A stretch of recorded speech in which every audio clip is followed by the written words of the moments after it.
important city for Jews. Melbourne, Sydney, we're there.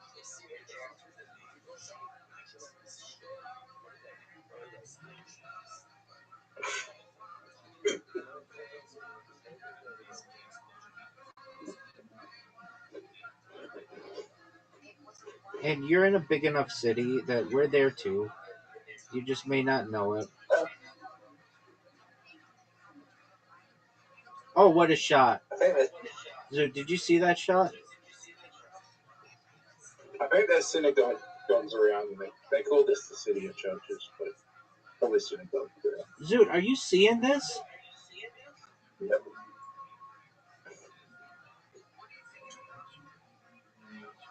I met a few Scientologists there. Okay. But are you seeing this performance, Zoot? Do you think Yep. Zoot, do you think it's possible for you to win?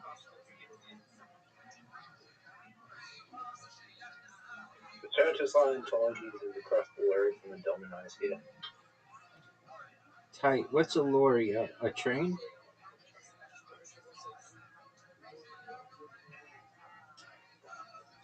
What? What's a lorry? Is that a train? Who said that? Didn't you say the whatever Scientology is across the lorry? It's across the road from Domino's. Oh. Isn't a lorry in British like a it's an elevator, right? I didn't say a lorry. I don't know what a lorry is. Okay. I think in British English it is an elevator. So do you think you can win? No. It's currently Easter. Give me this, Zoot. Do you have a public holiday for Easter over there? No. You don't? No, the public holidays are Easter. because it's always on Sunday. So like people already have it off. No. In what year was Easter not on Sunday? I'll wait.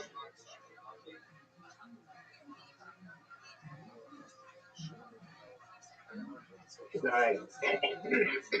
In Australia, we have a 4-day public holiday. So For Easter, we do Good Friday and Easter Monday. Good Friday to Easter Monday. Yeah, we don't, at least what you call public holidays generally in the United States are known as bank holidays, and those are New Year's Day, generally Martin Luther King Day,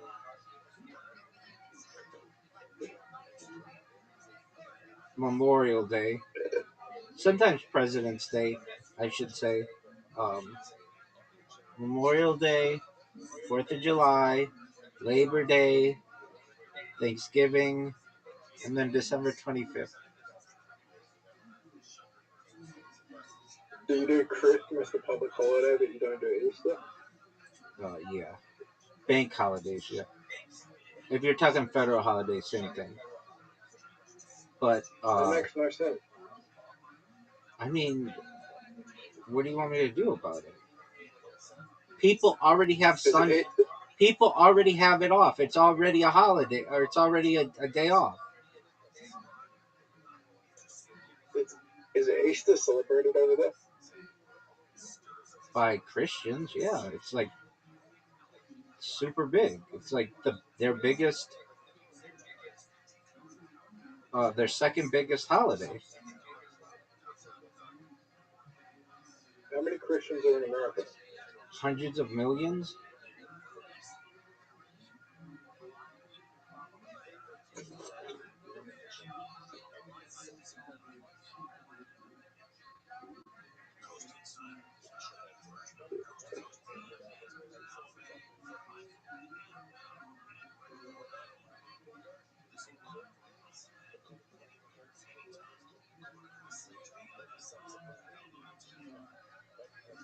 Rabbi, do you know what I want? What do you want, Zoot? I want to meet aliens and like see if their religions make more sense than ours. Okay. Dude, Zoot, how did I miss that shot?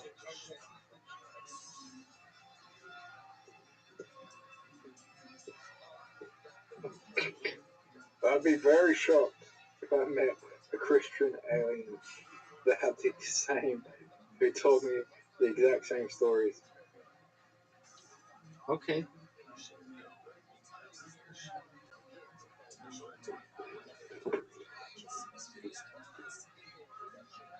What do you think the chances are that there's an alien out there that has the same views as Jewish people or a Christian?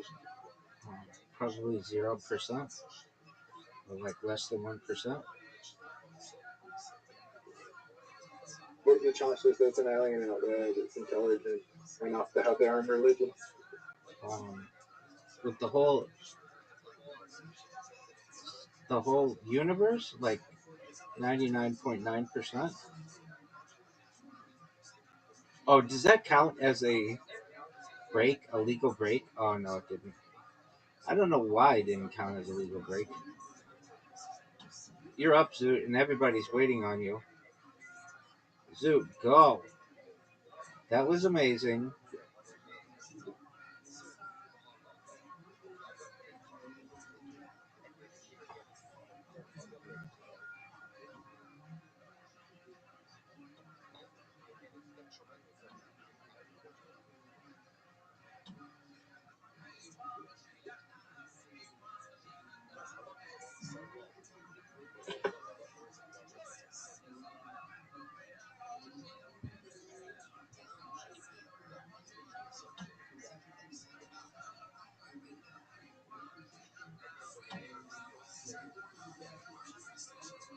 Zoot, that's a terrible shot. You have a really hard shot.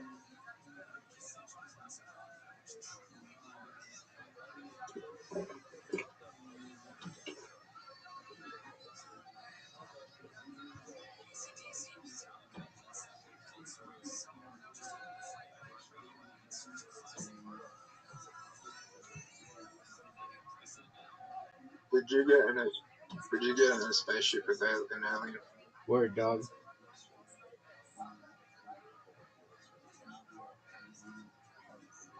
Zoot, you recognize that when we play trick shot, it's just basically taking blind shots. Like, there's no real. Maybe there's a little art to it. Like when I do that. Come on, baby. I just won. Dog. Best shot. Dog.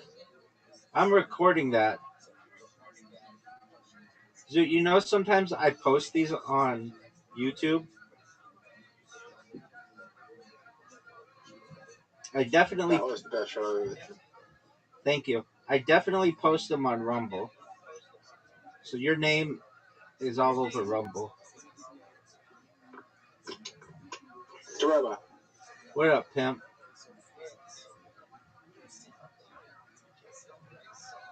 who's the cutest alien?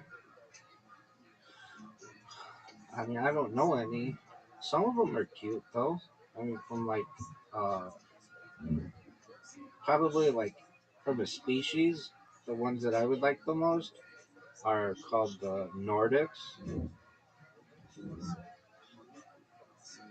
Zoot, this is our last pool game, and then we play Dice Party, and then you do whatever you need to do. Zoot, are you gonna accept my invitation? Because you have 10 seconds, 9 seconds, 8 seconds, 7 seconds, 6 seconds, 5 seconds, 4 seconds, 3 seconds, 2 seconds, 1 second. Zoot, hit the ball, dog. Zoot, you gotta hit the ball, man. Nobody wants to play with anybody who takes forever. I'll make that. I didn't realize it was my shot. All right. Well, what do you want me to do about it?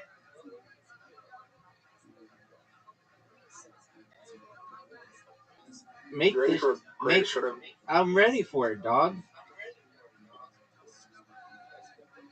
That was the worst shot ever.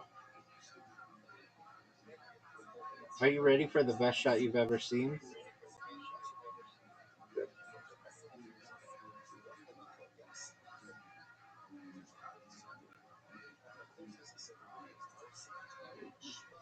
Kiss shot.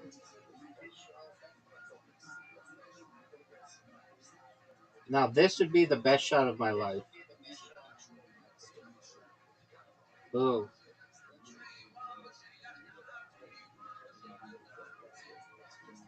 You're up, Zoot.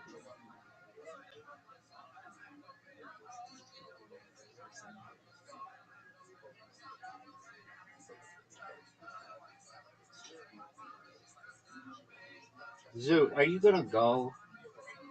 Zoot, you just won. Dice party.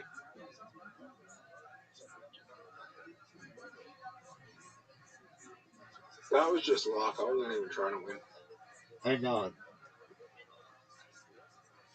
Alright, Zoot, you're up. 10, 9, 8, 7. Alright, Zoot.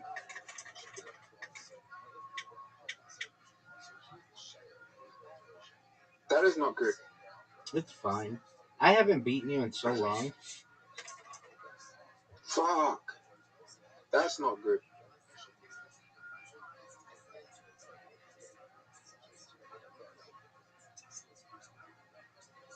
Fuck off. That is the worst. Just chance it. Chance it. Or do the 2. Not a pro-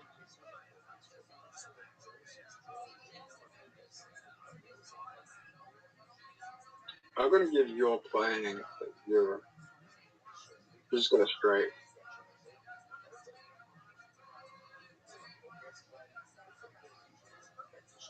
Rank my gameplay.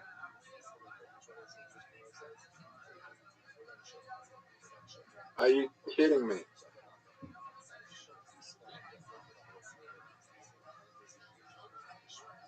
Give me this. Give me this. Dog, that's garbage.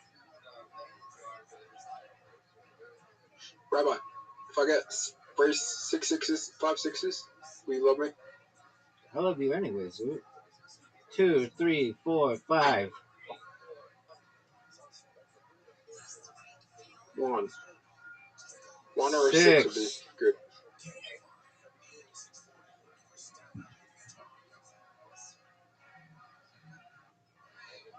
Give me 6s. Give me 6s. That's really bad.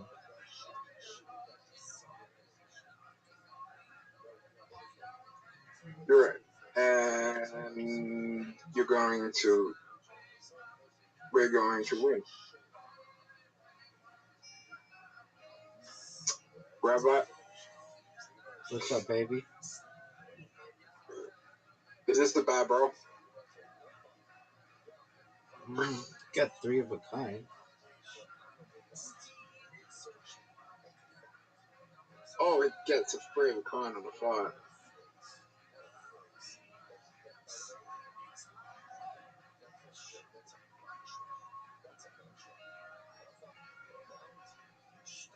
Rabbi, What up, big dog?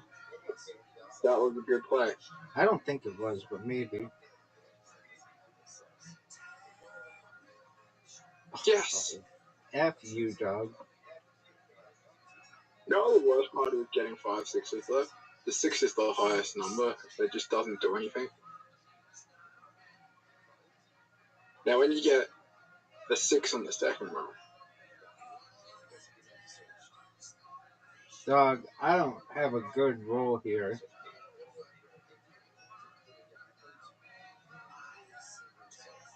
that's bad. Yes, And you've already sir. played the chance. Yes, sir. By 5 times. I have a shit roll here too. This is bad. It's okay. You did what I would have done. The left side of the board is shit. I don't know why you locked in the ones. I already played the 3. I didn't realize it.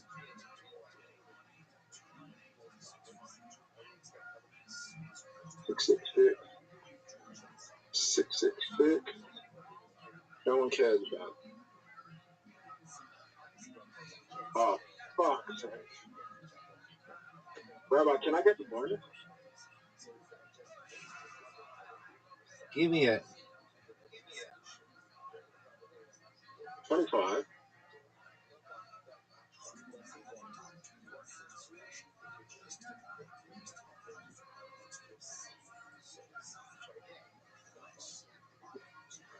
Okay.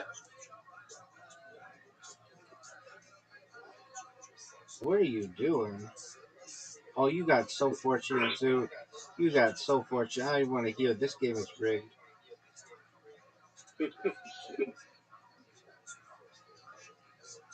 I'm doing really bad on the left side.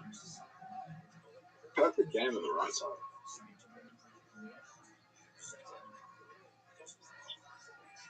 Alright, we're gonna get a 3 times on the next roll.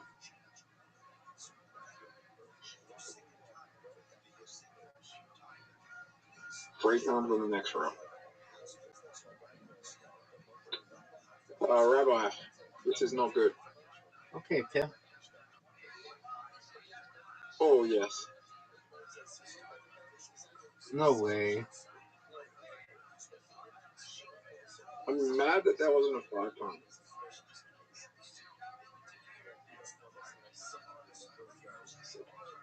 Give me a 2.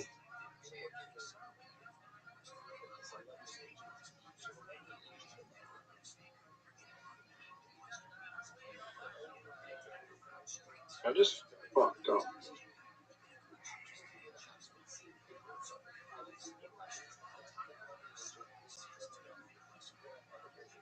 Hey, Rabbi. What up, Pimp? Have you watched any of other Midget's other podcasts with any other people? He keeps getting suggested to me.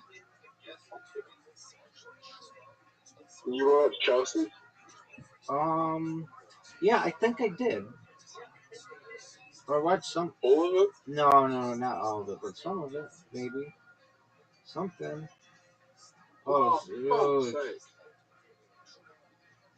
Get another 5. That'd be big. What are you doing?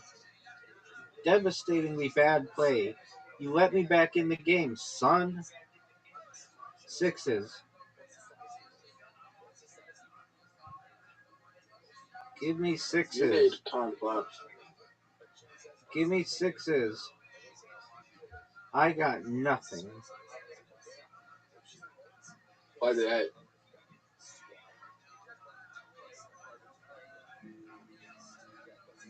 Fuck. You need a straight.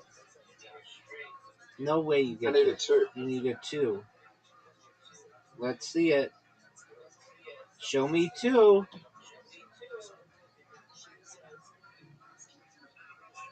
Do I play the 4 times or the straight? You play whatever you want, big dog. Look at this move.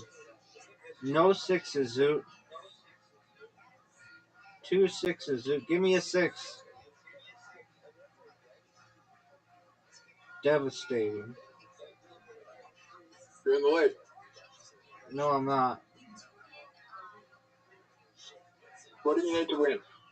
4. 4 straight.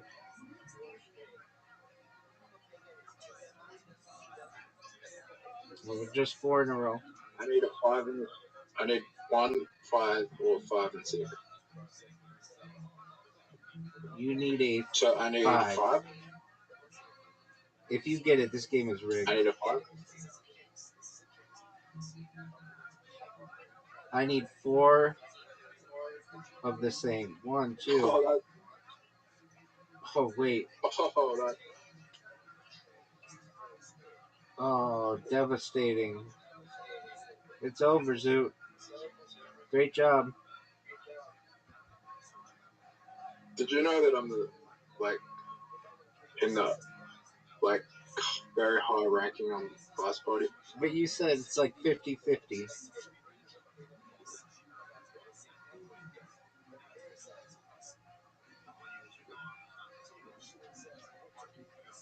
I've got more than 50% wins games.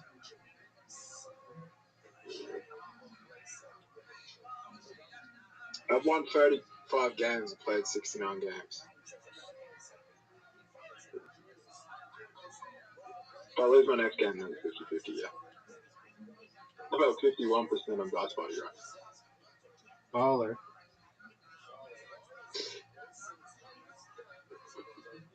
Pepe.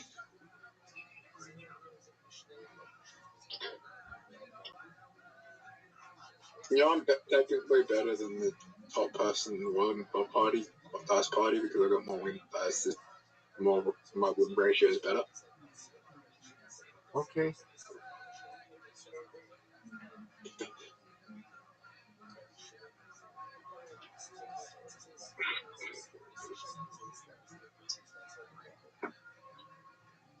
Rabbi, What's up?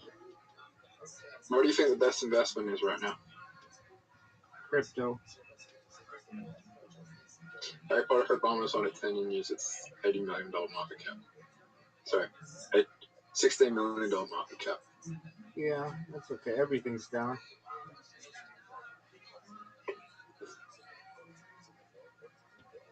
Dogecoin is the best investment. You may be right.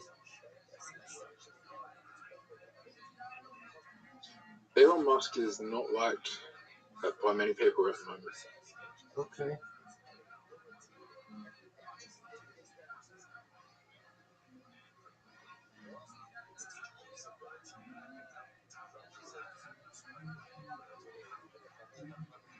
Do you like Elon Musk?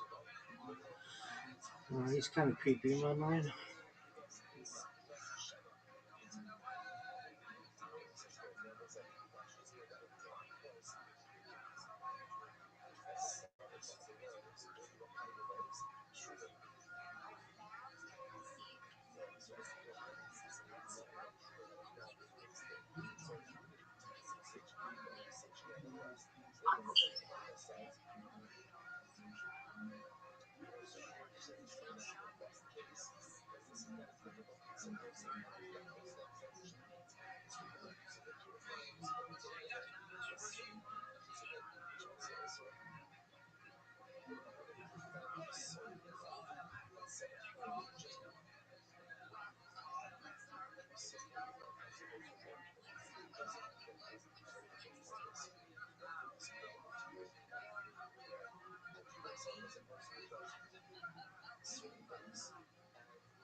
And make the argument that this is in the spirit of Shabbat, that nothing is being completed. So that's in the spirit of Shabbat. Shabbat is about enjoyment.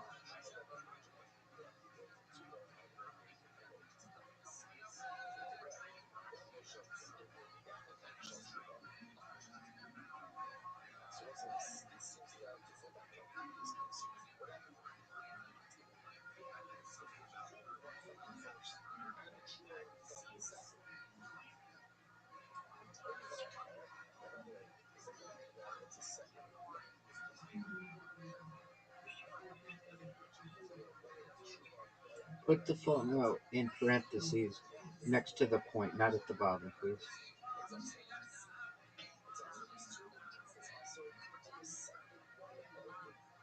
Not phone, footnote.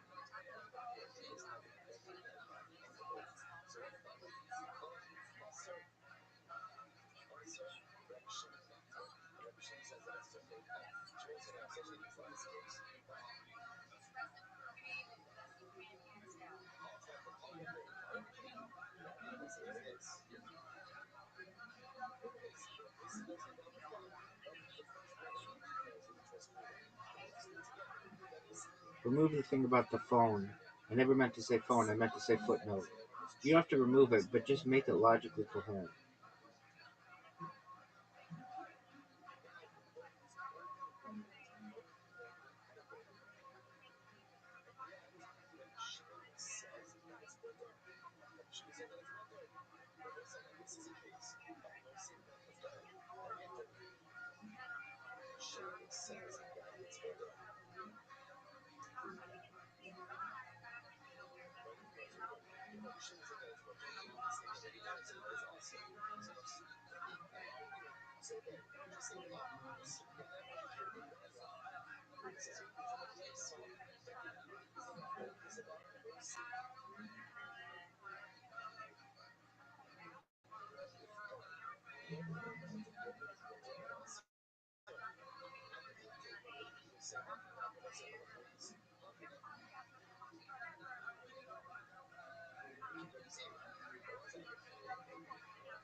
A distinct change in society from analog to digital. And this happened in like 2003 in Cite the paper that it happened where there was more digital data in the world than analog, and see if this strengthens the argument at all. Strengthens.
Now, I feel like I remember you. You've been on this show before, correct?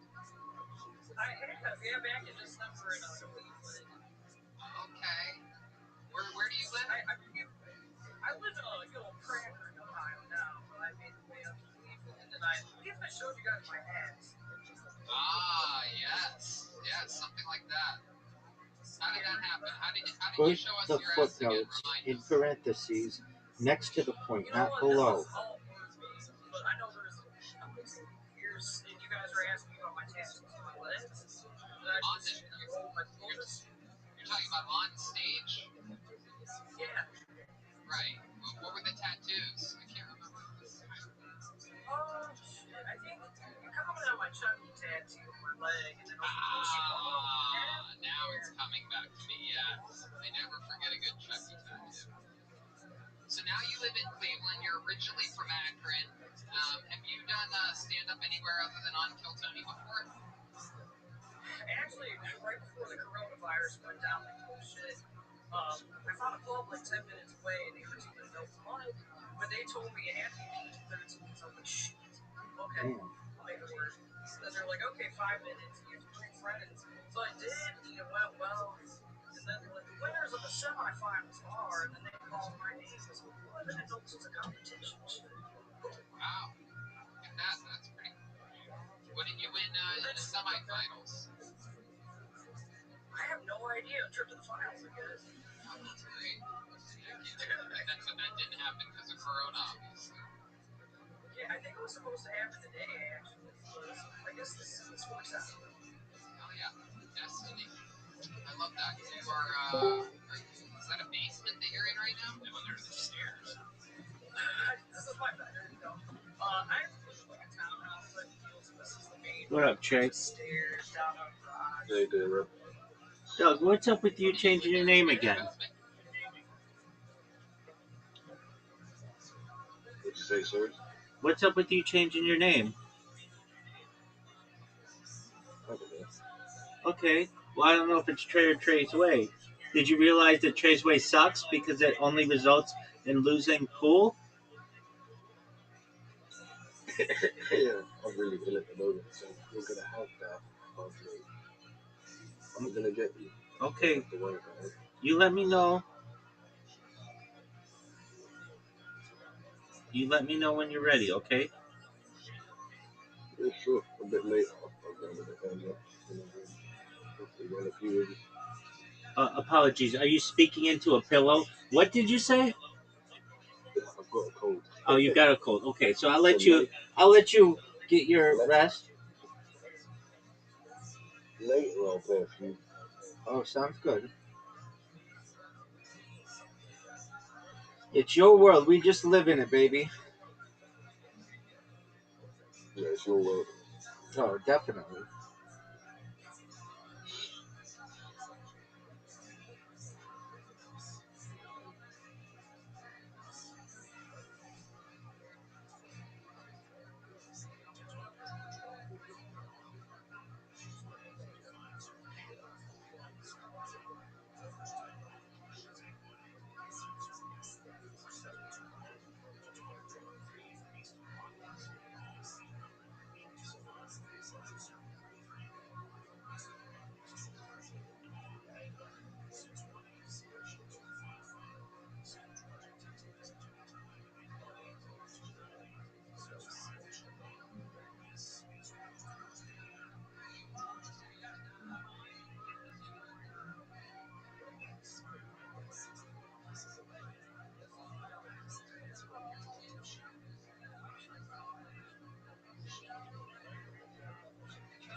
How long have you two been together?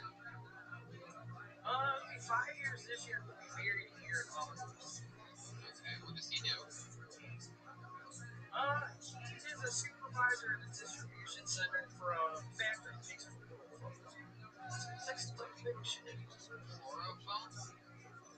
Yeah, for like floral arrangements, it's that green, fluffy shit. Chlorophone sounds like a drug that President Trump's been taking. I've been taking it 3 weeks now. Very good.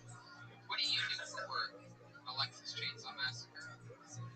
Well, I was an occupational therapist, and I had gotten laid off right before the coronavirus just because the company was tanking. But then it was miserable anyway.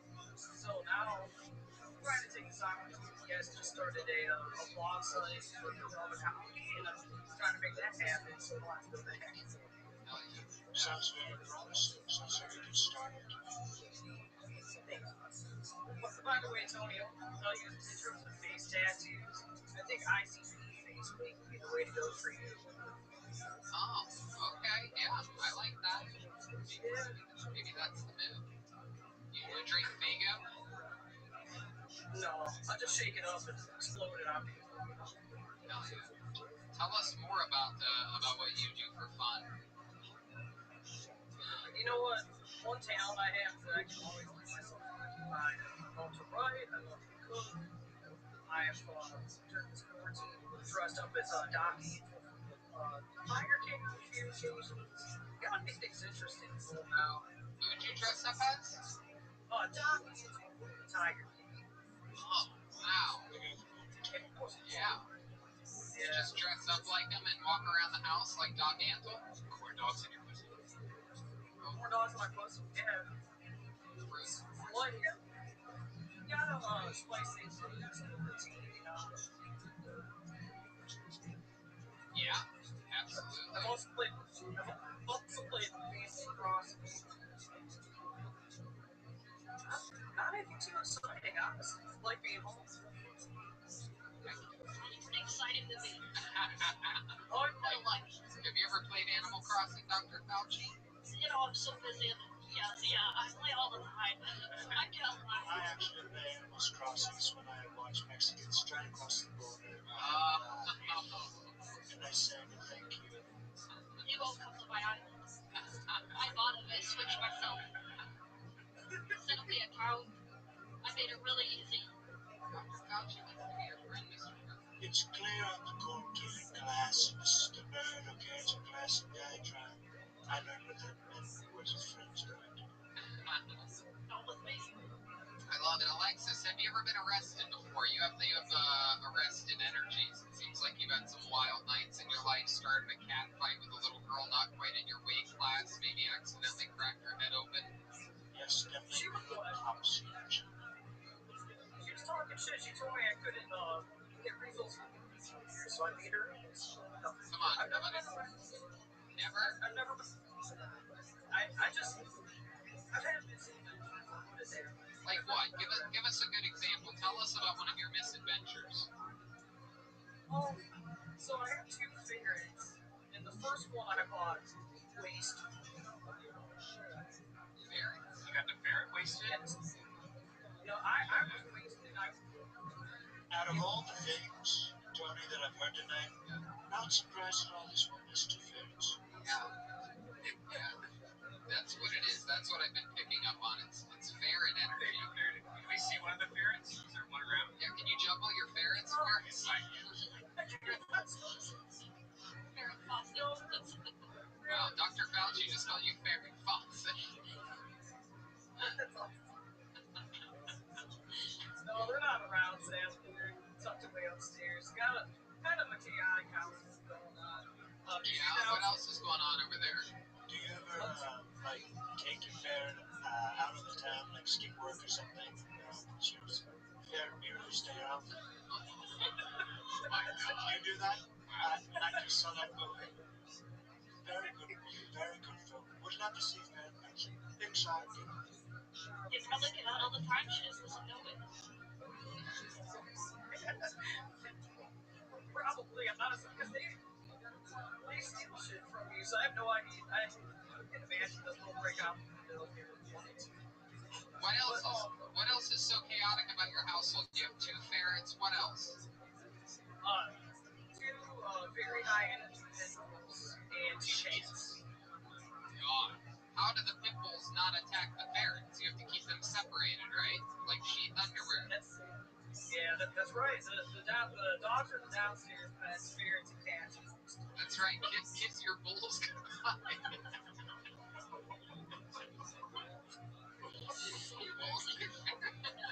You put your one compartment for your ferret, one for your pit bulls. Yeah, they all stay away from each other. Actually, somebody just asked me to adopt a sick dog. I'm like, dude, I'm gonna have to pass on this place. I'm already ready to get rid of that. Did they phrase it just like that? Will you adopt a sick dog? Yeah.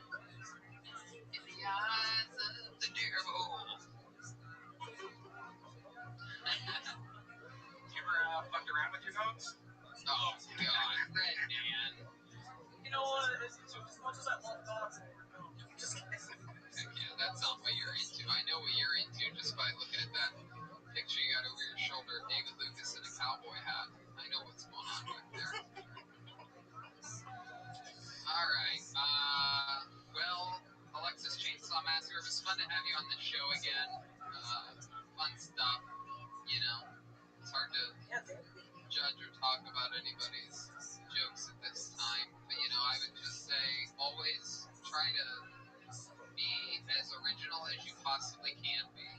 You know, there's something about there's almost no University of Phoenix online joke that I would like. It's almost impossible to write a University of Phoenix online joke that I would like, just because it's so sort of like a punchline that's sort of beaten up. And like almost anything, you know, it's better to fail doing something that's never been talked about than it is to succeed with something that, you know, it's like we have a couple old school comedians at the Comedy Store, for example, like really old school that have been doing it for 50 years, and they each have the University of Phoenix online jokes. Maybe, I guess, people like me that are around stand-up a lot are sort of like ruined by that, sort of jaded by that. So, you know, but I guess people that don't know a lot about stand-up wouldn't mind it, but, you know, you can get these weird habits out of the way now and keep writing and, you know, always, like I said, just fail original rather than try to get a little base hit. For sure. Well, I appreciate that.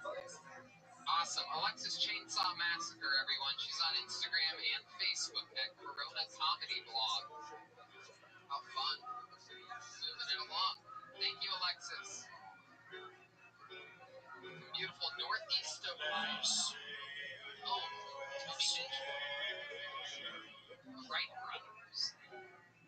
Most presidents in the history of the United States of America, the state of Ohio voted for you. Fun fact, Ohio has decided every president in the history of presidential elections. Saying so goes Ohio, so goes the presidency of the United States of America. Yeah. Also, astronauts, like football, the football belt. Many great head coaches. Oh my goodness, ladies and gentlemen, it is that time. Here he is, the king of eyebrows. William Montgomery is joining us, everyone. Brand new eyebrows. Wow, he painted those eyebrows in. Look at that. Oh, we're going to talk about that. William, go ahead. Tell us what your thoughts have been this week.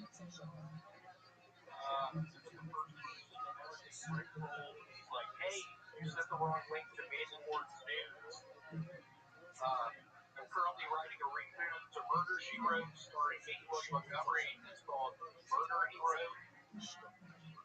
I banged my girlfriend so hard last night I gave her moderate to severe plaque psoriasis.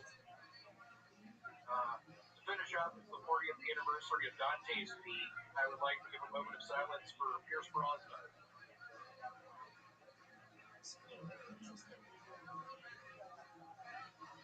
Definitely got that moment of silence he wanted. Still got 20 seconds. You have anything else? Now's the time. If not, we can just start the interview process. Let's start it up. All right. Where'd you get the new eyebrows? What are you talking about? Are those Amazon Prime? Seriously, what are y'all talking about? You mentioned something at the beginning. Yeah, you didn't have eyebrows the last few months, and now all of a sudden you have very full.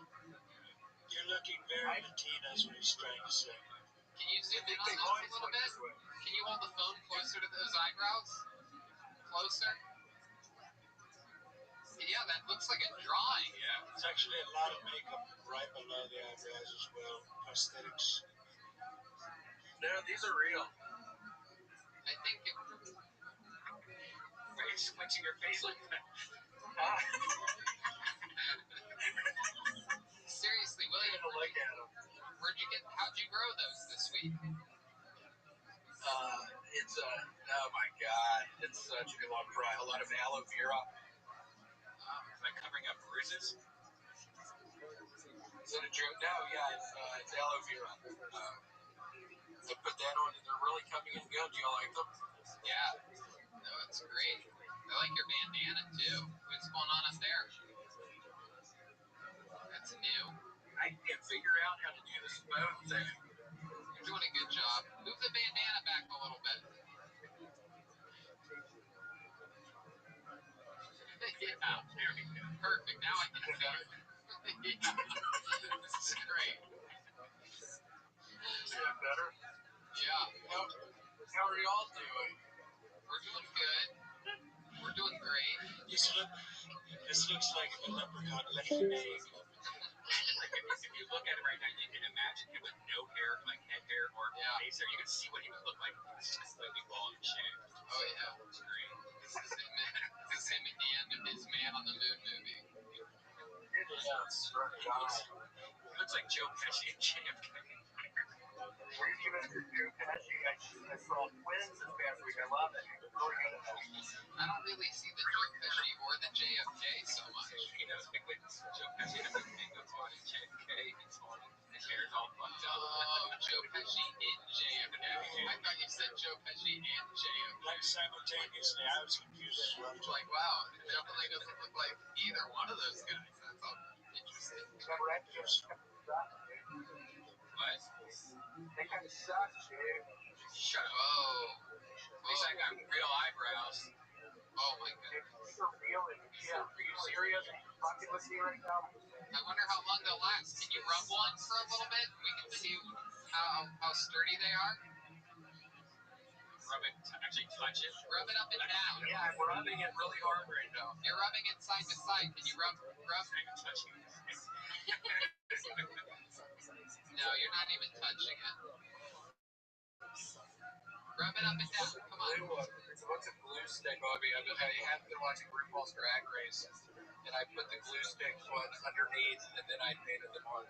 Yeah, it looks like there's a bug stuck to one on that one right there. Yeah, you have some dirt. My room's pretty dirty right now. Can we see it? Can you take us in? Show us your room, please. That would actually be super entertaining to get some insight on what your actual life is like. Come on, take us on a little fucking adventure, William. Do something outside of the box. Come on. Don't overthink it. Come on, William. Be fun. I don't think it's a good idea. Why? Tell us the honest reason why. I don't want to hear this guy. Why? I don't know. Fine, I'm not good. I can't. You can't go into your own room? It's all I can't. I'm not at my place. Yeah, you are. We can tell. This is where you've been all month. It's not my place. Take us inside. Just do it. You're overthinking it. I've never seen you this scared to do anything before. No, he is. I'm not going to make excuses for him. Go. Yeah, I mean, it's a bad idea if we go at it right now. Why is it a bad idea? William, I just think it's a bad idea. I think it's a good idea. I want you to do it. Come on. I never asked you for anything. I want to see what your dirty bedroom looks like. It's not my bedroom, and it's not a dirty one. Well, what is it? we find out he's Oh, so you've been lying this whole time. Were those even real eyebrows? Yeah, these are real. Yeah. What do you mean, lying about what? You said you had a dirty bedroom. You don't even even have a bedroom and it's not dirty. I do have one, but I'm not in my place right now. You find out he's been staying in a dog kennel. You find out he's right outside this building. Okay, well, fair enough. Alright, here we go. He's excited. It appears as if he's going to a different person's house altogether.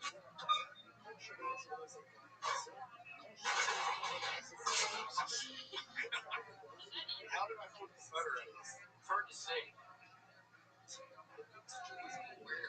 Do you live in? Are you in the Michael Myers house?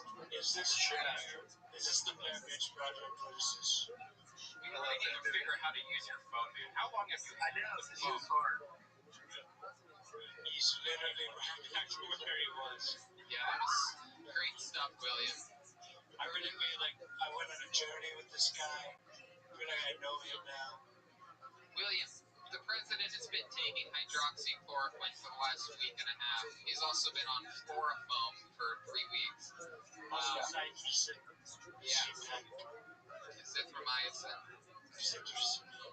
Yeah. And how about you? What drugs have you been on lately? Anything interesting? Chlorophyll, anything like that. You mentioned President Hydroxycut earlier? Yeah. How about you? What drugs have you been taking? Levodopa. Oh. Okay. Really? Yeah. Seems like you've been getting that a lot lately. Every week. I have. Yeah, it's getting better. It's Rothschild helps. It's a little drug. I'm sorry. We should go to my place. I feel like having everything up. I feel like this is probably one of my best sets. And then Do you ever go to your place anymore, or are you just strictly staying with your girlfriend who doesn't inspire you at all and drags you down? She's great. No, hold on. This is getting really bad. Yeah. She's very nice. I haven't been to my place in a little while. Right. I'll say that. Have you been getting a lot of work done? Have you been productive, making content or writing or creating or going back to work? Totally not going. I'm back at work. Been creating a bunch of content. Like what? What content?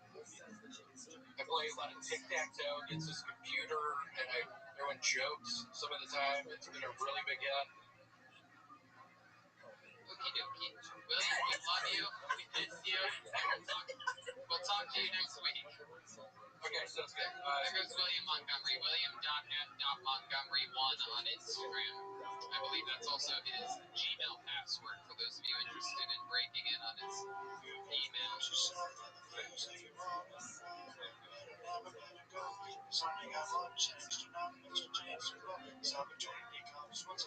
Alright, your next comedian goes by the name of Gabriel O'Byrne. Let's keep rolling straight into Gabriel. Let's see what happens here. Gabriel O'Byrne.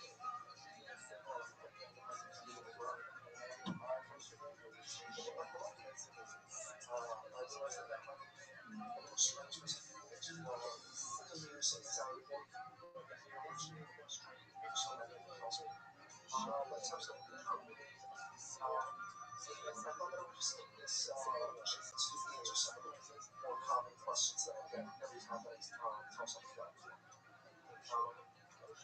Yes, I have done cooking. And number two, yes, I do enjoy cooking.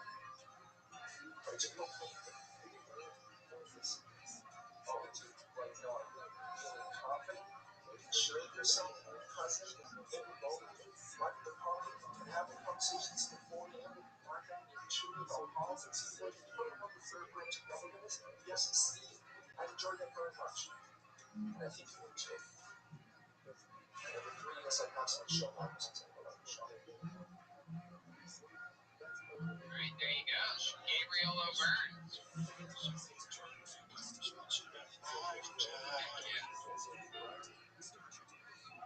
Wow, you shaved since your submission. Just realized that. I completely forgot that I had longer hair and pretty aggressive looking mustache. Yes, you did. Yeah. And you're in Colombia now? No, I'm in Syracuse, New York. I've been living here for a few years now, but I was born and raised in Colombia. Yeah. Wow, I hate upstate New York. How did you end up in Syracuse, New York? I'm sorry. How did you end up there? I went to college there. I graduated there for 4 years and got to San Francisco, but I got offered a job at the university. So I've been working here for just over a year now. Anyway. Oh, okay. That's fun. Do you have a connection to get cocoa leaves? No, I wish. Damn. I do. I got all the fruits. It's Dr. Anthony Fauci. That's real. Do you ever eat at Dinosaur Barbecue? Yes. Fantastic. I love that place. It's very good. And Jeremiah, I missed you on my phone. You were here not too long ago, right? Somebody was there a while ago, yes. This is the President of the United States, Donald J. Trump. The J does not stand for Jeremiah. All right. So how much cocaine have you done in your life, Gabriel? Living in Colombia. Seems like it flows like water. You Don't forget to think look like a about young and dead snort. Hebrew and Ashkenazi and Sephardic and Yiddish and English, all the translations and transliterations and stuff in parentheses. And also for stuff like sui generis. Here in college. And then I was working on MGM film over the summer when I was undergrad back in Columbia. And the grit and electrics, the people that are putting up all the lights and stuff. Yeah, I found out a few weeks into the shoot that all of them, not a single one of them does cocaine. And I got really No, Doug, you're not putting the Hebrew and the English and transliterations or whatever it's called. Any word that is not English, in parentheses, put the Hebrew, comma, the Ashkenazi transliteration, comma, the Sephardic transliteration, semicolon, the Yiddish That's great that you were self-aware enough to notice that you were losing control. the Yiddish People who have transliteration, strokes like that are semicolon, completely oblivious and to how English disgusting translation. and filthy. You want to do this for everything that is not an English word, But then again, you live in Syracuse, New but York, don't so do it for you're anything at bottom all the time. that is an Hitting English bottom is word just that touching a regular where English you're at speaker would any given understand. moment. And you don't have to do this So for what do you people's do for names. fun? Tell us Thank more you. about your hobbies and stuff, Gabe.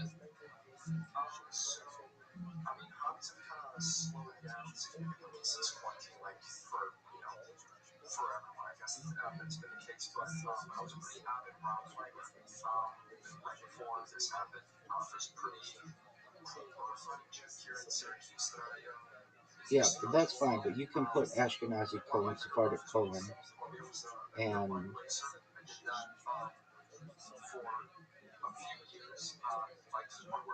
you don't have to shorten it.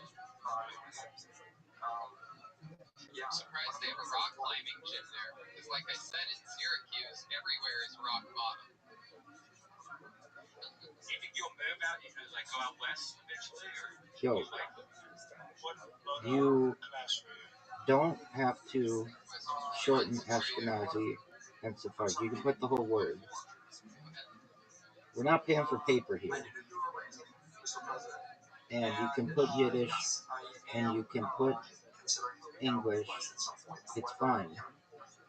Were you thinking about heading Buffalo?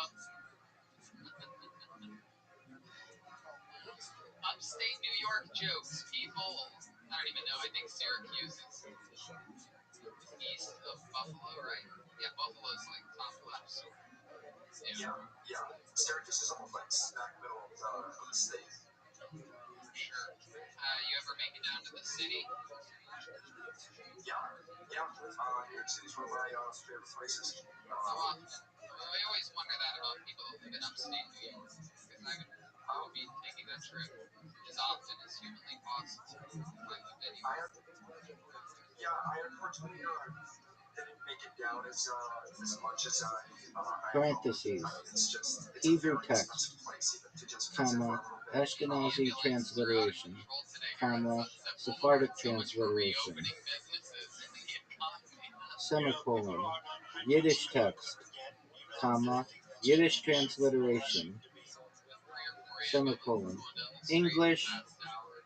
definition, close semicolon. And within each of these, you can write out the whole word Ashkenazi, Nobody listens to Fauci colon. with your host, Dr. Anthony It Fauci. shouldn't be Tony or assumed. Anthony, would you prefer both? Tony's like Yeah. Right. Yeah, because you're a doctor. I can see why you would for Anthony. That's a very highly spoken about thing amongst Anthony's. Most Anthony's, first of all, Anthony's are very rare, but all Tonys are actually Anthony's. A lot of people are always surprised when you tell them. it's like if I'm Pretend that someone who reads this has never read any other languages other than English. You have to put Hebrew colon and then the Hebrew text, or else they won't know what that means. Okay? We can go no mass. We can ride on our faces as if the president was. So I like it. What's your love life like, Gabe? I see you have a couple laptops behind you. I'm guessing a lot of fucking doggy porn going on up there. A lot of pickup porn. That's my niche. That's my thing. Pickup porn. What is that? Sex with a pickup truck? Are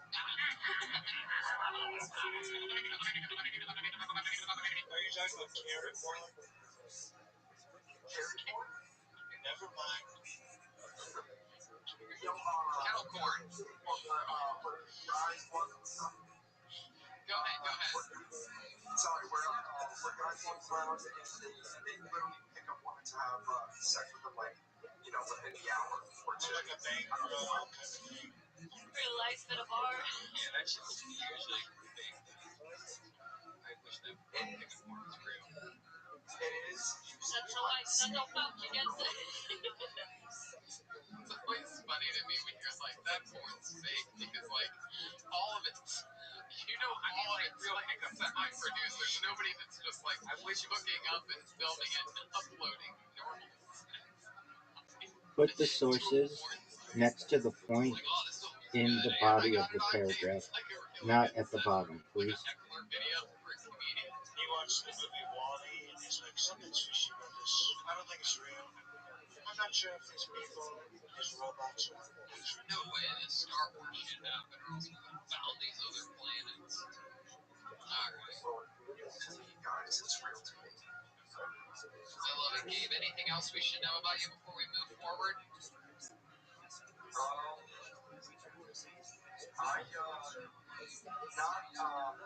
So while I was preparing for this, it's not even necessarily about me, but when I was gearing up for this call, I don't know if you guys ever heard of Red Bar X Cigars Club. I don't know. Go ahead. Yeah, I don't know what you guys did to this poor guy, but he did a pretty embarrassing, like, hour and a half review of your quick 30-minute documentary, the Rothschild documentary. I just stumbled upon it. It's, I don't know. I thought you guys would might find it interesting, but he is obsessed with you guys. Like, Yes, we know. Thank you so much. There you go. Yes, we definitely know that. Thank you, Gabe. Gabe with some breaking news. Gabe O'Byrne, everyone. He's on Instagram at Obeying Gabe. There it was. Never gonna go.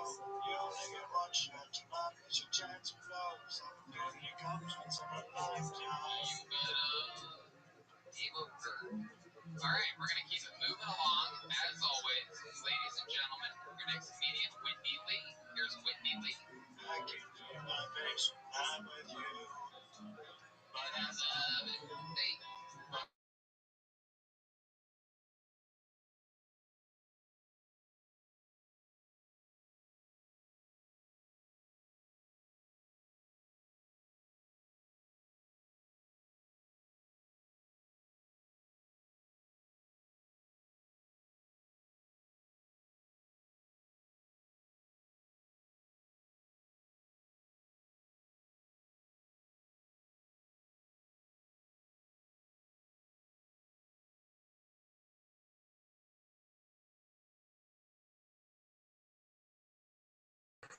I got that one baby and he sucks. He's a tester and he just sucks the life right out of me. You know, I've come to realize having babies is a lot like shit. Sounds like fun. It doesn't really fine.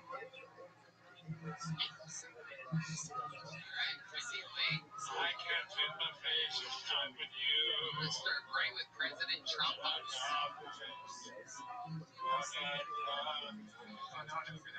of laughing from Mr. President. Remove the transliteration, everything from the dates. It just has to say the Hebrew year with Hebrew There you go. year colon. I love that. How you doing, Whitney? I'm good. Oh, okay. We got word, Whitney, that your boyfriend also sent in a minute, and we are going to play that minute right now. Here's the minute from Jesse. Jesse Hedrick. The same backdrop, I believe. Here's a minute from Jesse. The other day, my neighbor's cat was stuck on the roof. It was storming. The cat was soaked. It took him like 4 hours to get home. That's not bad. It takes me months to get home. For any person Longer if I want to with a wet. rabbi, put the years approximately that they lived The other in day, common we era. had a big fight because she did the dishes. Half of them. Who does half the dishes? I don't take out half the garbage. Change half a diaper. Maybe it's a woman thing. I've gotten half a blowjob. The jaw was tired. If I keep writing these jokes, I'm gonna get half my shit. You know, we had a kid recently.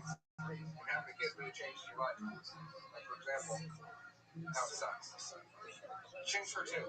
Quick. Now she's up. Thank you. Judy, all right, look at that. Absolutely. Surprisingly, these people probably aren't from upstate New York, but you look like people that would live in upstate New York. Where are you at? Oh, that's a home. What? You're also in upstate New York? No, we're in Colorado. Oh, okay. Hell yeah. Awesome. I love that. And is the 9-month-old baby his? Yes, so far. Okay. That's good. That's a good thing. That'd be crazy if you move forward that fast into a serious relationship with such a young baby. I love it. So that's cool. You guys obviously knew that each of you submitted tonight? Yeah, we were talking this. I love that. And have either of you done actual stand-up comedy before? Yeah. Yeah, we've been doing it for 6 months. Had a couple clubs here. Heck yeah. You guys look like you have a Mountain Dew Baja Blast.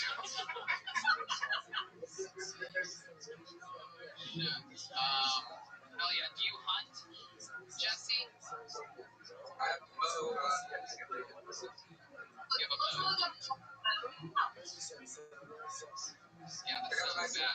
Oh, you have a bow and arrow. Have you ever hunted anything with your bow and arrow? Shit. We have a hog right next to you. You could hunt if. I'm just kidding. I'm sorry. Sorry, Wendy. I hate being mean to people over the internet. The stakes are so low. It's only fun for me in real life. I feel bad over the internet. It's like, oh, I'm sorry. It's totally backwards with me. I know. Sorry, you're beautiful, Wendy. You're beautiful. Hell yeah. How'd you guys What meet? would you do to this essay What trap house bar did you guys to make it meet 10 out of 10, but still allow for the use of electronics on Shabbat?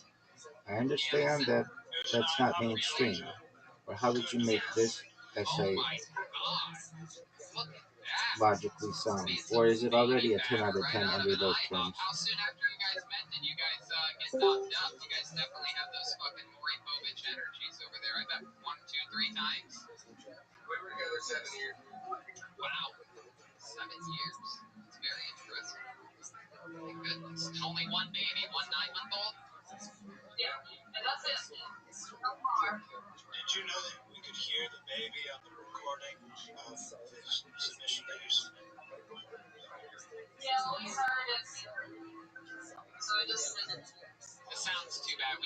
keep moving on. I'm sorry, guys. But I love that you submitted your first couple submission in the history of the quarantine episodes of Kill Tony. Adorable stuff. Hopefully we'll see you at Comedy Works in Denver real soon. There they go. Whitney Lee and Jesse Hendrick, everyone. But when I'm with you, yeah. Here he is. Another regular on the show. We're gonna wait on that. We're gonna keep moving along. We know this young lady. His Wi-Fi's completely out. Well, David Lucas not paying his Wi-Fi bill. Oh my goodness. Wow. That's wild. Alright, David Lucas taking the week off. So we're gonna move forward to Erin Lipsky. We've seen her before, and here she is. A minute from Erin Lipsky.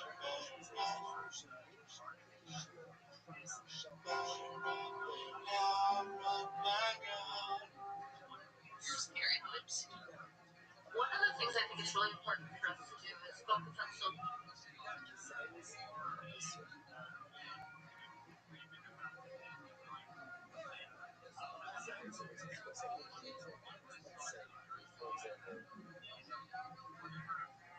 Lining is very important. Like since I'm stuck at home, I got to see my mom, and she's a complete thundercut. I know you don't like that word, but I want you to know I do not stand by anything. Another silver lining is since all the alcohol gets delivered to your house, there's less drinking and driving. Because let's be real, some of us will be leaving the bar at 10:30 tonight, drinking and driving.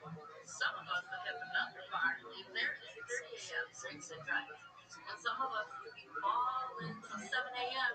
drinking and driving until we had something in the bike bench. I had a favorite member of the club.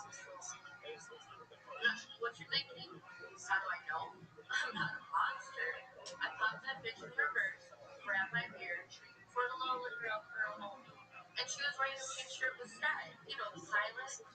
Oh, sweetie, you should have picked Marshall. The EMT.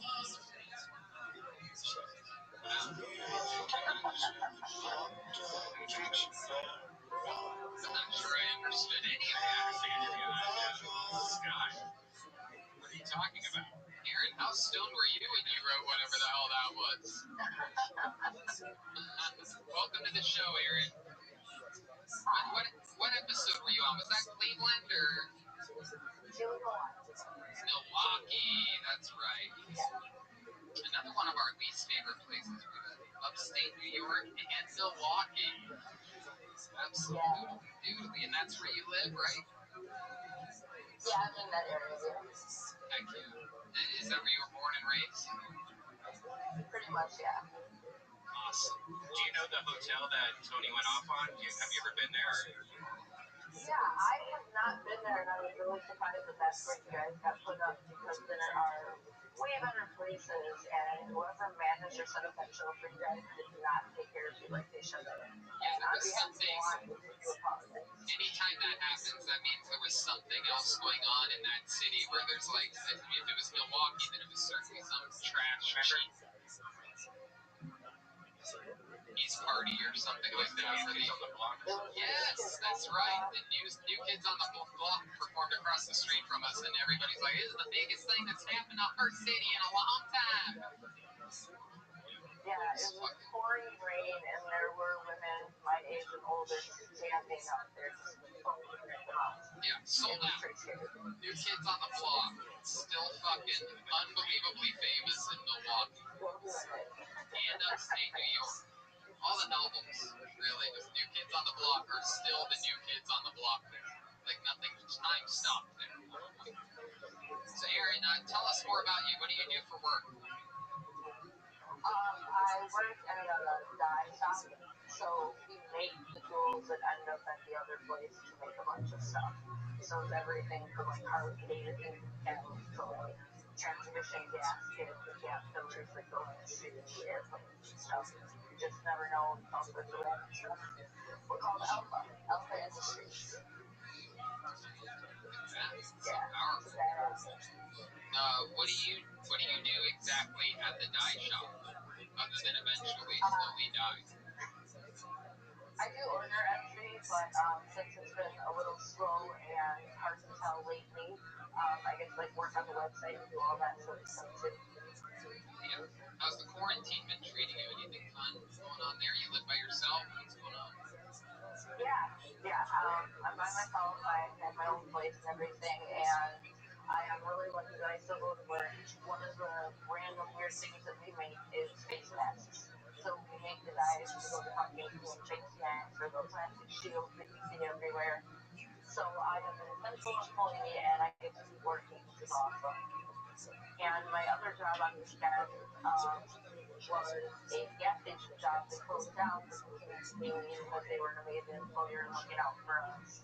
So I've been really, really fortunate. But both jobs were awesome because they gave me my days. I got done at work at 2:30, so I had my nights to do overnights every night, which was really great. I missed that. Where would you perform in Milwaukee? Where is there that has some place? There are actually a few places, but definitely the place worth mentioning is the Hideout. It's right off of Wisconsin Avenue, and it's also a karaoke bar. I went there with Rogan and Nick Swartzen a long time ago, and there's a video that I made of Joe and Nick on stage from the Hideout. It's a really cool place. That is so cool. Yeah, definitely shout out the owners, the amazing guys, the amazing spot. We do like Tuesdays and Fridays there. On Mondays there's a Mike and Burger Cafe. On Wednesday there is a Mike that runs at the new place that opened called the Laughing Tap. It is a bar that just opened right before the quarantine, run by some of the comics out here in the scene that have been in the scene for a lot of years and produced things like the Milwaukee Comedy Festival where people like Ari perform. Aaron, do you get hit on by a lot of Aaron, do you get hit on by a lot of black guys there in Milwaukee? Yes. I literally have been driving in traffic and have had to avoid and run away from people in traffic when I'm in the hood. Hey, yo, what up, bitch? Get over here. They hold up signs and their phones with like messages making me roll down my window. They made you signs before? With what? Their Venmo on them or something?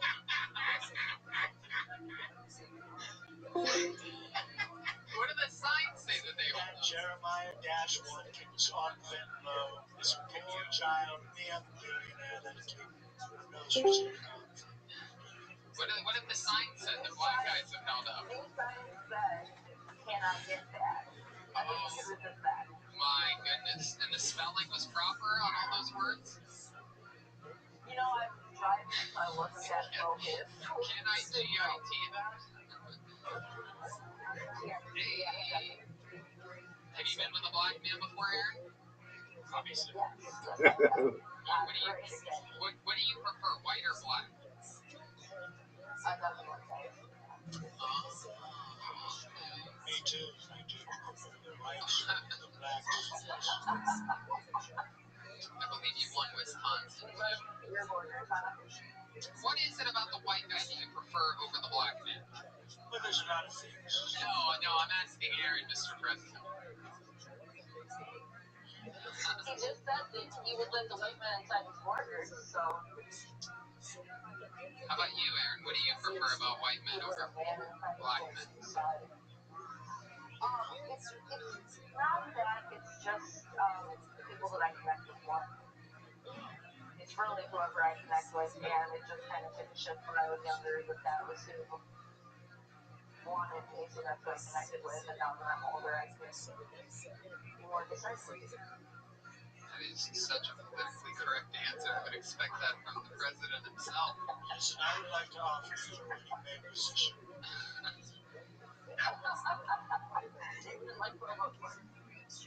I don't think she likes running.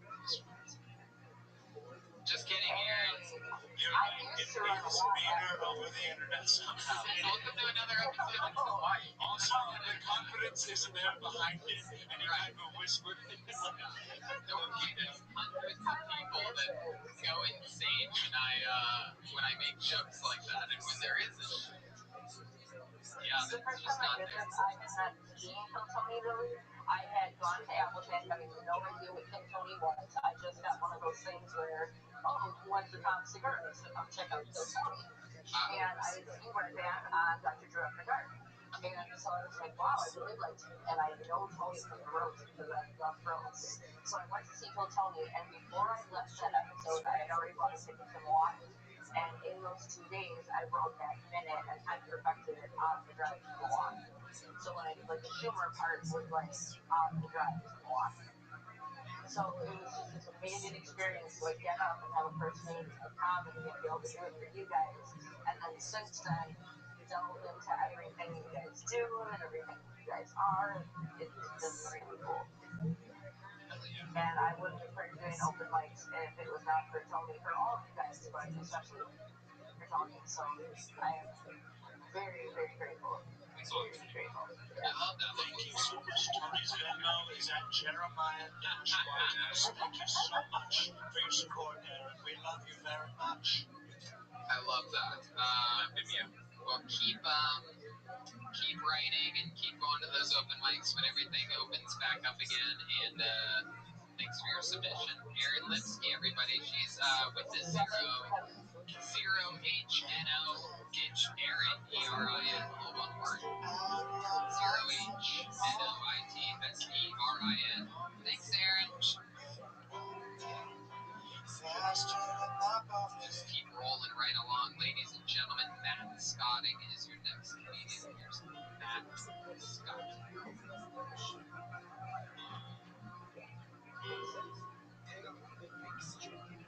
Great, here's Matt.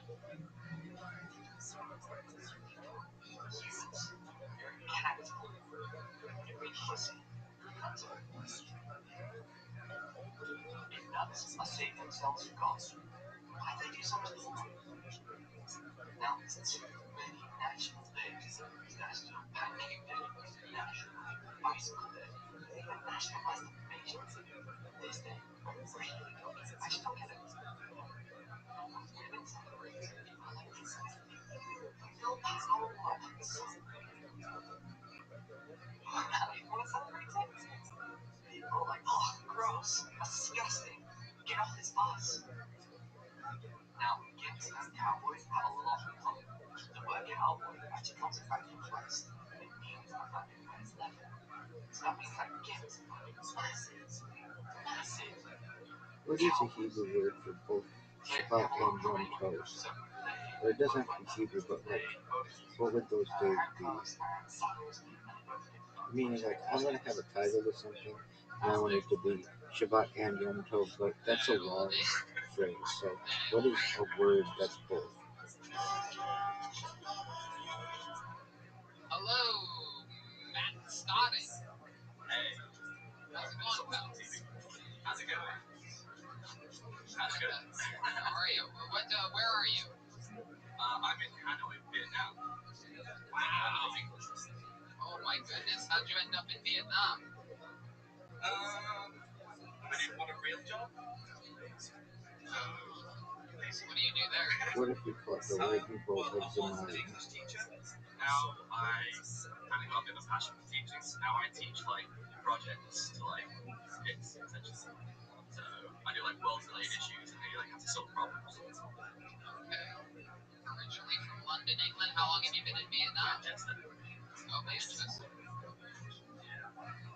Just like that one day over in Manchester. That episode I was in Manchester. So what?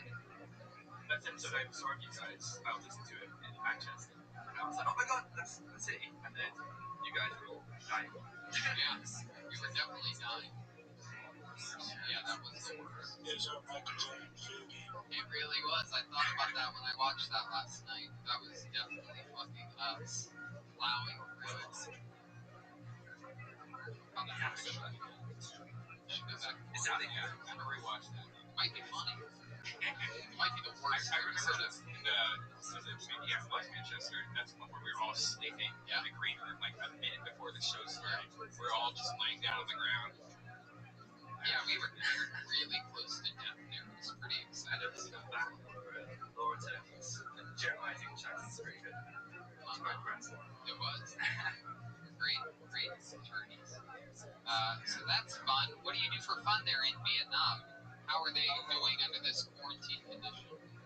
Well, they didn't have like the Michael Jordan when it comes to virus control. So like the second it started, they just panicked and did everything right. Like we had we like things are all things. I think we can all agree. I am the Michael Jordan of presidents. We're just throwing around Michael Jordan analogies. You are, I Mr. feel like you can learn a thing to from being out in trouble. So people there just really don't have it at all. So there's no spread at all. No, there was I think around 200 cases and all recovered. Wow. So Yeah, the it's curve, kind of The whole quarantine yourself and you wear your masks. everyone already wear the masks anyway, so it was kind of normal. right? So the curve is flat there, and everything's 100% normal. Thank you. You know, some the public schools don't let expats come in yet, but the private schools where I work are all lads and you know, you can go drink in restaurants and everything. So Where's the Vietnamese lady that you have somewhere in that house?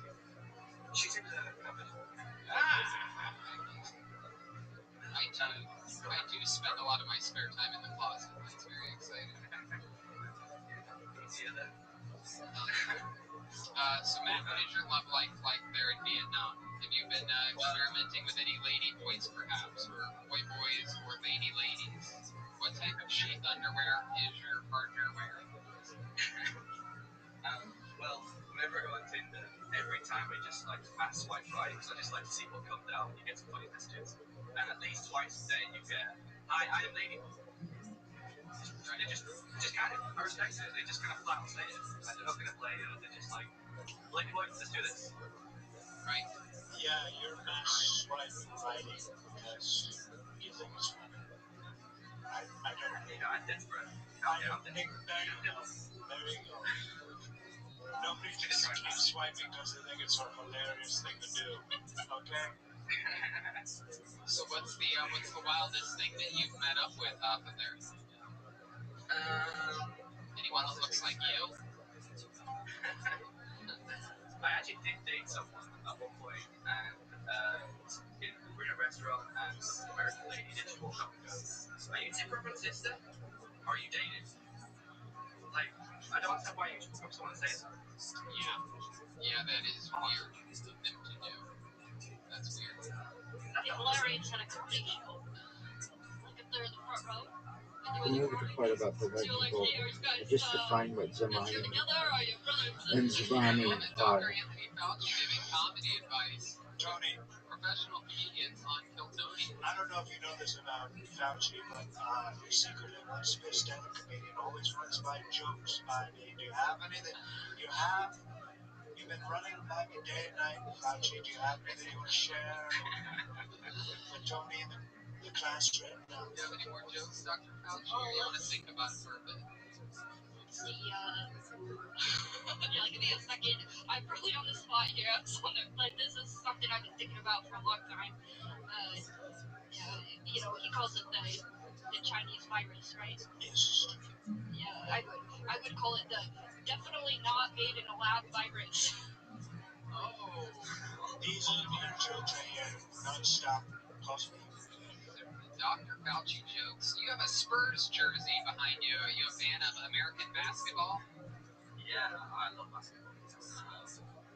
I grew to 6 foot when I was 12, so I was instantly roped in to play basketball. Oh, wow. I didn't get 6 foot until I was 13. That's crazy. You gotta catch up.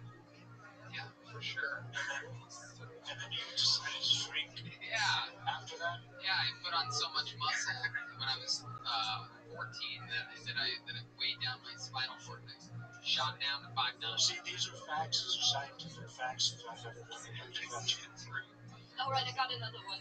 Yeah. Where would you grow the coronavirus? Where? The big farm. Hey! He sent them in his email format. I read them. I don't know. Subject line, funny joke. Jesse looks like a Dutch birdie. Thank you. I mean, little Dutch birdie seems. Or an American Dr. Fauci. That's Dr. Fauci who looks like Dutch birdie. Yeah. All right, Matt. Fun times. Thanks for chatting with us all the way from Vietnam, which I say that mentioned earlier Zamani as the only country to are technically ever name times, the meaning like Yeah. Shabbat and Yom Tov. Thank you so much, Matt. There he is, Matt Scotting, everyone. He's on Instagram at SCTTMTTNG. Matt Scotting. It's that time, everybody. The one, the only, the GOAT. Ladies and gentlemen, Michael Blair is here. Here he is. Hello, Michael.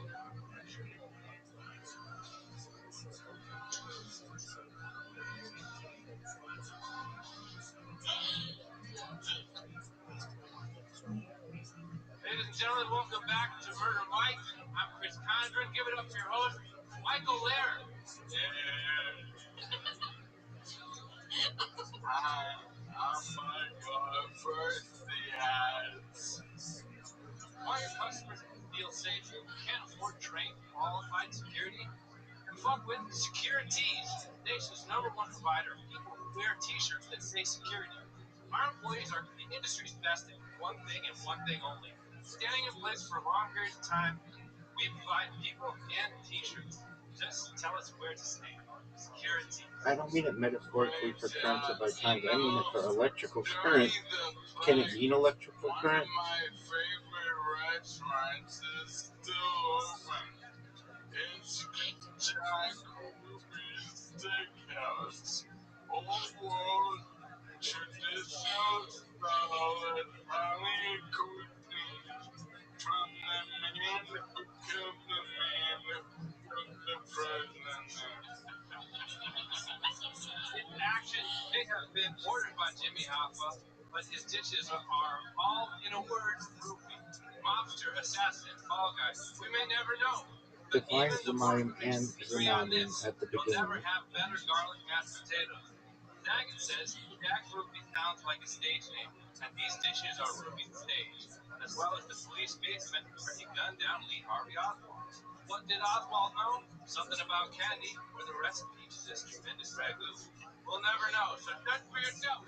Mobsters just like me and you, violent foodies, so you know it's going to be a good sauce. All right, great job. Now you know we have a band on this show, and they've been hiding in the refrigerator the whole time.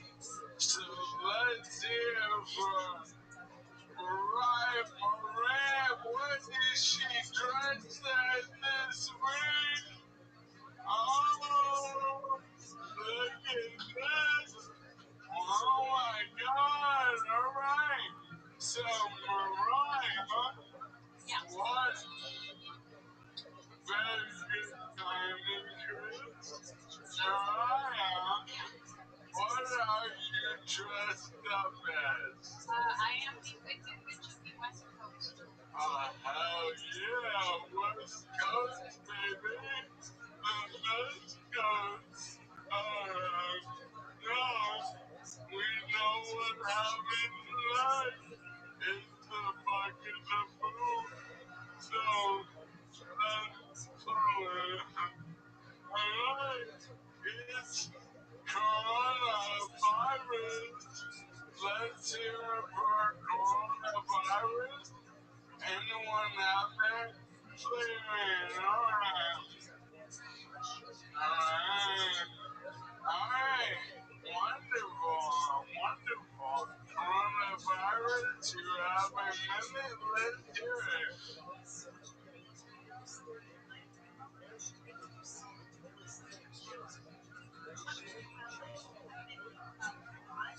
Don't pretend to have a person.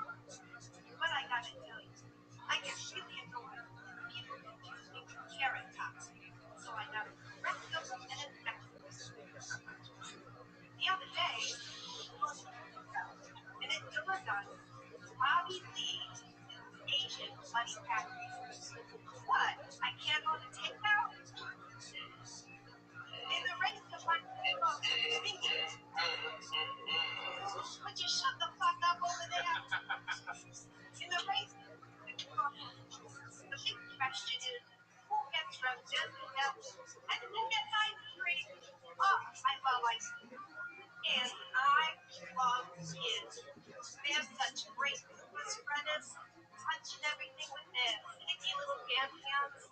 don't have time to work on my reality show.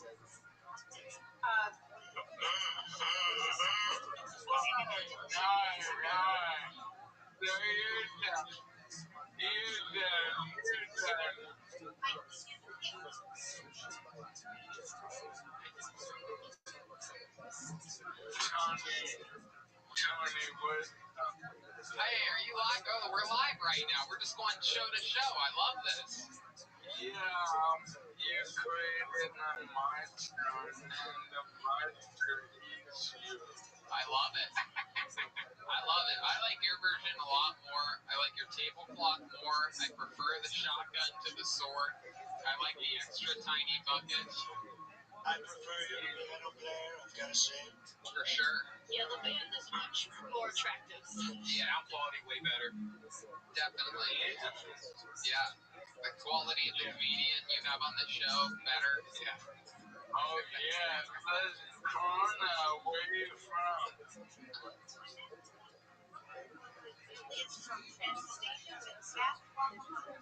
Alright, let's hear it for Corona. Can I give Corona a piece of advice that I sometimes give people advice. Corona, you should hold the microphone not to your forehead. You should hold it lower, like it turns to the closer to the open part where the sound comes out.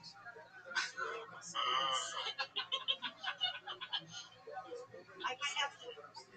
Hey, Tony, I gotta deal with tears when you watch the replay. No, it's gonna be great. Corona has a tough thick skin. This will wash right over. Yeah, it won't really hurt for about 14 days. Wonderful. How you guys doing? We're doing good. We are we're holding strong here. I'm here with the President of the United States, Donald Trump, and Dr. Anthony Fauci from the government's health program. Put the sources in the body of the paragraph, not at the bottom. Trump, when are we gonna open up? When are we going to open up, Mr. President? Well, we've got a lot of protocol in effect right now. We're slowly opening up the country in different phases. I've got to let the governors of different territories kind of govern their own territories. Wow. He wasn't listening, and I get a boiler flavor. The president is currently on more medications than you, Michael Laird. So. Oh man, I want the fat one. I guess the slow ones. I want the fat one. Yeah, he might be taking some of the do you take any medicines? Don't put the actual website in there. For ALS, Mr. President? Or at the beginning, you don't have to put the actual website. That's okay. The big ones. You could maybe put. So let's talk about this Wicked Witch of the West Coast. What? Chabad references if you wanted. But like exploringjudaism.org, no one knows what that website is. What's a Zerber? Create globe. Like a strawberry, like on something. Oh. Yeah, no, I guess I do know what a Zerber is. Like a raspberry, is that what you're saying? Yeah. You don't have to say chabad.org. You can say Chabad website. Hey, tell us, where'd you get this incredible podcast producer to your left there? Shaggy. Oh, Chris Conklin, that's Mr. Davis, our old friend from Chicago. Oh, yeah. Hello. So what else is shaking, Mike? One last question. Why do you keep your band in the refrigerator? We keep fresh. Yeah.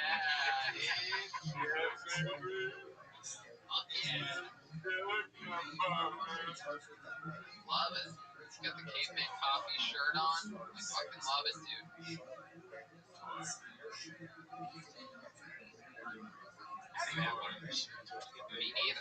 get that shirt. Well, this is West Side Gun. He's a rapper from Buffalo who's on Rock Nation now. But I'm waiting to hear from my community college. If I'm an alumni up here, I've not heard anything. We have to get on that. I can't believe that hasn't happened yet. I don't know. I mean, there's One more question for your witch. Is she interested in? Does she ever ride a broomstick?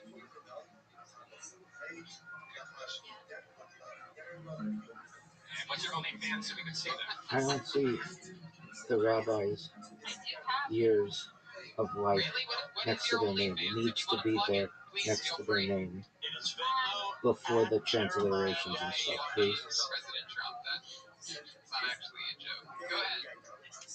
No, I plug it, but I just they changed the Boy, laws, George. right? They changed the policies next week. How long is this lady gonna live? Okay. Indeed. Is there anything you'd like to plug Watch, she's like on the show? 19 years old. Yeah, my Instagram is Mariah through Carrie. Follow me if you want to see more of my stuff. There you go. Absolutely. Who has a pen? For God's sake, who has a pen? I need to write this down. Mariah Drew Carey, all one word, spelled like Drew Carey and Mariah Carey, right? But Mariah Drew Carey, all one word on Instagram. And how about your producer there? Is there anything he wants to plug? Check the Yiddish for the unintended but whatever outcome. Its transliteration doesn't seem like it's long enough. It's not Spotify. And how about you, Michael Lair? King Mike. I'm Michael Lair, Count.com. Fuck me there. I'm working always find this the next big thing is around the corner. I'm gonna be on America's Got Talent and Wednesday, I don't know. When are you on America's Got Talent? One with the plugin and the bring me in. But I mean, I'm a rolling ATM machine. Like my story sells itself. Plus I write bits by the pound. So I mean, I'm gonna be, oh man, it's gonna be so. The world will see. Michael, I tell you this every week, and I'll say it again. I love you so much. We love you. We miss you. We can't wait to have you in the studio. We wish you were here with us. And on this episode, I think we all wish we were actually there with you. Yeah, absolutely. I weigh my corona as one more joke. Let's Oh, Corona, big closing joke. Here we go. Hold that microphone a little bit lower. Talk loud.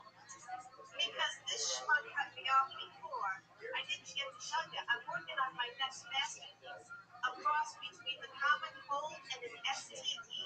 It'll be called Nicholas. Thank you to my supporters. Wearing your face mask on your chin. I'll see you at the beaches. Thank you very much. The great coronavirus on an episode of Murder Mike, everybody, with Michael Lair, Mariah Drew Carey, and Chris from Chicago with a new album. My next album will be better. Your final comedian of the night goes by the name of Kyle Maucha, or Mucha. We're going to roll right into that right now. Here is Kyle Maucha, everybody. get pushing real good. Kyle Maucha. Here we go.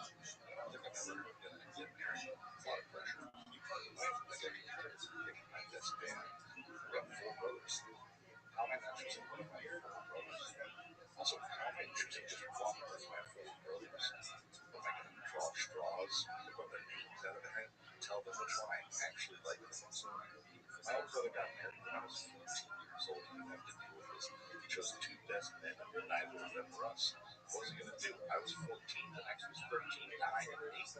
Go with the 9-year-old, with a large toddler in a tuxedo standing next to him, holding a very expensive diamond ring. And how would he explain that to the rest of us? Sorry, guys, I'm going with Keith.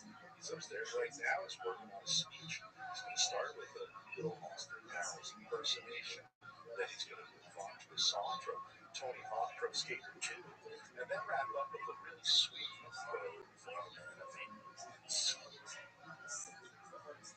Fuck yeah. Kyle.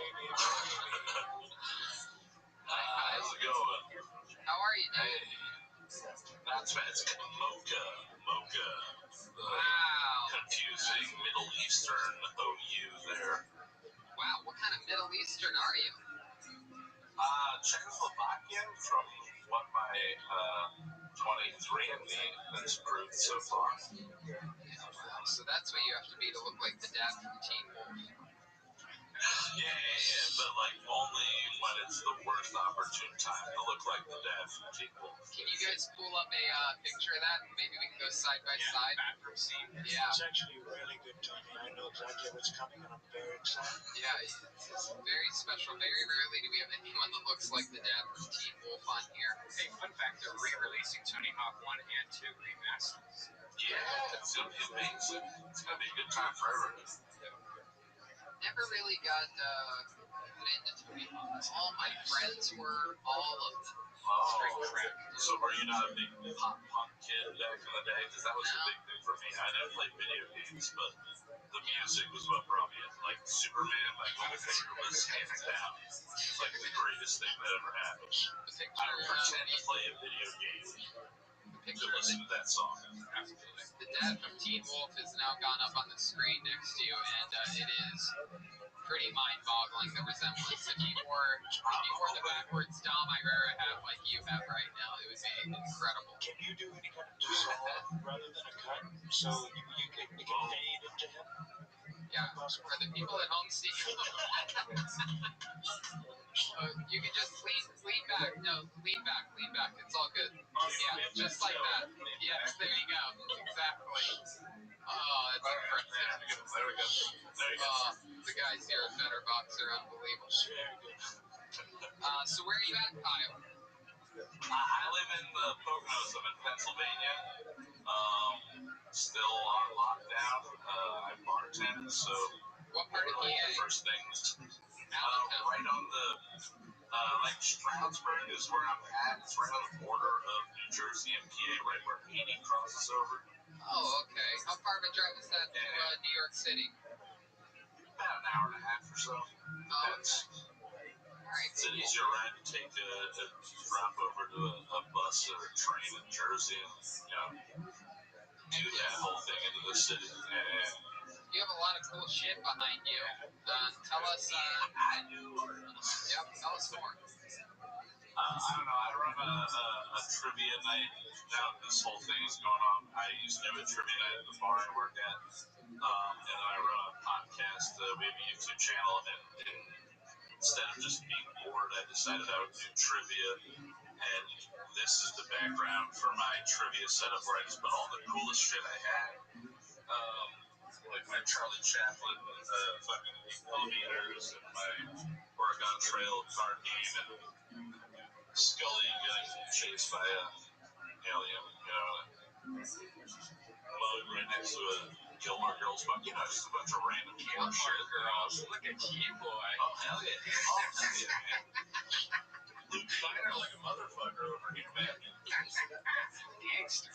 I know that my demographic is definitely chubby ladies in their 40s, so Hey, you gotta know that. You gotta know that. Fuck yeah. How many ferrets do you own? I've never actually owned a ferret. I had a roommate with 2 ferrets at one point. Oh, there we go. You just rent your ferret. Yeah, I gotta have it. Yeah, I didn't actually have to buy them myself to get that. Yeah. Any Now, animals just there? saying, I A had snake? ferrets. You have a snake? My roommate's got a cat. My roommate's got a cat. I used to have a bunch of animals, but me and my ex had like 9 animals. She was a psychopath and just had to adopt everything that came on Facebook. Right. And now I just have a roommate with a cat, which is way fucking better. You know, just way better. Yeah, absolutely. And how long did you two break up? About a year, actually, almost. It might be like the anniversary today if I were to look at a sad journal somewhere. Absolutely. About a year ago. Yeah. Are you happy now that you guys are separated? Oh my god. Well, she is currently about to have a baby with the next guy in line, so Heck yeah. bullet dodged right there for sure. Absolutely. You don't have to worry about any babies breaking into your Terminator dolls or anything like that. That's a Terminator 2 puzzle in a box on top of all that shit. So I don't need that baby fucking my shit up. President Trump is very close to Jeremiah Watkins, who has a whole new puzzle life. I've been working on a 50-piece puzzle for 9 months now in quarantine, and it is very, very entertaining. I love it, man. I love it. Have you been dating at all? It's been a year since the big breakup. What are you doing for dating? Oh, yeah. Doing the Bumble and the Tinder. Tinder's been allowing everybody to do Tinder passports, so you can just put yourself anywhere in the world. So I figured I'm a fat Irish guy. I'd just grab myself in Ireland. I've been cleaning up virtually in Ireland right now. Wow. But, yeah. Just standing a lot of women up in Ireland? Yeah. Go meet me here. Yeah. Never. I'll meet you on the corner of Dublin and McGregor. It's my Irish impression. Welcome to Bonehead, you know what I'm saying? Bonehead. Hey, here's a trivia question for you. What 1980s movie changed the federal government's understanding of hacking? And after the president saw this movie, he had a meeting with everyone. It's like, wait, we got to do something about this. This movie just exposed us. Was it a Harrison Ford movie? Nope. I'm assuming it was not a Harrison Ford movie. I'm going to guess Flight of the Navigator. Oh, Gage and Anthony now. What is it? War Games. That's right. That was the movie.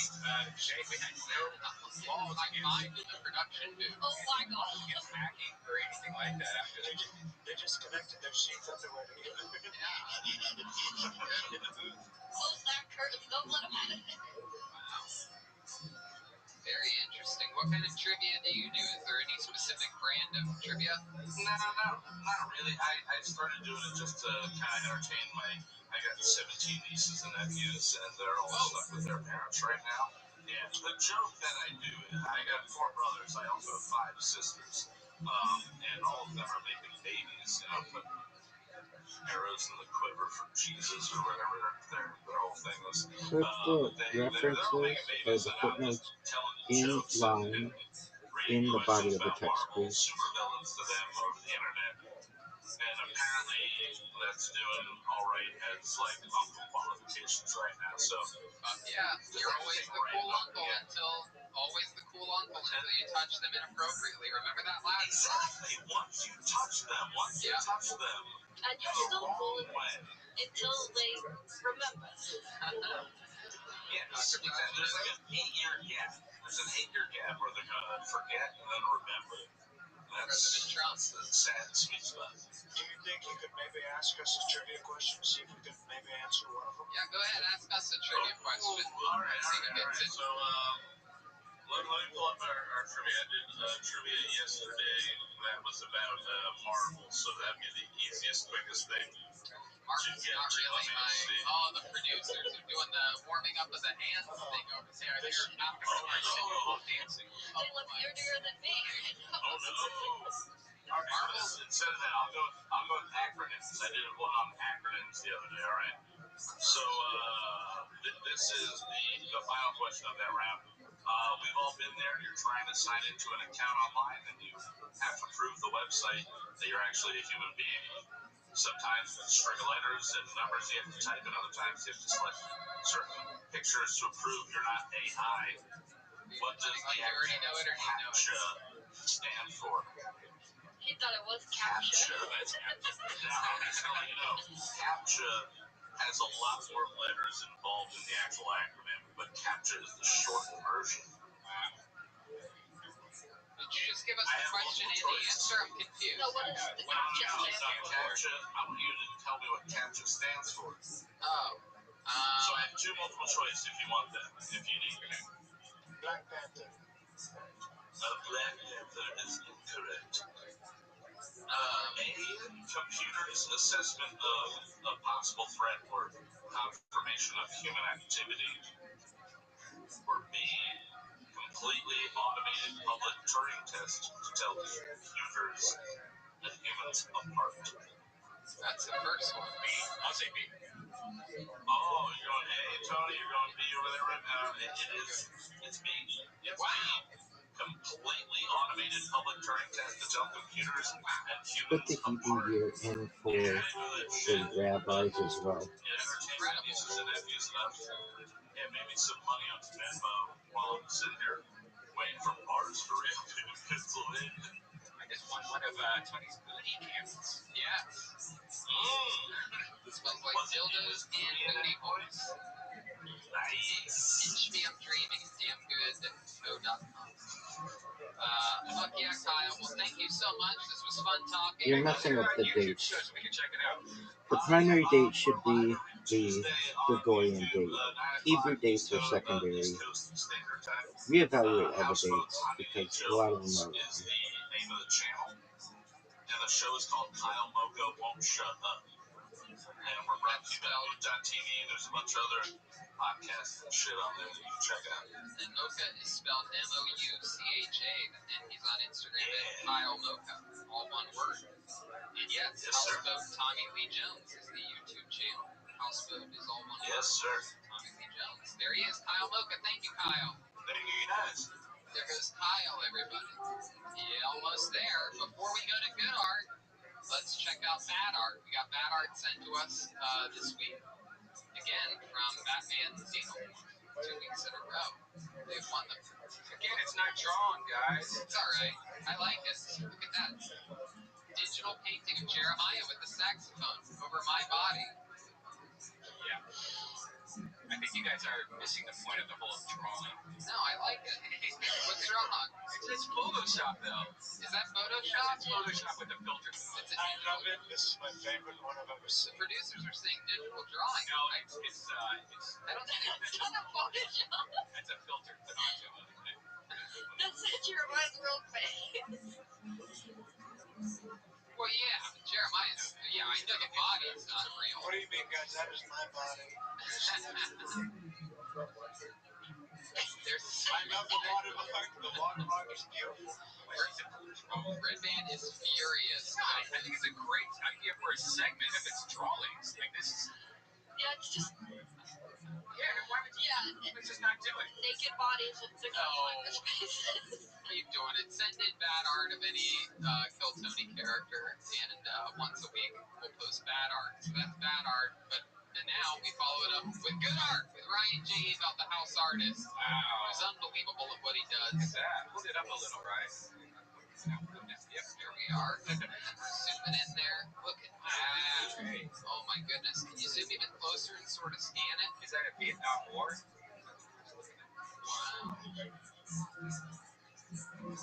Oh, this is great. You can actually sort of explain to us what you did. You have a microphone there. Tell us about it. Tell us about your work.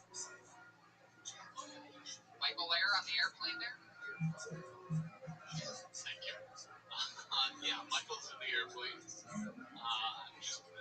Just more quarantine. We all got to wear masks now. Of course, the president and whatnot wearing masks. Love the usual. Love that. Red band with the cat ears up top. Or in the middle there. Very good. All drawn during this episode of Kill Tony. That's awesome, bro. Incredible. Do you still have that sale at RyanJEmail.com? He did that while you all sat there doing less than nothing. RyanJEmail.com for all the posters and prints of every episode of Kill Tony. And, yeah, the show goes on. Things slowly opening up. I mentioned some dates earlier. Those are still on. Miami, Boston, Houston, Dallas, Fort Worth, Salt Lake City, Austin, Toronto, Bakersfield, Sacramento, San Francisco, Tacoma, and Washington, D.C., supposedly all in 2020. Thank you to Gage and Anthony who are taking your submissions this week at killtony14@gmail.com. So send those in. Heck yeah. And how about a big hand for the leader of the band, everybody, Jeremiah Watkins. Thank you so much. So great to be here. We have a file. Yes, got a file. Dr. Fauci told me to get more organized, so the cardboard doesn't perish. Big J. Okerson is on my show this week, Jeremiah Wonders, releasing weekly content on my YouTube. Is there a reason why you tagged us all in that, by the way? You're all in that photo. Yeah, I saw that. Is that because you guys do like impressions of us or something? No, it was literally like a Lost Boys theme of the artist and the art of getting up. Zoltan Rothers put together a great artist. Great guy. Yeah, guys, been by Jeremiah Watkins. Thank you so much for having me. And I love Brian Redman and Tony Hitchcock, the best host in the whole man. We love you, Mr. President, perhaps one of the greatest presidents of all time, Donald J. Trump, everybody. And one of my favorite doctors ever, and fellow Tony, Dr. Anthony Fauci was here. I'm a big fan for Dr. Fauci. All I want to say is, why is the one thing the president listens to me is to get more organized with his Venmo page. Out of everything I've been telling you and advising you to do. I love it. Dr. Fauci is actually Jesse Johnson this entire time. She's on social media at Jesse Johnson. Whoa, I didn't even believe it. I was just reading my notes that it was you, but now that you take your glasses off, it's you. Who the hell is this woman? I've never worked with a woman. I gotcha. Joel's back next week. Everybody's here. Everything is moving along. Shout out to the great people over at Represent Limited who made the crew a bunch of Kill Tony masks just for us, not for sale. I like them. They're cool. You can't really tell from this angle.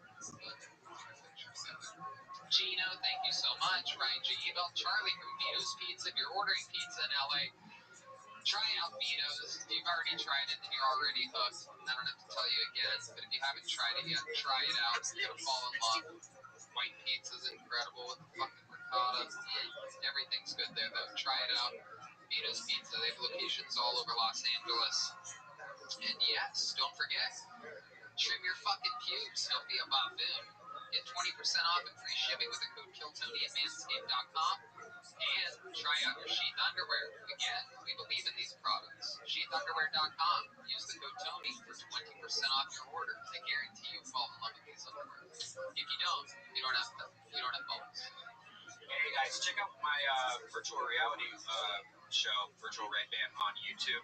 And Brothers in Cursive and Dead Air, we're still recording those. You can find those at DeathSquad.tv. Thanks, guys. See you next week.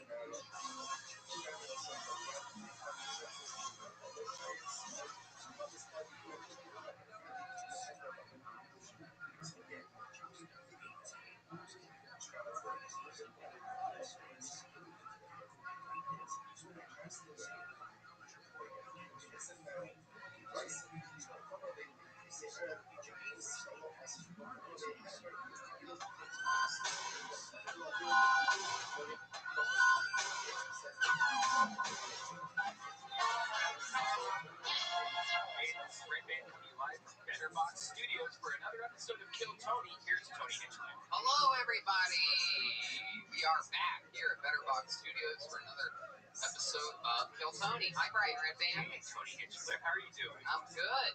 You know, next week or the week after that is our, I believe, 7-year anniversary of doing the show. We're going to have to have a party as soon as we can. Pizza party, perhaps, from our good friends over at Vito's Pizza. The great Charlie is here in studio.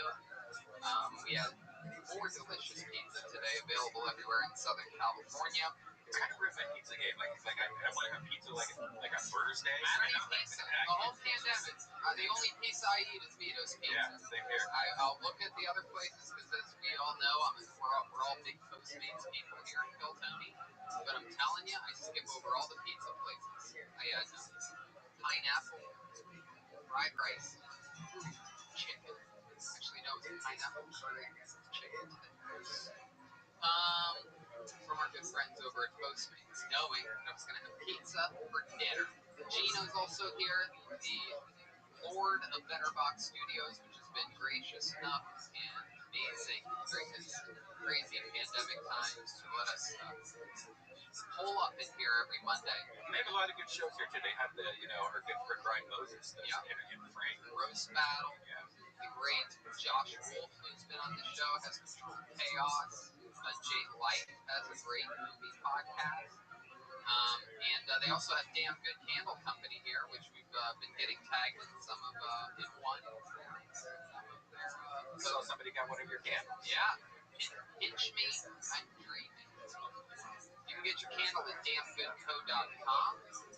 Tag the Phil Tony Show account here, Instagram stories, and the Phil Tony Show account will repost it.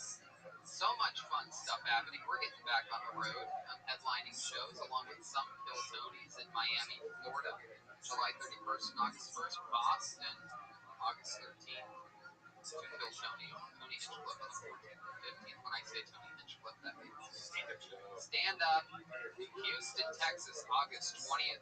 4 Kill Tonys, the 20th and 21st. Back to Houston, the record-holding city of the most Kill Tonys, other than Los Angeles. Dallas, Texas, the 27th. Fort Worth, August 28th and 29th, right after that. That's all in August. September, Salt Lake City. That's a great place. Moon Tower in Austin, Kill Tonys. September 17th. Toronto at the Queen Elizabeth Theater just added. September 29th. Where's that at? Toronto, Canada. Tembler Brewing Company in Bakersfield, October 13th. That's a really fun joint. That's all on the road to Kill Tony Mania. October 13th, Bakersfield, 14th, and 15th, Sacramento, 16th, 17th, and 18th, San Francisco. That's Kill Tony every single night that week from Monday to Monday. Fun. October 30th, Tacoma, Washington, D.C. in November. It's all happening. Can't wait. Can't wait to go back over there. You ain't fucking lying. I just found out I'm doing gigs next month. Top secret gigs in a city in Texas with someone that we know and work with that is very popular. He's been in the news as of late. He is a prominent comedian and podcaster. The email to submit to Kill Tony is killtonyquarantine@gmail.com. That's important to do. My recommendation is submit a few times. Why not? Make the videos fun too. You don't have to just do straight standing. Have fun with it. Stuff's wackadoodle. No one wants to see you talking in your closet about sad shit with the camera down below your waist. Hey, let me ask you listeners something. Did you know that 2 out of 3 guys will experience some form of male pattern baldness by the time they're 35? The best way to prevent hair loss is to do something about it while you still have hair left. You used to have to go to a doctor's office, get a prescription from the doctor. Now, thanks to Keeps, you can visit a doctor online, get hair loss medication delivered right to your home. They make it easy. They deliver it every 3 months. It's all on a routine. So you can say goodbye to your pharmacy. I want the reference in the bottom. Please remember this. Have it all sent to you. Thanks to the great people over at Keeps. You know about this? Yeah, it's great. Actually, I got my dad onto this because he's an older guy and he wanted to, see if he could do anything with his hair. So I walked him through it, and it was very easy. He did it on his cell phone. He did it on his iPhone, and it had to pick a couple questions. Like it shows like what kind of baldness do you have? Like do you have like my kind of baldness where it's going down in here, it went in the back, and you just answer a couple questions, and you talk to a real doctor online and get prescribed real medicine and to help your hair loss. And it comes in a discreet package, so no one knows what you're getting. It's great. It was really fast. It probably took my dad maybe 3-5 minutes to do the whole thing, and then it was prescribed almost the next day. Easy breezy. If you're ready to take action and prevent your hair loss, go to keeps.com/kill to receive your first month of treatment for free. That's KEEPS.com/kill. One more time, that's KEEPS.com/kill. gotta take care of yourself. They're great. They're getting big too. I see a lot of commercials for it. Yeah, they're doing great stuff over there. And another one of our favorite sponsors of all time, one that I use all the time, the great Express VPN. You know, they are great to protect your privacy and security, but I've been using ExpressVPN. I mean, I've blasted through Netflix's The Last Dance. They have a deal where you can, you know, where it's international, so you can't watch it on Netflix in America, but you can watch it from other places. It takes 3 seconds to reset your location, and you can watch amazing things. You know, a lot of people don't know this, but Netflix is different in every country and in different areas, and ExpressVPN gets you right into all these amazing things. It's so simple to do. You just fire it up, change your location, and it hides your IP address and lets you control the sites that you're going to and where it looks like you're at. You can choose from almost 100 different countries. Think about all the Netflix libraries you can go to. Yeah, it's not just Netflix. Like it works with any streaming service like Hulu, you know, YouTube, you name it. And if you like anime, oh my Here god, are the you cookies. that Go to the ExpressVPN Chabad has website, Japanese Netflix, find the exact and you can get the spirit of the way. You get a lot link of things that we and don't put have it on our in the body. Netflix here in the U.S. There are hundreds of VPNs out there, but the reason I use ExpressVPN to watch shows, it's ridiculously fast. A lot of these VPNs, sure, they work the same, but they're not as fast. Like you'll be struggling, like why am I even using this? So there's no lag. You can stream HD, no problem. It's also compatible with all your devices, phones, media consoles, smart TVs, and more. So you can watch what you want on a personal device or the big screen, wherever you want. That's right. If you visit our special link right now at expressvpn.com/killtony, you get an extra 3 months of ExpressVPN for free. Free! Support the show, watch what you want, and protect yourself with ExpressVPN. expressvpn.com/killtony. There's a toilet paper shortage. Everyone has an ass. Everyone deserves the gift of Tushy. Wiping your butt with dry toilet paper does not remove all the shit. If you got poop on any other part of your body, did you wipe it off with paper? Hell no. Water cleans better than dry paper, my friend. Thankfully, there's now a sleek bidet attachment that clips onto your existing toilet and my existing toilet. And sprays your butt completely clean with fresh water. It's called Tushy, and it's the best thing you can do for your butt. Tushy sprays directly to your ass and it removes the poop completely, so you aren't sitting on bacteria that leads to nasty things like hemorrhoids or yeast infections. Trust me, I have all those things in the past. UTIs, itchy assholes, or skid marks. Bidets are common in the rest of the world. A bidet saves you money on toilet paper. You still use it like a little toilet paper to like pat yourself dry. You got clear the little teardrop. But it won't clog your toilet. It's Tushy sprays your ass with fresh water. It's not toilet water. A lot of people think it's like gross water. Tushy connects to the water supply behind your toilet to spray your dirty parts with clean, fresh water. It's the same water you brush your teeth with. Wet wipes are the worst than toilet paper. A lot of people think wet wipes are okay to flush. They aren't. They're actually horrible for the environment. They cause anal fissures. You don't want your anus fissuring. And the most amazing part is this life of luxury is only $79. Go to hellotushy.com/killtony, all one word, to get 10% off your order. That's hellotushy.com/killtony. It takes like 6 minutes to hook up. Like, I mean, how easy was it? It's like a no-brainer. It's a no-brainer. We have the best sponsors in the world. We get to pick them. We got a list that they send to us. Hey, you like this? You want this? You want this? You want this? We believe in our sponsors. Love it. And speak of the devil.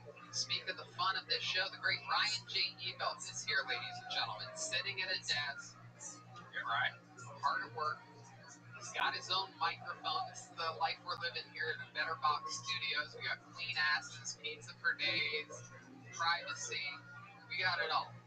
Speaking of hair, look at that. Yeah. Ryan's been on Keeps for a while. He's actually the founder. Yeah, you look like a 70s Kenny Rogers. Yeah. You look like You look like the dad from Teen Wolf. That's right. We did that. I did that last week. I guess you could tell I watched Teen Wolf a week and a half ago. And along with Ryan J, we're going to check in with later because he's drawing tonight's episode, of course, and all of his prints, all the T-shirts, all the posters, RyanJEvelt.com, and click on Kill Tony, right? And that's how they find everything. That's right. Click the shop button. I love seeing people's collections of posters. Yeah, like get framed. A lot of good collections. My entire place is covered with Kill Tony. I brought a few of them here. Decorate the studio a little bit. And I have another one that's going to the frame store tomorrow. But with no further ado, let's get into the show. We have a band here, as always, this week. The great Jeremiah Watkins is on a little trip, taking the night off. However, the two other members are here. It is the return of one of them. This has missed a couple weeks. He's back on a lovely Memorial Day. Ladies and gentlemen, always in character. We don't know what they're going to be. They were sweating bullets getting ready for this 10 minutes before the show. I present to you the best damn band in the land. It's the Kill Tony Band. Joel Berg, Joel Jimenez, and Jet Ski Jesse Johnson. Here they come. Oh wow.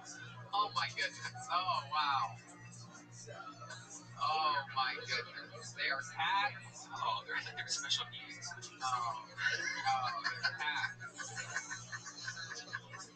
Oh, a special needs cat. It's exciting. Hello, kitties. Yeah. Hello, what's your name? My name is Elliot. I am a cat, and if you know anything about ancient Egypt, you would have been worshiping me back in the day, so suck it. Wow. Also, this bitch has been following me around all day. Yeah, what's your name? I am Parker. Are you a dog? You are? Obviously, you can't smell her. Oh, Parker. Welcome, Parker. How are you? Fascinated by this cat. Oh. Jesus, she won't leave me alone. God damn it. Her and dogs and cats. So confused. I hate Wait, it. why are you following him around? I had a taste of his shit. This idiot ate a magnet, and so now her owner put the stupid cone on her. She thought because it was stuck to the refrigerator that it was edible. Obviously not. Idiot. Wow. I did. I had a baguette. It was a good day. Love it. Love I it. said you can't say that word. I've never seen a dog with a Magnet, don't say that. I've never seen a dog with the beard of a wizard before. You know what's funny is, as time goes on during this quarantine, the band is reverting to its original ways of the belly room before budget because we can't go to stores and buy stuff. So we just have to make do with what we have. Very rarely do I see a cat with a collar on it, too. It's actually a special release collar in case I get trapped because I'm very agile and I can get caught in a fence or something. All right, let's get the show started. We got Elliot, Parker, we have a dog, a cat, we have everybody here, and let's meet some strangers, shall we? See what happens this week on another episode of Kill Tony, where people send in a minute while they're deep in quarantine, perhaps different places in the world. And I don't know, we don't really judge them like they're stand-up comedians. It's a little bit of a break from the normal format of the show. The stakes are definitely nowhere near as high. Oh, you like steak? You're a cat. I didn't realize you'd expect a dog. You ever heard of a salmon steak? Oh my god. Salmon, beef, whatever. Shut up, bitch. Back to you in the studio, Tony. Oh, thank you, Elliot. So let's just jump right into it. Your first human being that submitted a minute tonight goes by the name of Nico Medina. Here we go.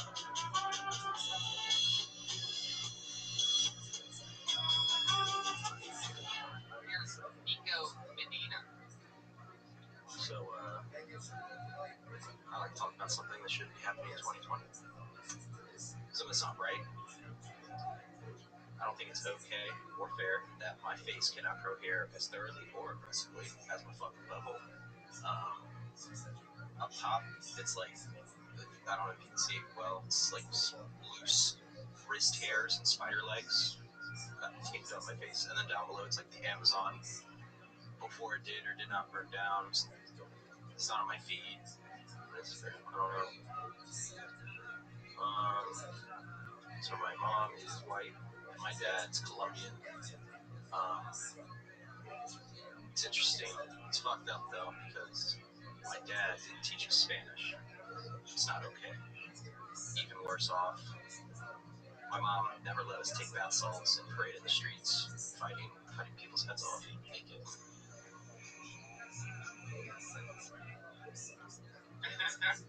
Wow.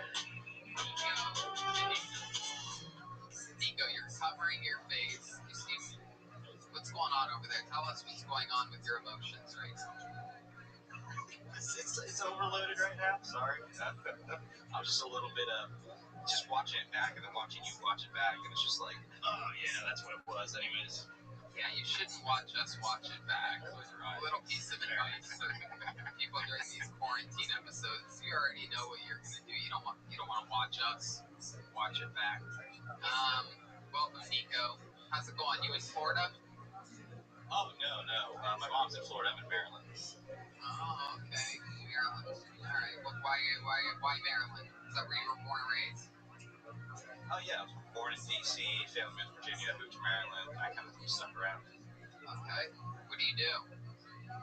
Well, I was a roofer. I got furloughed, so it's been about 6 weeks. You're white. What are you? What's your ethnicity? Oh, I'm half Colombian, half white. Hey, that's enough. I know something else white that's from Colombia. Just saying. Oh, God. Dirty cat, Elliot. Do you live in a brewery, or what's going on with that sign up there? No, I do a lot of Discord chats, and my buddy gave me the sign, and I was like, I'll just throw it back there. What do you chat about? Oh, that's great. I mean, that's really the only way I get any social interaction nowadays is like Discord parties and servers and stuff. And we just literally, like Fridays and Saturdays, we'll like hang out and just all join a server and just like shoot shit. Just kind of maybe game every now and then, but yeah, it's great. That's what I've been doing too. I love hanging out in Discord, especially now with the video chat.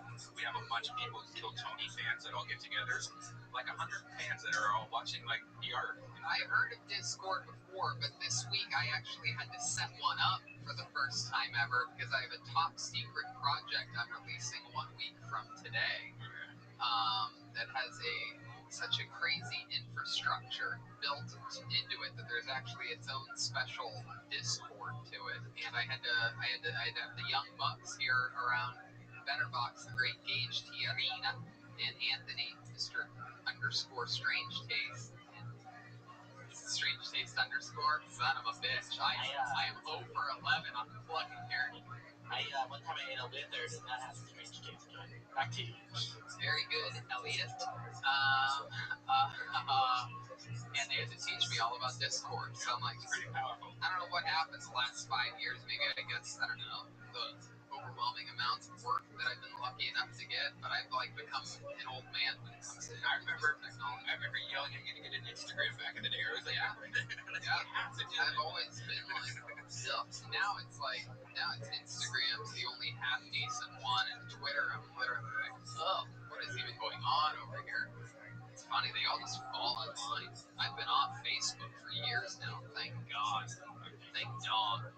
Now, I would love to hear more about that lizard. No, we're gonna keep it. Shut up, bitch. Oh my God. Relax, Elliot, be nice. I have a feeling. She's a freak. It's actually a scientific term if you know this. Also, I appreciate the manatee on your shirt. Very the seashell. I heard that back in the day, sailors thought those were actually mermaids. That is where the legend of mermaids actually began. That's a fat bitch. I don't know what's happening right now. It's one of those moments if you're wondering where it's like, I wonder if Tony knows what's happening right now. No. I am a special needs cat. Wow. Elliot coming out guns a-blazing with the foot on the pedal at 1,000 miles an hour here during Nico Midnight's our first comedian of the night. Anyway, so Nico, tell us something interesting about you that we would find interesting. Let's see. I played Spin the Bottle with 2 dudes and a girl once. And how'd that go? Tell us more. This is great. I think I went 1 and 4 to kiss the girl. So it's a weird half hour. 1 and 4. I think our 1 and 4s are different because I'd be hoping for the dudes. I'm a gay man. Hey, man. So much funny when you do. I know. Flip the script. I flip the script on every video. That's a good bit that you could write, though. There's a funny premise right there. Yeah. Yeah, I wish I thought about that before I recorded wherever that was. So, yeah, next time. Hey, that was good. Now you know. Hey, Tom. Sure, yes, Elliot. One time when I was at the pound, I touched tongues with another male cat just to date two of the girl cats. Touched tongues. Totally worth it. Unlike the last thing I just said. Back to you in the studio, Tom. My goodness, 2 weeks off for Elliot. He's finding his pawing right now. Now we land on my feet. That's right. That one belongs in the litter box. I would like to hear more about this. No. Shut up, bitch. Oh my god. What a weird combo you got now. One thing I wanted to mention, and you had asked something interesting about me. I spaced on this because that I'm sure was more interesting. I've been playing drums for like 15 years or so. Wow, 15 years, huh? Ish, yeah. My goodness. Is your drum set far away from you? It's right next to me, actually. Is it really? Is it behind that giant sign? No, it's literally right here. Here, show us. Oh, wow. Why don't you play us a little 30-second something? Let's see here what you got. These drum solos during the quarantine have been, as Parker would say, complete dog shit. They've been rough. I almost thought, stupid bitch. I also thought maybe like when they're doing this, maybe this is an audition to have a golden ticket to a drum off the next time we're in their city. Is that there's electric drums? Those are Roland. Yeah, they're TD-17. Roland TD-17. That's what I was about to say. That's cool. All right, here we go. Here's a little bit of the drums from Parker. We can't, or not Parker, from Nico. Yeah. Turn it on. He's gonna see if he can hear it. Yeah. That's great. Yep. Fuck. Oh, shit.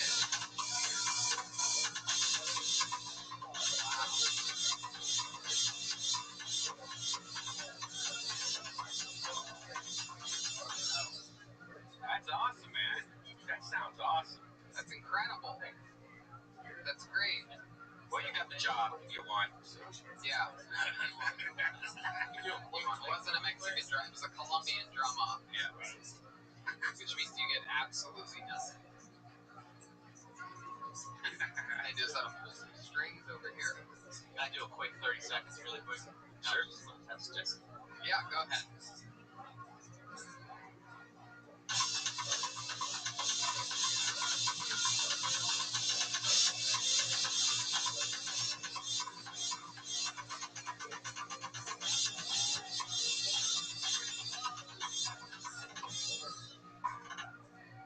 Wow. Very impressive. The person who knows nothing about drumming. Oh, okay. Very nicely done. If anybody knows anything about electronic drums, they know that there are trigger sensors so that every hit is actually at the same tempo, and it doesn't really matter. They all sound very equal, and maybe you'd like to come and challenge me on an acoustic set. Gee, right. Yeah, because I'm growing some hair on your balls as well as your feet, and come see me the next time we're in Florida. Oh my You have a big dick, yes. I do have a giant penis for a cat, right? Okay, Elliot. Wait, Thank you so much. where is he at? He's in Maryland. Maryland, yeah. I want to see a drum on that. Wow, Maryland, Yeah, Ramsey. well, So, you know what? Just because we're a little bit extra nice during these quarantine episodes and extra giving, you got to remind me of this when it comes up. And in November, we're going to be in D.C. doing a Kill Tony, and we'll give you an automatic 60 seconds. You can tell us your spin the bottle story, and we'll have a real drum off there. You can get behind Joel's drums, and we'll have a real Mexican drum off in the capital of the greatest country in the world, the United States of America. How about that, Nico? That sounds perfect. That sounds amazing. it's changed his entire life. Yeah, send Tony a message before the show. Yep. That would be fun. It'll be good. Just put you down a little bit, Joel. I can't wait. Hey, And that's not funny, I'm a cat. Nobody puts me down. Hey. You're not putting me down. show. You fucking bitch. All right. Sorry, not you. I'll see you later. There goes Nico Medina. He's on Instagram at TVP Nico, Niko. Your next comedian, your next submission goes by the name of Rye Matson. So here's Rye, everybody. Hey, Rye Madison. So now they're warning us about murder hornets. I'd like to recommend some other bullshit animals for possible media fear-mongering. Manslaughter mantis, bubonic bees, gremlins but from normal-sized bears, staphylococcus stingrays, brainworms, unfriendly Mormons, subway fungus, blood nut recall, evangelical jihadists, sewer snakes, toe fleas, and Samsung epilepsy. If those don't work, I've also got some dangerous political ideologies to be afraid of. The 12.6 percenters, Iggy Popians, ironic racism, flotectionists, the foreskin reclamation movement, Bill Berbers, dad and mommianism, the global body modification coalitionists of Sebastopol, Florida, and Lauryn Hill's movement for the miseducation of indigenous peoples. There's a lot to be scared about there, media folks. I'm just disappointed with your lack of murder mantis creativity. Yeah. That's Rye Matson. Hi, Rye. Hey guys, How are you? all right? How's it going, buddy? Good. Good. All right, man. I love it. Where are you at? I'm in Istanbul, Turkey. Really? Oh, you got the animals. You got the animals all riled up. Wow. There's a lot of street cats here, and dogs in London. How much do they charge? Oh my goodness. Okay. Sound like a What's wrong with you? I said I'm a special needs cat. Fart? You fart? You're a farting cat? Farts don't come from the mouth. That would mean blowing a raspberry. Oh, but it tastes good. Shut up, bitch. So, Rye, why are you in Turkey? My wife is Turkish. I got married last year, but I've been coming here for about 3 years. Okay. And, so how'd you meet your wife? I met my wife in Alaska. Whoa. Wait, so you were a crab fisherman? No, not crab, salmon. Oh. Actually, I think when we met, I was... I love it. We have a cat in studio today, so he's a hyperactive special needs cat. It's just great. It's exactly what I was hoping his tone would be. I always tell the band before the show, like, just be as obnoxious as possible, especially early on to start the episode. So that's what he's doing. So, what does your wife do? She's a nutritionist, yoga instructor, gymnastics instructor, all that hot girl stuff. Fuck So, you. I was surprised, man. I got some laughs out of you guys. I was like, man, that's such a hacky bit. This murder hornet garbage. But I mean, I'm really not a stand-up comedian. I've done stand-up a couple times. I did it one time here in Turkey. They have like an English language comedy night because apparently it's like not really like popular to do stand-up in Turkish because it gets political, I guess. So instead, they were all just doing like super racist stand-up comedy in English, which is interesting. So, Sounds like a blast. This idea. Who are they exactly racist against in Turkey? Yeah, what are their least favorite races? I don't know, and I don't ask, man. I'm a guest in this country as far as I'm concerned. They're probably monitoring this transmission, right? So Right. I'm just taking it easy here. We gotta get you an Express VPN for sure. So that's fun. So what do you do now? Here I teach English mostly. Normally I'd be going back to Alaska in May, but there's still really no flights, so I'll probably just wind up spending the summer here, which is cool. I mean, we go like snorkeling and Greek ruins and shit down the south. It's pretty dope.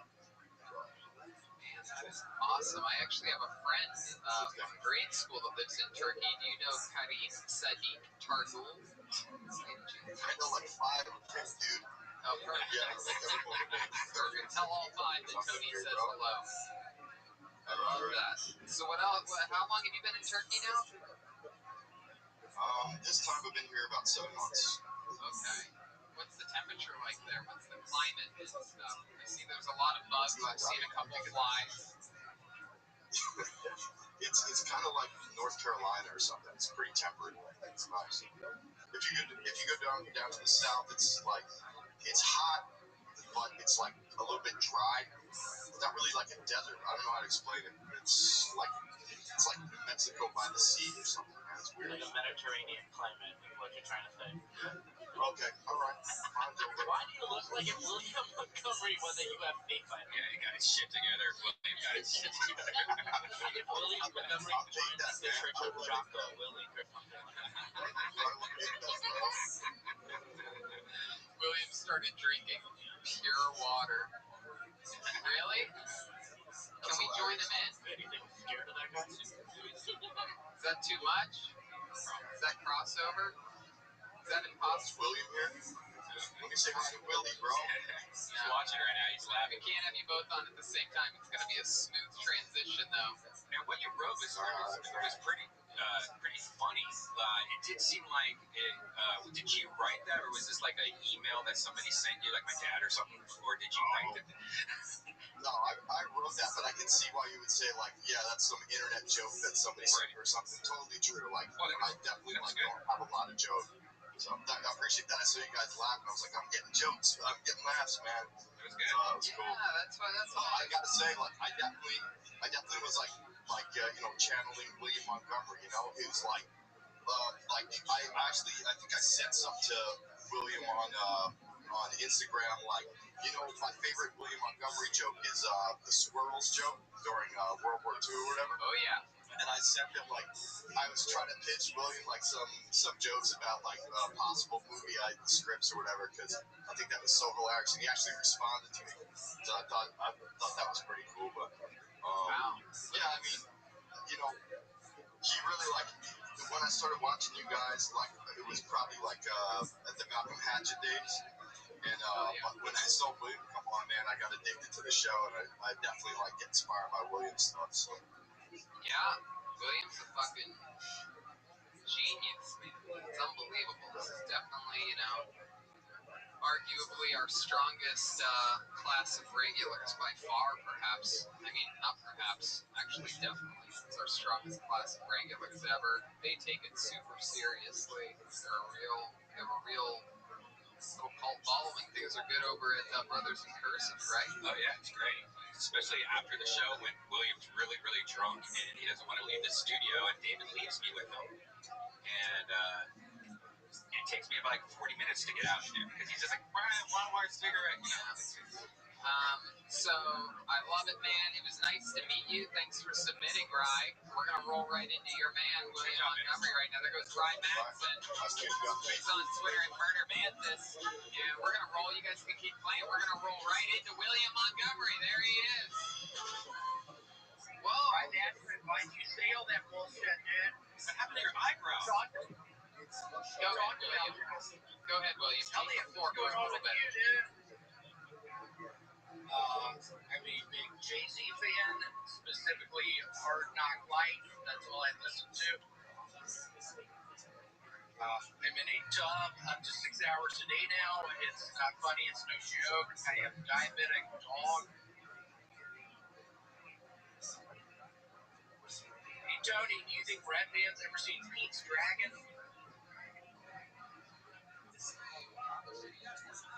Met my girlfriend at the X Games. She was a half pipe.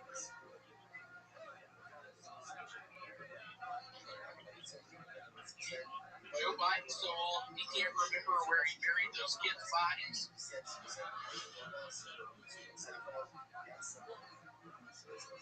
Okay, there's a minute from William Montgomery. I love it, man.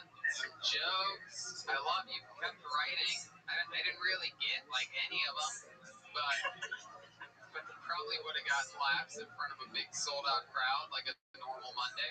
What's Pete's Dragon? I don't get it. It's a great, well, at least the original one was a great movie. Hell of a movie.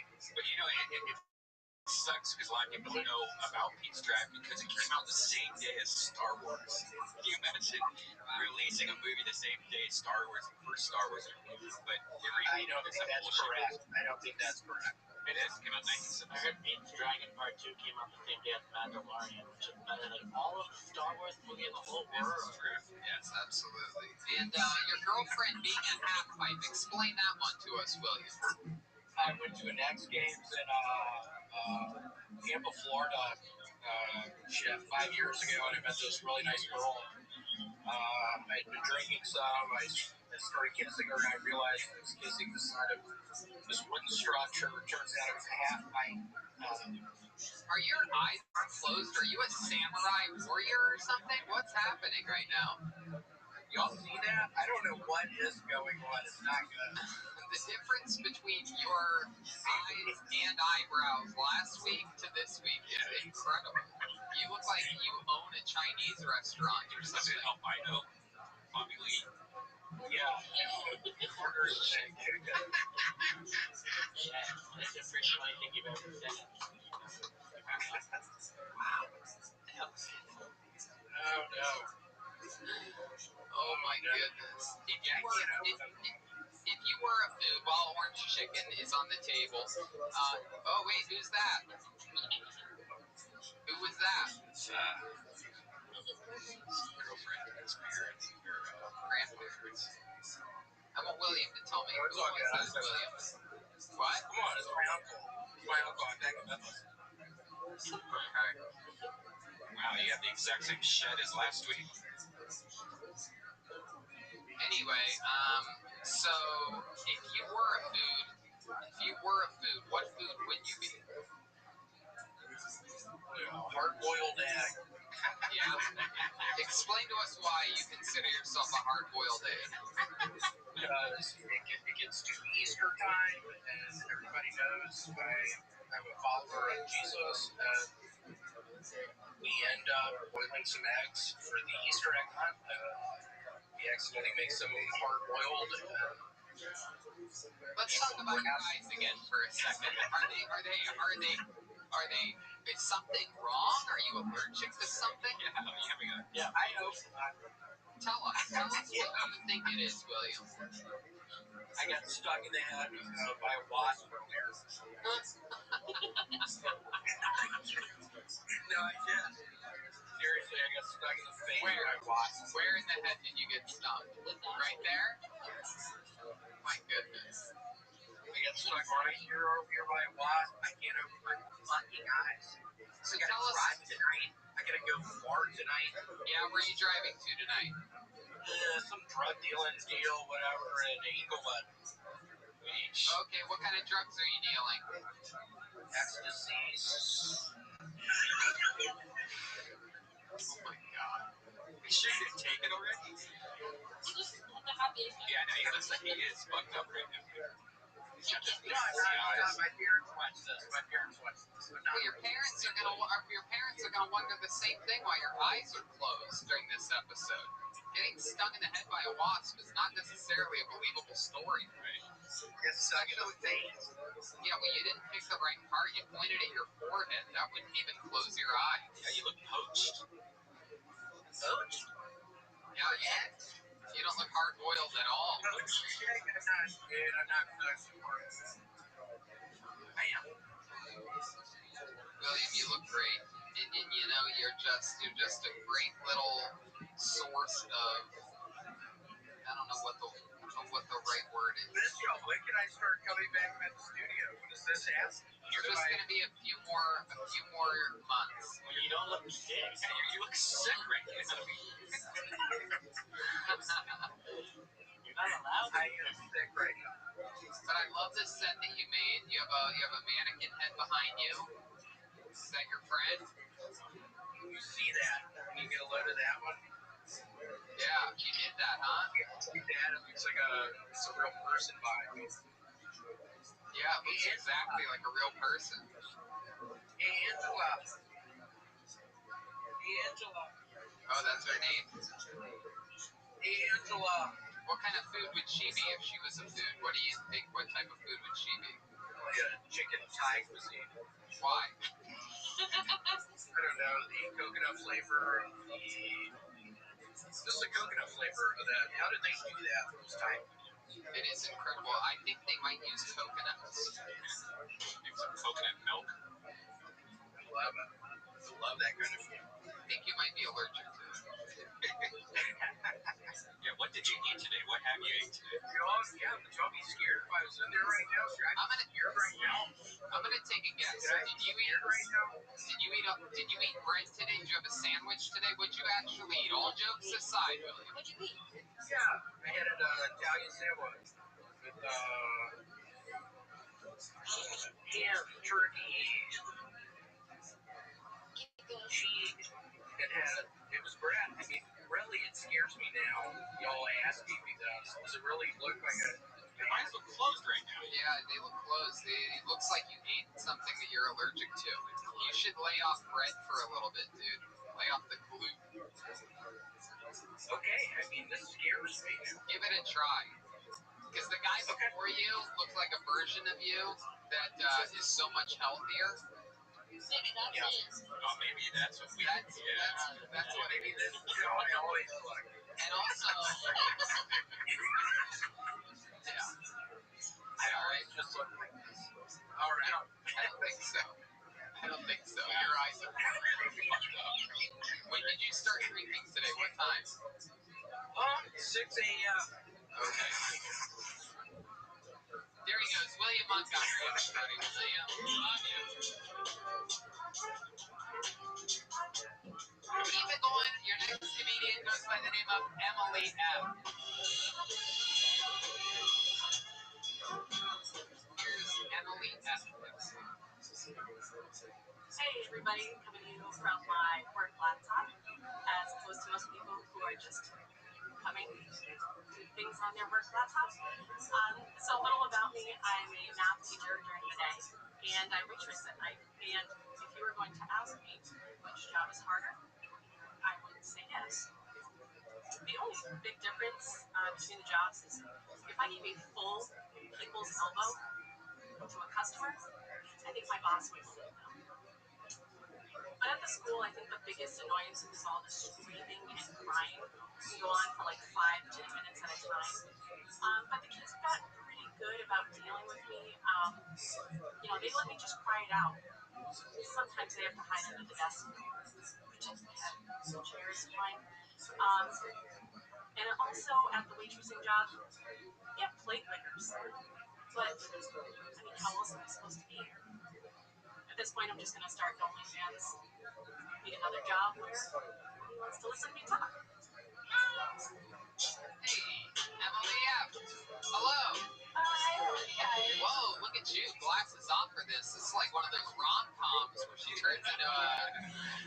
Oh. Look at that. Whoa. No, they both work. Emily, welcome to the show. How's it going? Like right under. I'm great. I'm excited. How are you guys doing? I love it. Good. Have you ever done stand-up comedy before? Never. Unless you're kind of like standing in front of a room of children and telling food jokes to try to get them to do math, then I guess that works, but never actually stand up. Do you like making your students laugh? Is it something that you do there, or are you more of a serious teacher? Yes. Oh no, it's like my job specifically, I have to get them engaged in like listening, because otherwise they won't do anything. So it's like my favorite part of the job. Yeah, for sure. What grade level are you teaching at? So actually, I'm a math specialist. I do everything from kindergarten to 6th grade. So I get everything from like shitters of their pants to the eye rollers and everything in between. So 6th grade, what's the hardest level of 6th grade? Is that algebra yet? Yeah, we can do a little algebra. Did the kids ever ask you why they're learning this stuff if there's going to be calculators? Yeah. And how do you respond to that? I actually have one of my cabinet walls in my room is, when am I going to use this? Because I get that question all the time. But I just tell them like some bullshit about it, helping them problem solve and perseverance and all that shit. But you don't have that energy. But none of you teachers really believe in that, right? You don't ever really think anybody's going to use that. If x equals 3 and y equals 7. No. Right. Exactly. We got it here. Why do we have to do it then? Yeah. So annoying. We got the real confession. You know, actually, Real listen, I don't make the rules. Like I said, I tell them jokes. I get paid. Right. Happy. That's it. Red Band does the same thing. He tells sixth graders good jokes every chance he gets. That's so fun. So you're a math teacher and a waitress. So why do you do both of those jobs? Right, right. You make more as a teacher or a waitress? If I worked the same hours as a waitress, I would make twice as much as what I make as a teacher. Right. Right. Which is. Did it cost you a lot of money to get a degree to be able to teach? So I actually got my degree in criminal justice, and I worked with juvenile offenders in prison and that was fun. Oh yeah, no, that's tough. Can you give us an example of a rough situation there in prison? Oh God, there was okay. So there was the one kid that we were doing an intake evaluation on, and we were trying to ask him questions about his life and what he had open pending charges, and he was so proud. He was staring at me the whole time. He's like, "I got CDs, 4 of them," and like at that moment, I was just like, "Why? Why are you proud of this? Don't be proud of this. Stop it. Stop being proud of this."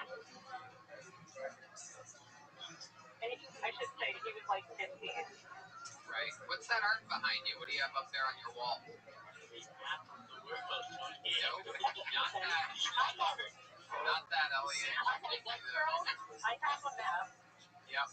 We got the map. What's the other thing? Yeah. That is a poster from a Dave Matthews concert I went to. Oh, okay. Okay. Again, I'm a white girl. Yeah, you are. I've been to Dave Matthews concerts. I've never seen a more Latino-looking white girl in my life. I agree. That's crazy. Oh, don't be offended by me calling you Latino. Sorry. Jesus, I am Mexican. I'm a Mexican. Sorry. Oh, I hate this lady. Sorry. Oh my God. Shout out to Speedweed for my catnip tonight. LA Speedweed also delivering. Elliot has catnip, everybody.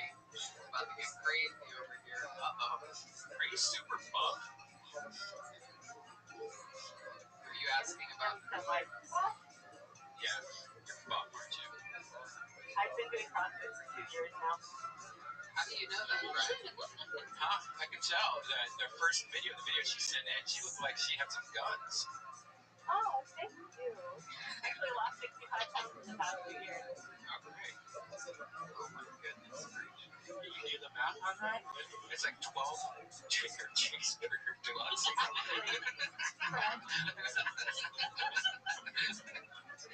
Love it. You have a boyfriend? I'm married. Oh, how long have you been married for? 2 years. Wow, what does he do? He's a welder. So he's actually essential. He's asleep.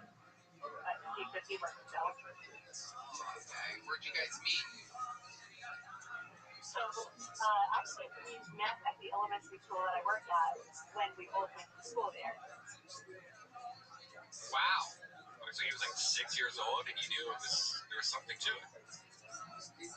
It's sort of like our moms were like older moms, so they always hung out. So like we always ended up hanging out, and then he moved away. And I was like, when Facebook came out, I was like, oh, what is that kid on Facebook? And I looked him up, I was like, oh, shit, what are you hot? So Damn, look at that. Do you feel creepy for like looking into like how this young child looks now? Like it's weird. Well, I didn't actually picture him as a 8-year-old when I was looking him up.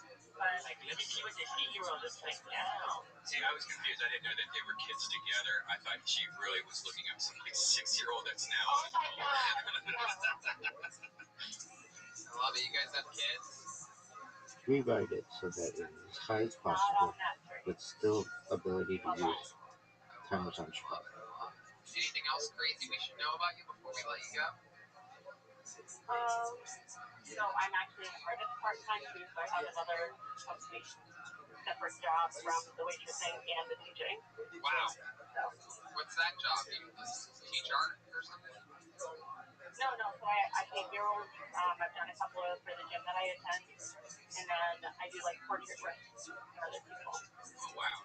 Awesome. Do you have any of your work anywhere close to you that you can like show us? Yeah, I got some right here. Let's see it. So, you know this guy. Picture of me that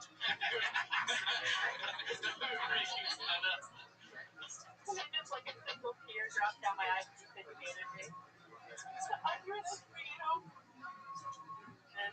Oh shit! Whoa. Look at that. I can't believe I look great in that. Thank you. That's it.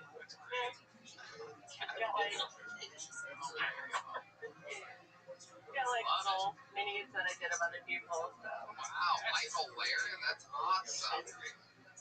Michael Laird and I have beef. So.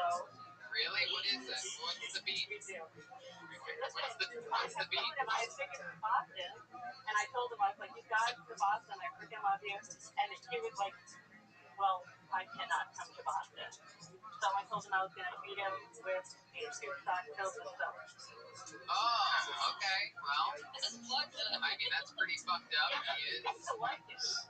Yeah. No, he might. This wasn't about hamburgers. He's the type of genius that probably be into taking a good beating once in a while.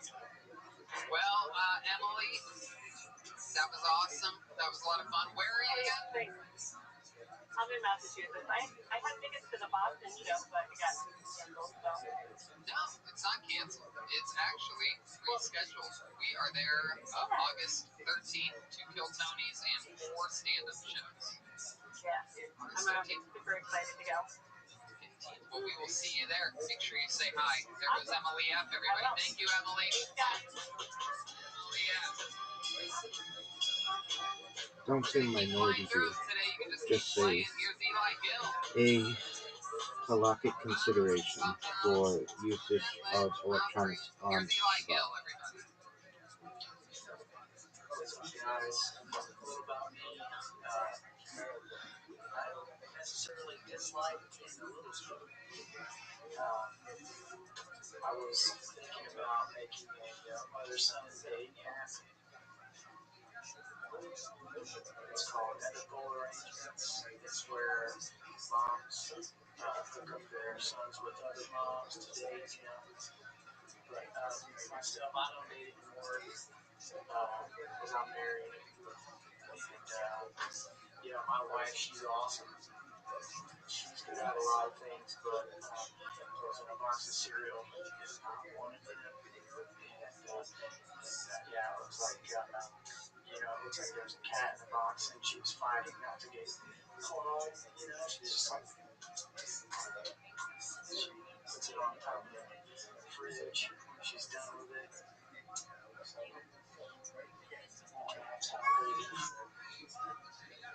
Hell yeah. Eli Gill. Hi, Eli. How's it going? How are you? Welcome to the show. Welcome to the show. Where's careful? Yeah. 1 frame per 10 seconds. Yeah, it's really lagging there. You on your neighbor's Wi-Fi or something? Yeah, I wish. No, I'm sitting right next to the router, actually.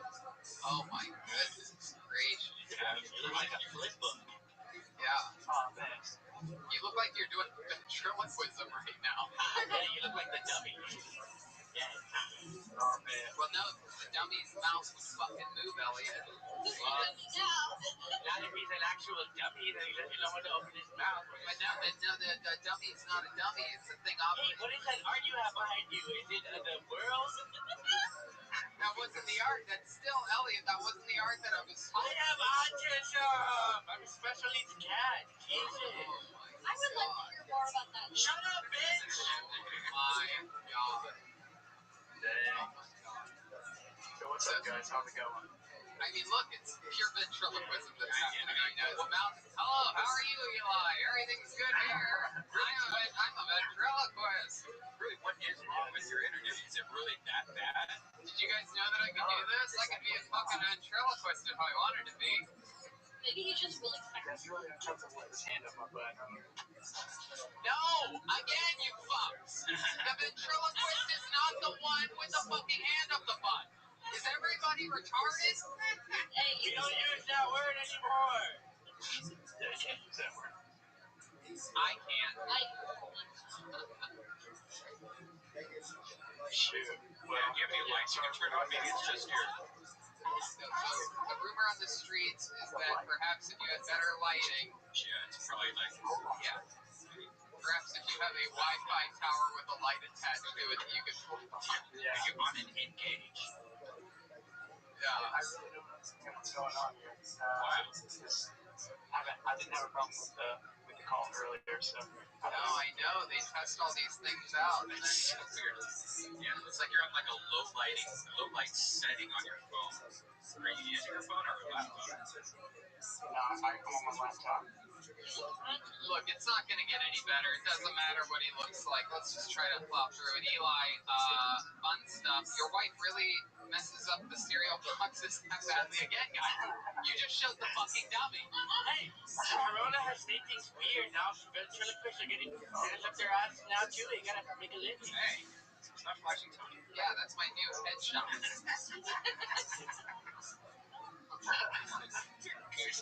So, little spoon, I agree with that. I like being the little spoon as well sometimes. It's a fun thing.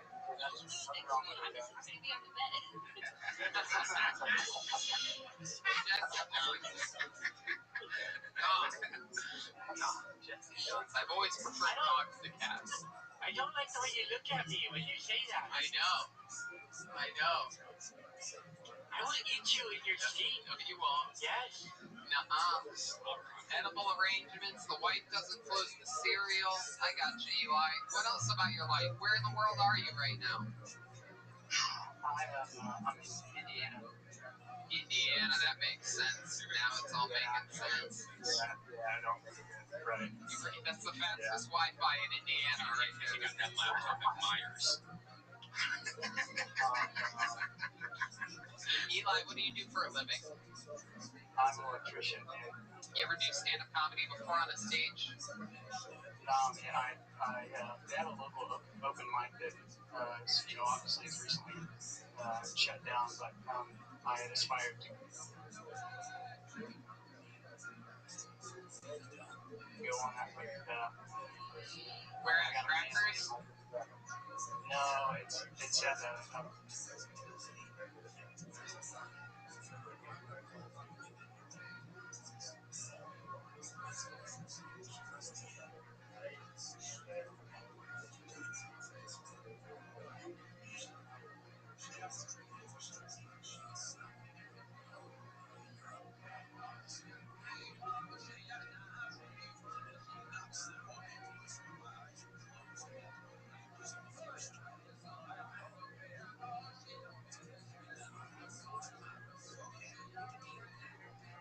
As good as possible with the rating of still being able to use no place called Kettle Top Brew House in Anderson.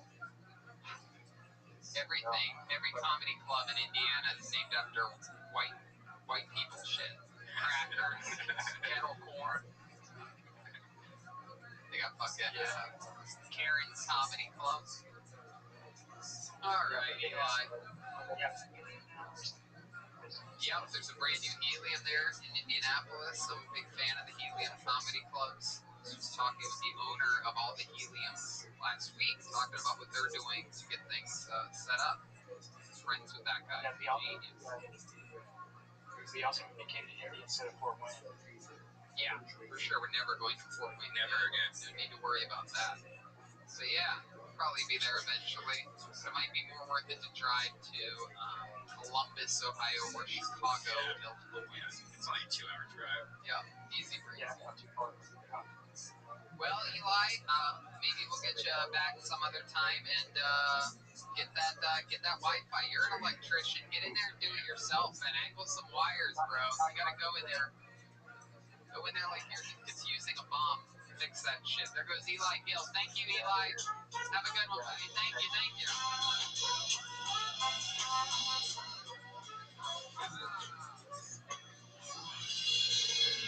Speaking of Wi-Fi, right? No? David Lucas. Okay, David Lucas with it. You know, he said he got new internet last week, and that's why he didn't have internet. And then me and Roy were like, well, why didn't you just use your cell phone internet? Because I don't have cell phone internet in my house. I don't know what's going on. It doesn't matter. What are you going to do? What are you going to do? There's a pandemic going on. David Lucas, without a doubt, obviously more than anybody, and this isn't a dig, but like his style really is spurring on. I mean, he's a true, pure stand-up comedian. I've always said that. Unbelievable joke writer and performer for the stage. You know, you have your William Montgomerys that are very silly, and that's their backbone. It's, you know, a different type of comedy. Silly. The last few years, I think people have forgotten what's funny and what's silly. Sometimes silly is also funny, and sometimes funny shit. Still allowing the use of smartphones and computers on Shabbat. And the point is that William is always silly and sometimes funny, and Michael Lair, I mean, is just a different type of funny. He's, you know, incredibly unorthodox with over 2 decades of Chicago's second city. Don't call it just experience. So obviously, a guy like smartphones that and computers. Say to this pandemic. use of electronics. Whereas David You could Lucas, say I feel like is a lot more halakhic consideration for use of comedy. You give start us over. An audience, electronic we'll fucking consideration. rip it. We'll feed off that Start over. energy. A Use halakhic timing, consideration means to our advantage. for electronic Shit like this usage pandemic, on Shabbat you and got Yom us Tov. frozen, fake smiling through all of this baloney. So this is all a big front. I think that explanation makes some sense. Is he good to go? Great, beautiful. Here we go. We're moving to Jason, everybody. Is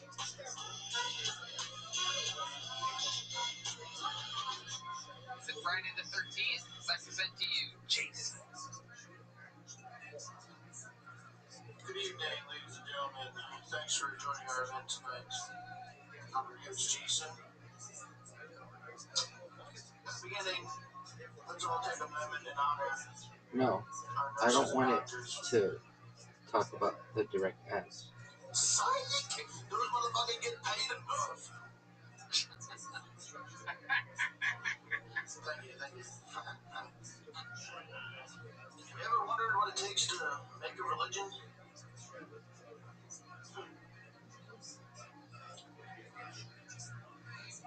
It's kind of funny, you know, they say the churches are non-profit. I don't know if I buy that because their whole shtick isn't that based off of a profit.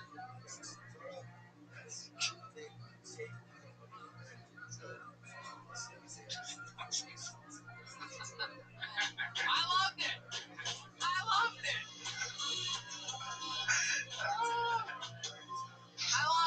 Me too. That was fun. Sounds fucking awesome. Genuinely funny submission. That is Can you guys hear me good? Yep, everything's good. Internet's booming. Everything's good. Business is a booming. How are you, Jason? Never been better, man. Where are you, man? Where in the world are you? Little buck town in Pennsylvania, Elizabethtown. Elizabethtown. Is that near, It's like 10 minutes from Hershey, in between Lancaster and Harrisburg. Okay. Is Hershey Park still a thing? Like, does it still smell like chocolate when you were driving through it? Oh, yeah. We just did that. We just did that drive a few months ago from Philly to Pittsburgh. Oh yeah, I remember. I had to do it in a separate car because I couldn't fit into the same car. I forgot about that. That was fun. Come on, don't be a fan. I'll tell you what, I miss Wawa apple fritters ever since then. I bet you do. Hey, I'm guy looks like Tank Abbott if he was actually part tank. Yeah, it's incredible. We had a healthier version of William Montgomery earlier, and right now we have a healthier version of Brian Redman. It's so exciting. Well, wait till you hear the song. What song? I You sent made a a song? I You made a song. Okay. The third verse, you guys get a shout out, so bump this shit and let me know what you think. Oh, you're gonna play a song? Is there anything else we need to know before playing it? I mean, tell me what you feel. That's all I want to know. All right, here we go. Jason sent in a song. Let's hear it. Here we go. Turn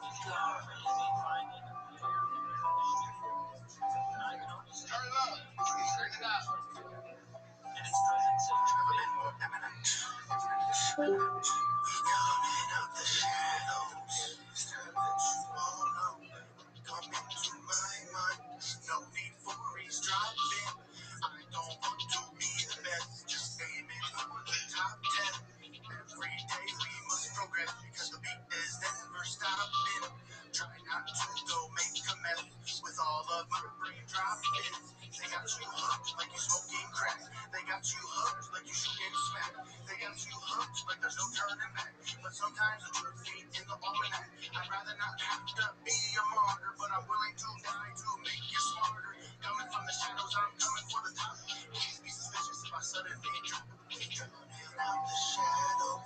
It's time that you all know. Yes. The Rachel battle. We head out of your asshole. To me like Epstein. Please know I'm not suicidal.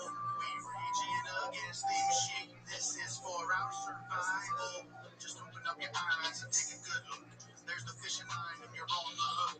It's gotta be the close time to change. It's kinda hard to find someone who isn't deranged. The whole damn system, top to bottom. So damn crooked like Hillary Rodham. Purple, red, it doesn't matter what they say. You already know, they definitely bought them. I'm gonna have to shake your world like a snow globe. Aiming at you with the microscopic scope. Let the soap deep in your frontal lobe. And you might just question everything that you thought you know. How many generations gonna be complacent? If ignorance is bliss, then bliss must be amazing. How's your life been feeling like a horror story? Well, my name's Jason. Welcome to Purgatory. Coming out the shadow. It's time that you all know. Fight the Rachel battle. We head out of your asshole. To me like Epstein. Please know I'm not suicidal. We raging against the machine. This is for our survival. Money to bumps and your mind's a blunder. So go ahead and call me a one-hit wonder. The only way to explain your life till light. Your kundalini energy is out of sight. Some might say, no way, that's voodoo. But look at me, I'm going harder than a blue chew. Might just have to send this in to kill Tony. I love you, Red Man, but lay off the baloney. From a fresh Carolina to a Tennessee. The creme de la creme, as good as you can see. I'm so thankful that you both are Lucas. I'd be remiss if I didn't mention Toby. Last name hits with a little gauge of Brody. Save the best for last, stand up for Michael Blair. The original gangster of the true players. Wow. I love it. That's the best rap song that's come out during this fucking quarantine. It's the best fucking 10, I don't even know what to call it. I made 10 songs in like the last week and a half, and they're fucking crazy. I love it, man. I don't want to hear the other 9. That's really good. I have 9 lives. That was the second one in the progression of it. Wow, that is incredible. I would not have taken you by your appearance, sending in a set from the bathroom with Chew Tobacco, a spit tune. I like the Blue Chew reference. Yeah. I don't know how you know that I love bologna. Yeah, I'm a big bologna guy. it's true. I can see it from here, man. Smell, you're not here. Lay off of the baloney. Hey! We like it. I already have the whole song memorized. Gauge, bro. Fuck yeah. That's I right. like the performance. I bet it was. Well, I'm also a gauge, bro. Yeah. Anyway, so love it. Yeah, the dog over here, Parker, can't stop kicking it out of his head. All right. Parker is actually the daughter of Nate Dogg. So What do you do for a living? Work in construction with my dad and family members and shit, just a little small time contracting thing. doing like remodeling and whatnot. I love it, man. I mean, you had great jokes. The song was fucking awesome.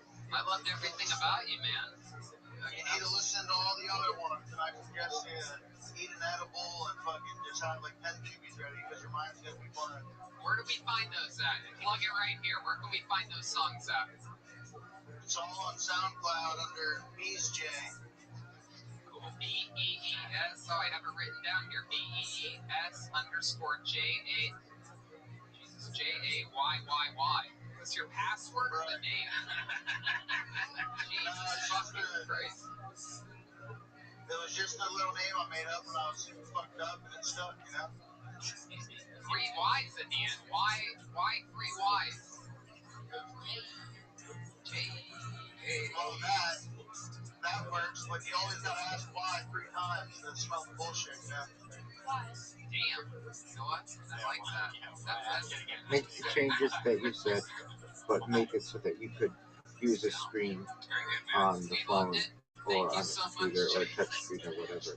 You're awesome. Make any Look, justification that you need for I that, will please. insult you just one time. One little thing here. Go back for a second to where you put your arm back behind your head again. Jeez, I tell you I'm gonna make fun of you, and then you change. The distance between your shoulder and your elbow is obnoxiously small. That's the only thing I can make fun of. Very rarely do I even make fun of you. 5'8", no, that's a whole different thing. 5'8" does not matter. What I'm specifically making fun of, it appears at least that you have about a 4-inch bicep, like from elbow to shoulder. It might be one of the shortest arms I've ever seen. I can't imagine how hard it must be to do construction.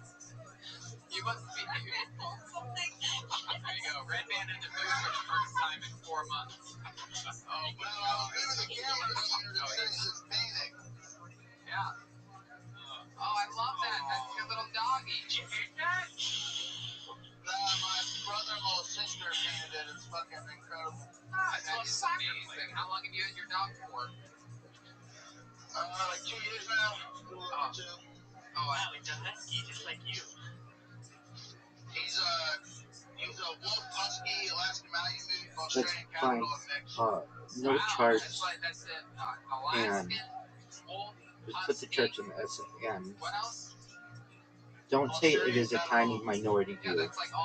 You can say that it is a view that it is held by some I don't know if you believe in coincidence or not, but I don't. Orthodox individuals. Maybe that's the best we can do. Jason, thank you so much for Elliot's a real caddy tonight. Pretty fucking unbelievable. Yeah, super believable. That's the microphone. Elliot. I just want to say I'm so glad I get on here. This is fucking awesome. Yeah, we gotta change this fucking world, man. I love it. We're gonna do it. Make sure you come say hi when we're in Pittsburgh or Philly or something. Yeah, I need to. 2028, I want to be the youngest president ever, 35. Let's make it happen. I love it. You got my vote. I'm telling you right now, I like it. There goes Jason, everybody. He's on Twitter at BeesJ1. BeesJayYYY1. And he's on SoundCloud. Check out the nice songs that we did here. BEES_JAYYY on SoundCloud. This is Texas, ladies and gentlemen. You're in Texas. Very good. Here's Texas. It's a pussy. That is my impersonation of William Montgomery and Jamba Juice. Can't take him anywhere. I don't give a fuck about a baby stick turtle. I have a cocaine habit. You probably guessed it. That's still William Montgomery and Jamba Juice. Yeah, that's right.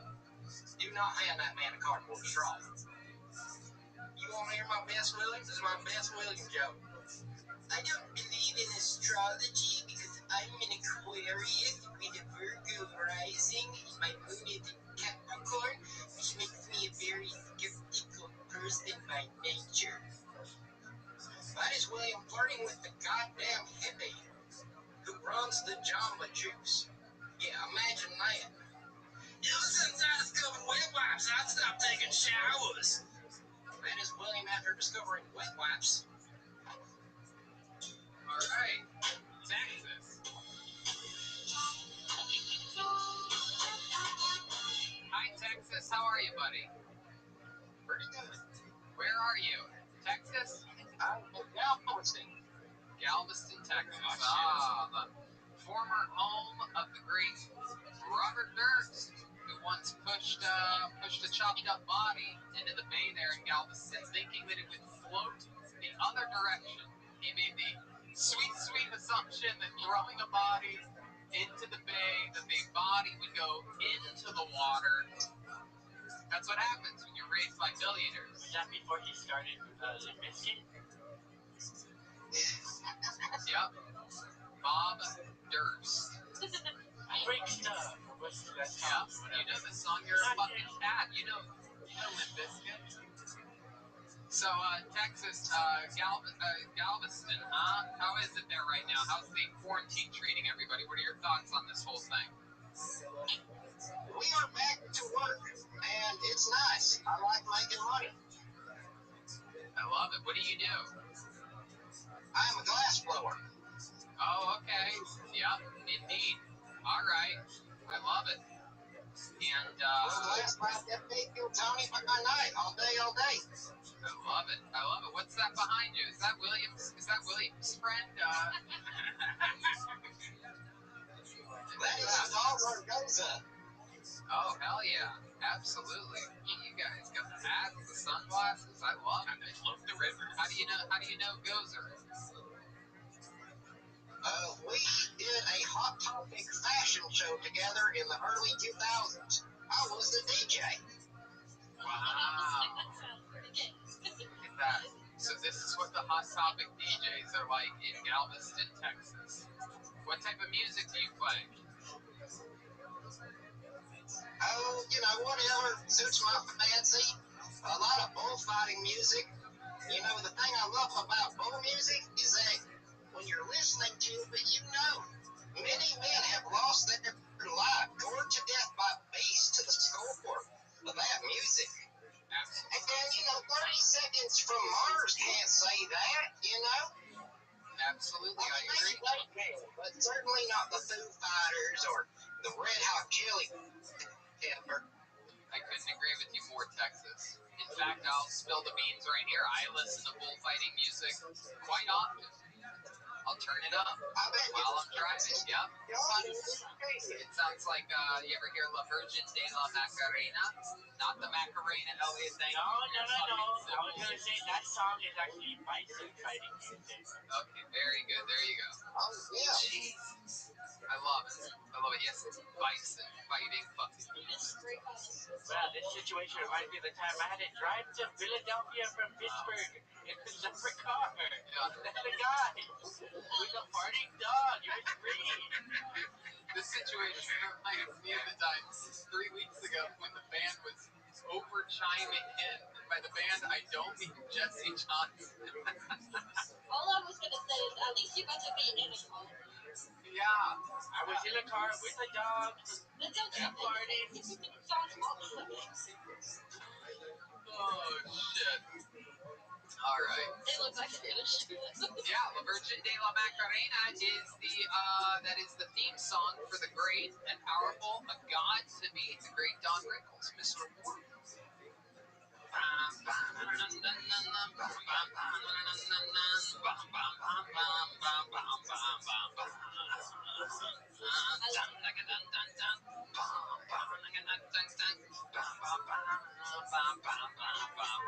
It's fucking powerful music.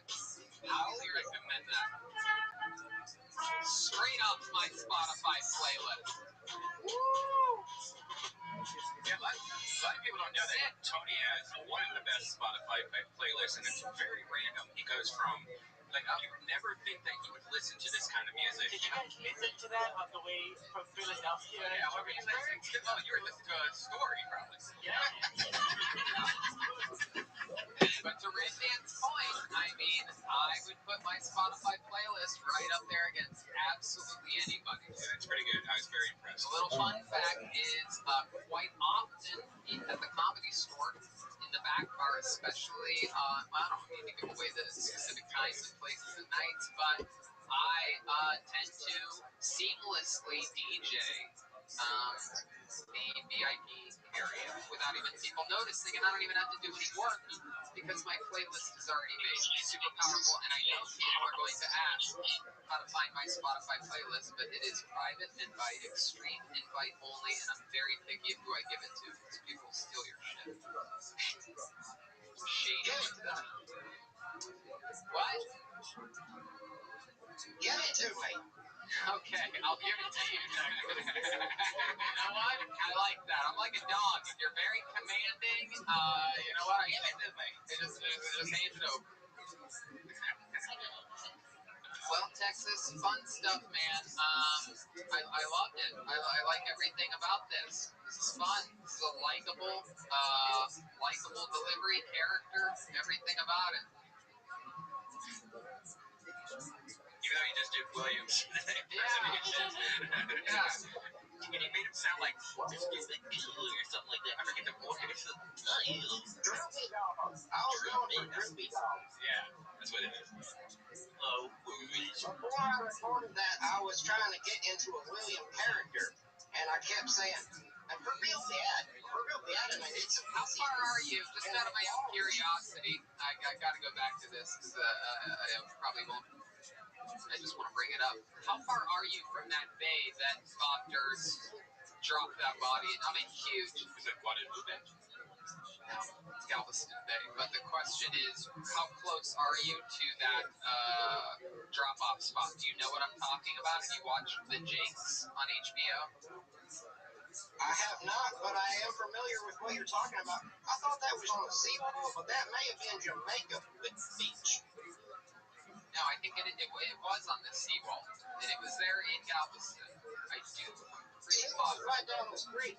Yeah, that's what I thought. You gotta watch that, especially since you're in Galveston. It's like one of the craziest things to ever happen there, for sure. It's a story of a billionaire. His father actually owned the fucking World Trade Center, and everyone else in his family was super successful. He was supposed to take over the family business and become the billionaire inheritor of the business, but they didn't give it to him, and let's just say he got back at his family in one of the wildest ways possible, shaming their name by being an elusive serial killer. And it's all true. It's one of those documentaries that's just unbelievable. The Jinx from HBO. Directed by... lived as a woman or disguised himself as a woman? Right there in Galveston. Probably right down the fucking street from you. It's directed by the great Andrew Jarecki. Unbelievable documentarian. And it's The Jinx on HBO. During this quarantine time, it's important to stay entertained, and that's one of those things that'll be a fun binge watch if you're into crime things. Anyway, thank you very much, Texas. We got to keep it moving. We have a special guest phoning in. There's Texas. Thank you, buddy. Bye. Thank you, Texas. He's on Instagram at TX Comedy, all one word. And we have a special guest joining us right now, ladies and gentlemen. This is not a comedian who has submitted. Instead, this is a comedian who I have grown with and come up with well over a decade now in Los Angeles, California. And he is the future and the present right now. He has his debut 1-hour comedy special this Friday on Showtime. Am I correct? This Friday. What is it, 10 p.m., Jesus? 9 p.m. on Showtime. I mean, it's an unbelievable deal. This is one of these guys that I have been so close with, that I've always loved. You know, I think some people might know that I'm obsessed with comedy. I'm one of those guys that hangs out at the comedy store way too late. I love talking shop. I love the science behind it. I love how everybody's different. And this is one of those guys that gets it, took the hardest path possible at the comedy store, didn't try to get famous too quick. He wanted to get good. Also with all those credits I just dropped, I will also say that this is one of the, I would say, top 5 guys out of everyone at the comedy store that can genuinely make me double over with laughter. Ladies and gentlemen, Jesus Trejo is joining us. You don't have to wear your mask for this, Jesus. I mean, I don't know. I'm taking every precaution, baby. Shit. I want to see the premiere of my special. I love it. You're in your car right now, and somehow you had better Wi-Fi than the guy in Your stream is super clear. I'm so proud of you. I'm so excited for your debut this Friday. This is a moment that we've been talking about absolutely forever. There was never a doubt in anyone's mind. So tell us about it. Tell us about anything and everything about what's going on in your life. Well, first of all, I want to say thank you to the both of you for having me on. This is great. Love you both. And the whole Kill Tony, company. I mean, you guys always been, 100 to me, and I appreciate that. But, man, I'm excited. My first 1 hour special, Stay at Home Son on Showtime, 9 p.m. on Friday. I'm excited, man. It's like, it finally happened, man. I couldn't believe it. It finally happened. Yeah, and you did it the right way. Like I said, so many people, especially, this is sort of a weird, it's like a taboo topic, but I'll just go with my gut on this. So many people, especially I've noticed nowadays, that are diverse, right? Like you are as Mexican and LA and Look at them trying to be civil. right. But seriously, like some people, especially diverse people, will be, in my opinion, and I think a lot of people's professional opinion, sometimes given a little bit too much too fast nowadays, sometimes, right? And I think they would agree with this, is what I'm saying. I don't think this is a white guy saying that people are giving things too fast, right? I would say that, yeah, whatever you're saying, it's more whatever's hot is sometimes thrown into the forefront and they don't get the time to incubate. Right. So, yeah. Right. Like, for example, Tiffany Haddish. Everyone was like, when is she going to get famous? She was like a famous person, so that when she started getting things, she exploded. And that's what I'm telling you right now. We were the first to show you Tiffany Haddish. Everybody that was a Kill Tony fan knew Tiffany Haddish years before the normal comedy fan did. And Jesus is another one of these guys that you've been on a couple episodes of Kill Tony on the panel, correct? Yeah. I was even a patriot of them. I remember you're a Mexican patriot. Hey, Mexican patriot. And so was Tiffany Haddish, and so was great comedic actor Ryan Mervis, and so was Jeremiah Watkins, who moved on to be the leader of the band, and so many great comedic minds were our heads of security at one point. That's an elite crew. You've been kicking ass lately, buddy, because not only do you have this amazing special that's coming out, but you also have your own show on First Week Beast, which I love, man. You have a talk. Yes, and I watched every episode. Great episode with Tom Segura and Christina P. Like, amazing. And you kick ass. And if you don't know First Week Beast, they're the same guys that do our good buddy Sean from Hot Ones. And I love it, man. You just wrapped up your first season of that. Look at that. It's what a dream job that is. You just go to your favorite taco places, eat tacos with a bunch of comics. Congratulations on all your success, man. You're killing it. I'm so proud of you, buddy.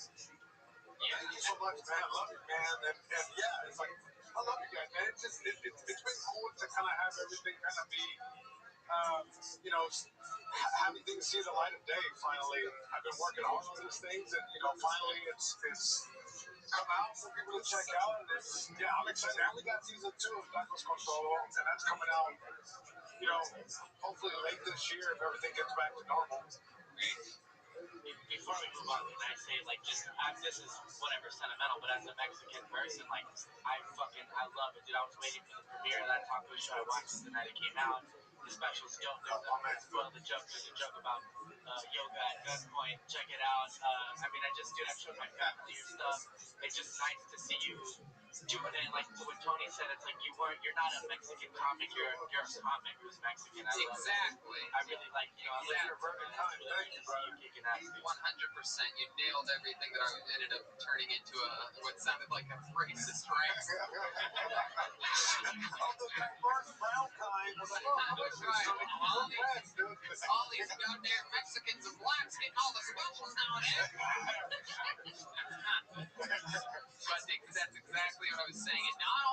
are you a comic that just happens to be Mexican? But you're a true comedy store comic, built in the grits of the darkness of the store. There's a whole different crew that was there when the place was empty and business wasn't booming, and all the talent all the execs and all the agents and managers were in a whole nother part of Los Angeles while we were building the infrastructure at the Comedy Store up, making it a more positive place, making it a place that people would actually want to go to, creating shows that were outside the box that other people weren't doing. We were tour guys there during the same time too. That's what's crazy. Exactly. We overlapped a little bit and just seeing each other work, and then you getting past it. You know, do you remember the conversation we had in the video room, which now is the comics bar? Yeah. And you looked at me like, you watch and see, in the true Tony cadence of Tony. And look, you built this empire. It's amazing to watch, man. From seeing King Tony be in the belly room with just a couple people, sometimes just you guys, you know, talking into the mic, and now to sold out main rooms, and now to figuring it out, man. It's just a testament to I'll even one up you on that. In that very room that you're talking about, the video room, which is now the VIP bar, is a poster that hangs on the wall, a framed piece of art that's you and I. A fun fact for you listeners out there is that I have only lost in my entire life 3 roast battles. My record is rumored at 79-3. How's that for some Tyson Fury shit? And one of those 3 losses was from Jesus Trejo. Yeah, It's a big deal. I remember that night. Hell yeah, you do. And so does Tony. Nobody forgets when they beat me. And neither does Tony. Goddamn right I don't. After that roast battle, I remember we walked up and down Sunset and we rattled off all the jokes we didn't get to say to one another. Yeah. At point blank. Yeah. Do you remember any of the better ones that you said? I don't remember. Unless Tony remembers. I'm sure at least one had to do with me being gay, one had to do with me probably starving or something like that, and Holocaust victim probably. Those are the ones that people hit me on. I remember, I remember one. Yeah. I think it was something along the lines of like, hey, Tony, congratulations. Your only credit on IMDb is keep grip on Jeff Ross's dick.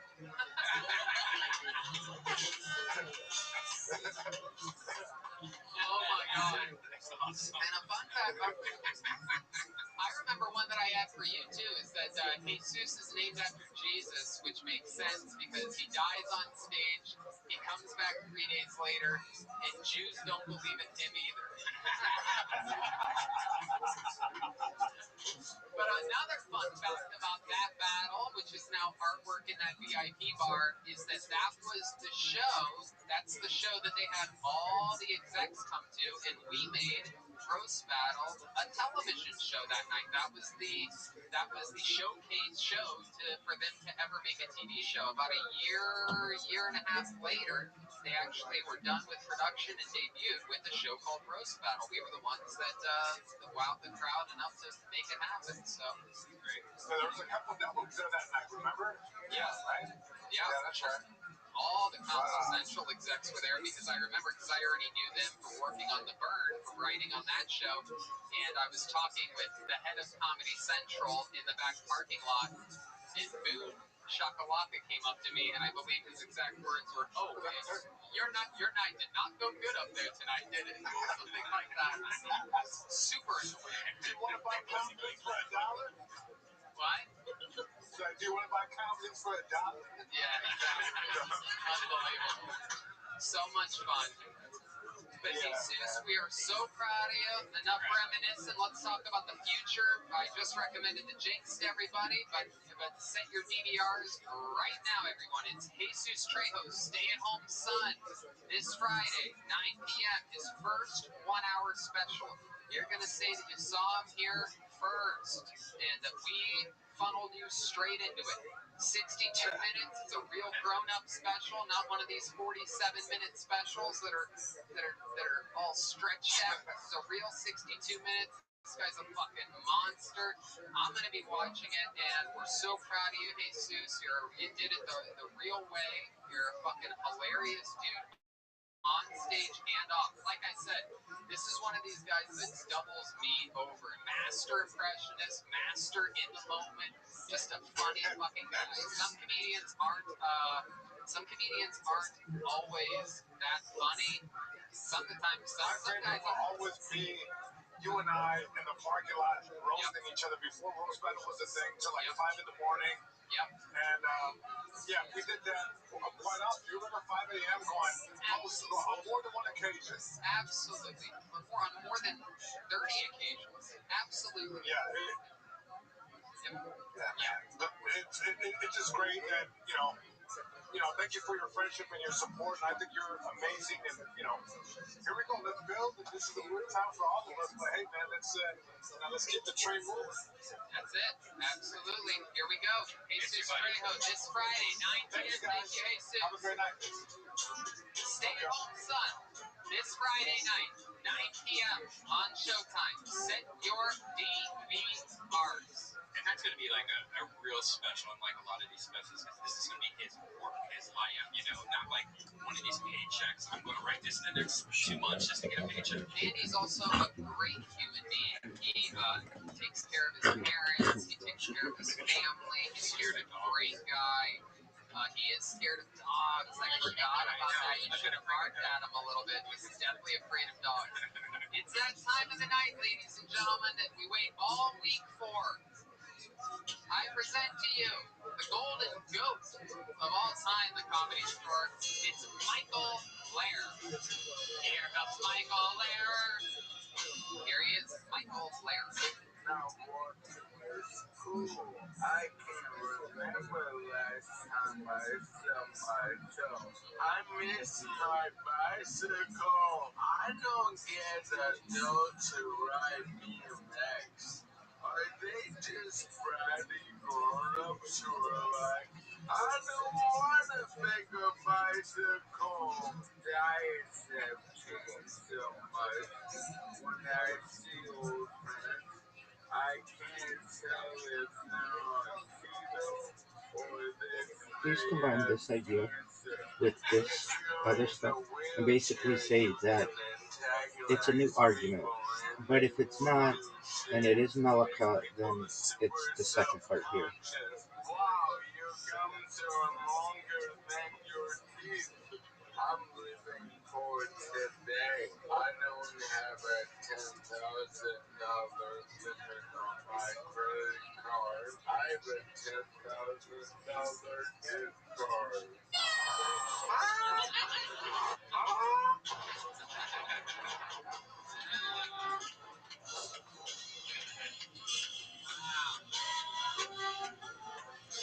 There he is, Michael Lair. What's up, Mike?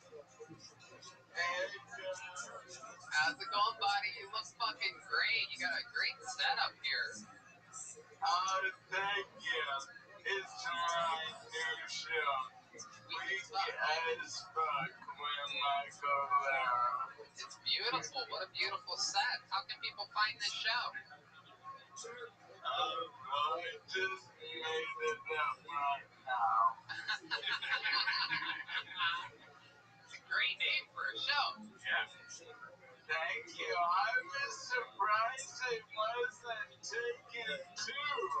Yeah. This is incredible. It's great. Yeah, man. How'd that video go over? It's awesome. As with every single one of these quarantine episodes, the highlight of the show, as always. I love the production value you added in with some, whoa, jam. Look at that Michael Lair pin. Wow. I'm going to get one of those. MichaelLairComedy.com. Fuck yeah, dude. Yeah. And it's been a good week. Joe Berg's back. And it's talented. But in the fall, I'm gonna open for a rock band. They're called Select of North America. I think that's the continent. But I'm gonna open for them, and any of the band can do it with me. Cause one of the band members in Select is a big fan of mine. And he said I can open for them in Hollywood. And if he doesn't let me, I'm gonna burn his whole life down. Hell yeah. Absolutely. That's shellac, CHELLAC. What is it? I know, man. If it's not like, Name right with Beam L. Stinky. I don't know, man. If it's not black guys talking and rhyme, I really don't give a fuck. But, you know, I'll do this for the paper. You're a fan of rap, right? Oh, yeah, I love rap music. Who are some of your favorite rappers? Right now, Action Bronson. He's my number one. Hey, I want to point out, I got disabled clothing on. Want to see? Yeah. Yeah, look. It's Tommy Hilfiger. I'm the new model. They don't know it yet. Oh. It's called Tanya Dustin. And look, the button shut. Yeah. Oh, no! Oh, look at that. That's a real thing. Looks like you're ready to play, or not play, like roll through a tennis court. Yeah, I was afraid you were going to break your buttons there, but... No, it's technology. Wow, look at that. That's incredible. Yeah, you know how all my fans are either really high giga chicks with dicks. Yeah, absolutely. That's one of your biggest fans. Yeah, exactly. So, I call them my daddies.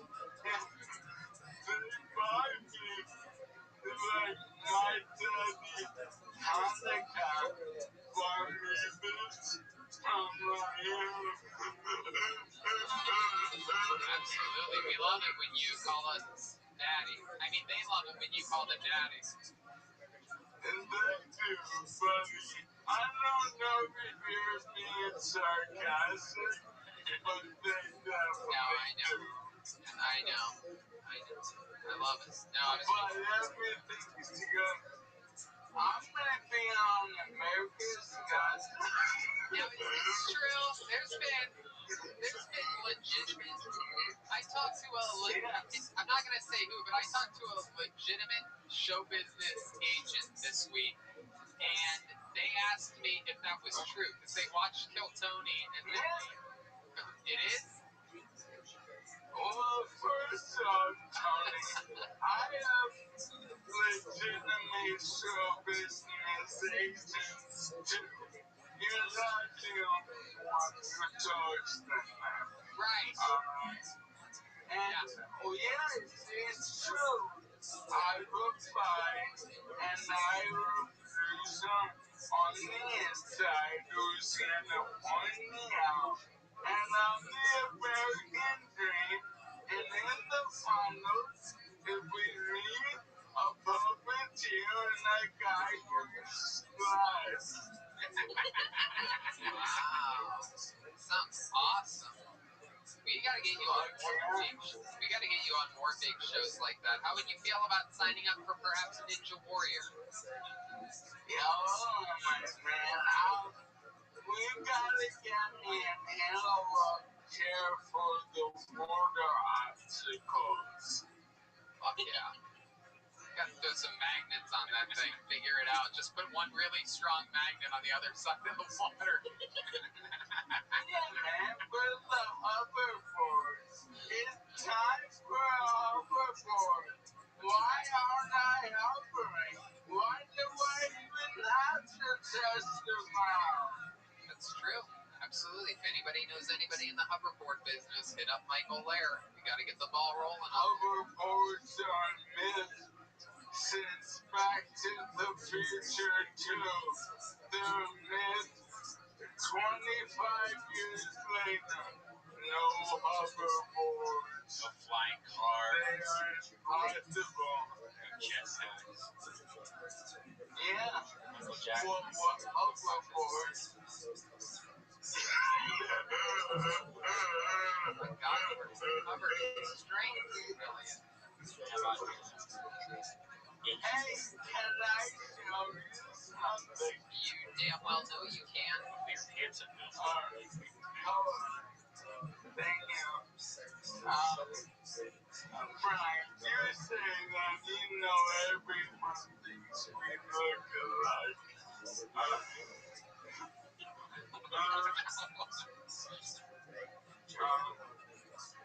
You stole that from my studio.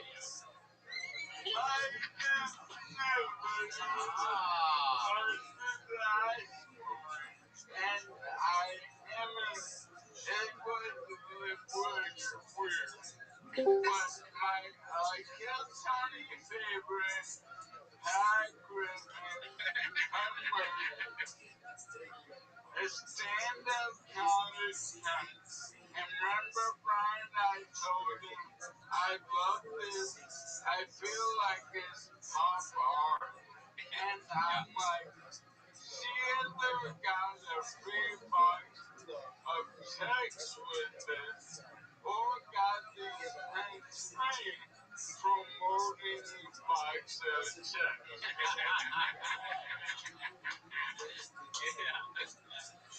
That really is priceless. She left like 5 of them at the studio. Wow, that's Patty Griffin, friends with Nicole Tran. And speaking of studio, Michael Lair is a special guest on Dead Air with Brian Holtzman tomorrow. So we're going to have Michael Lair in the studio. Yeah, man, and in case you're wondering, because everyone knows I sold my vaccine, how I'm protecting myself.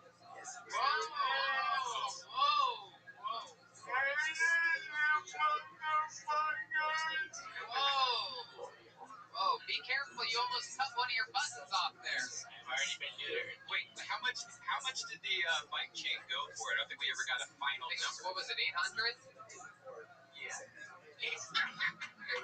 Gotta get you some more bike chains. Yeah, we gotta do that again.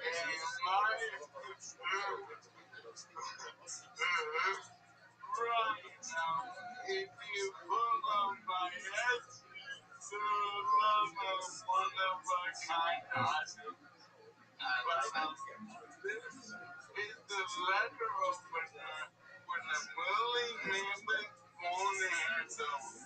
Whoa, woolly mammoth. Yep, that is the sound of a woolly mammoth. She spent the whole $800 for that. Yeah, you bought that for $800.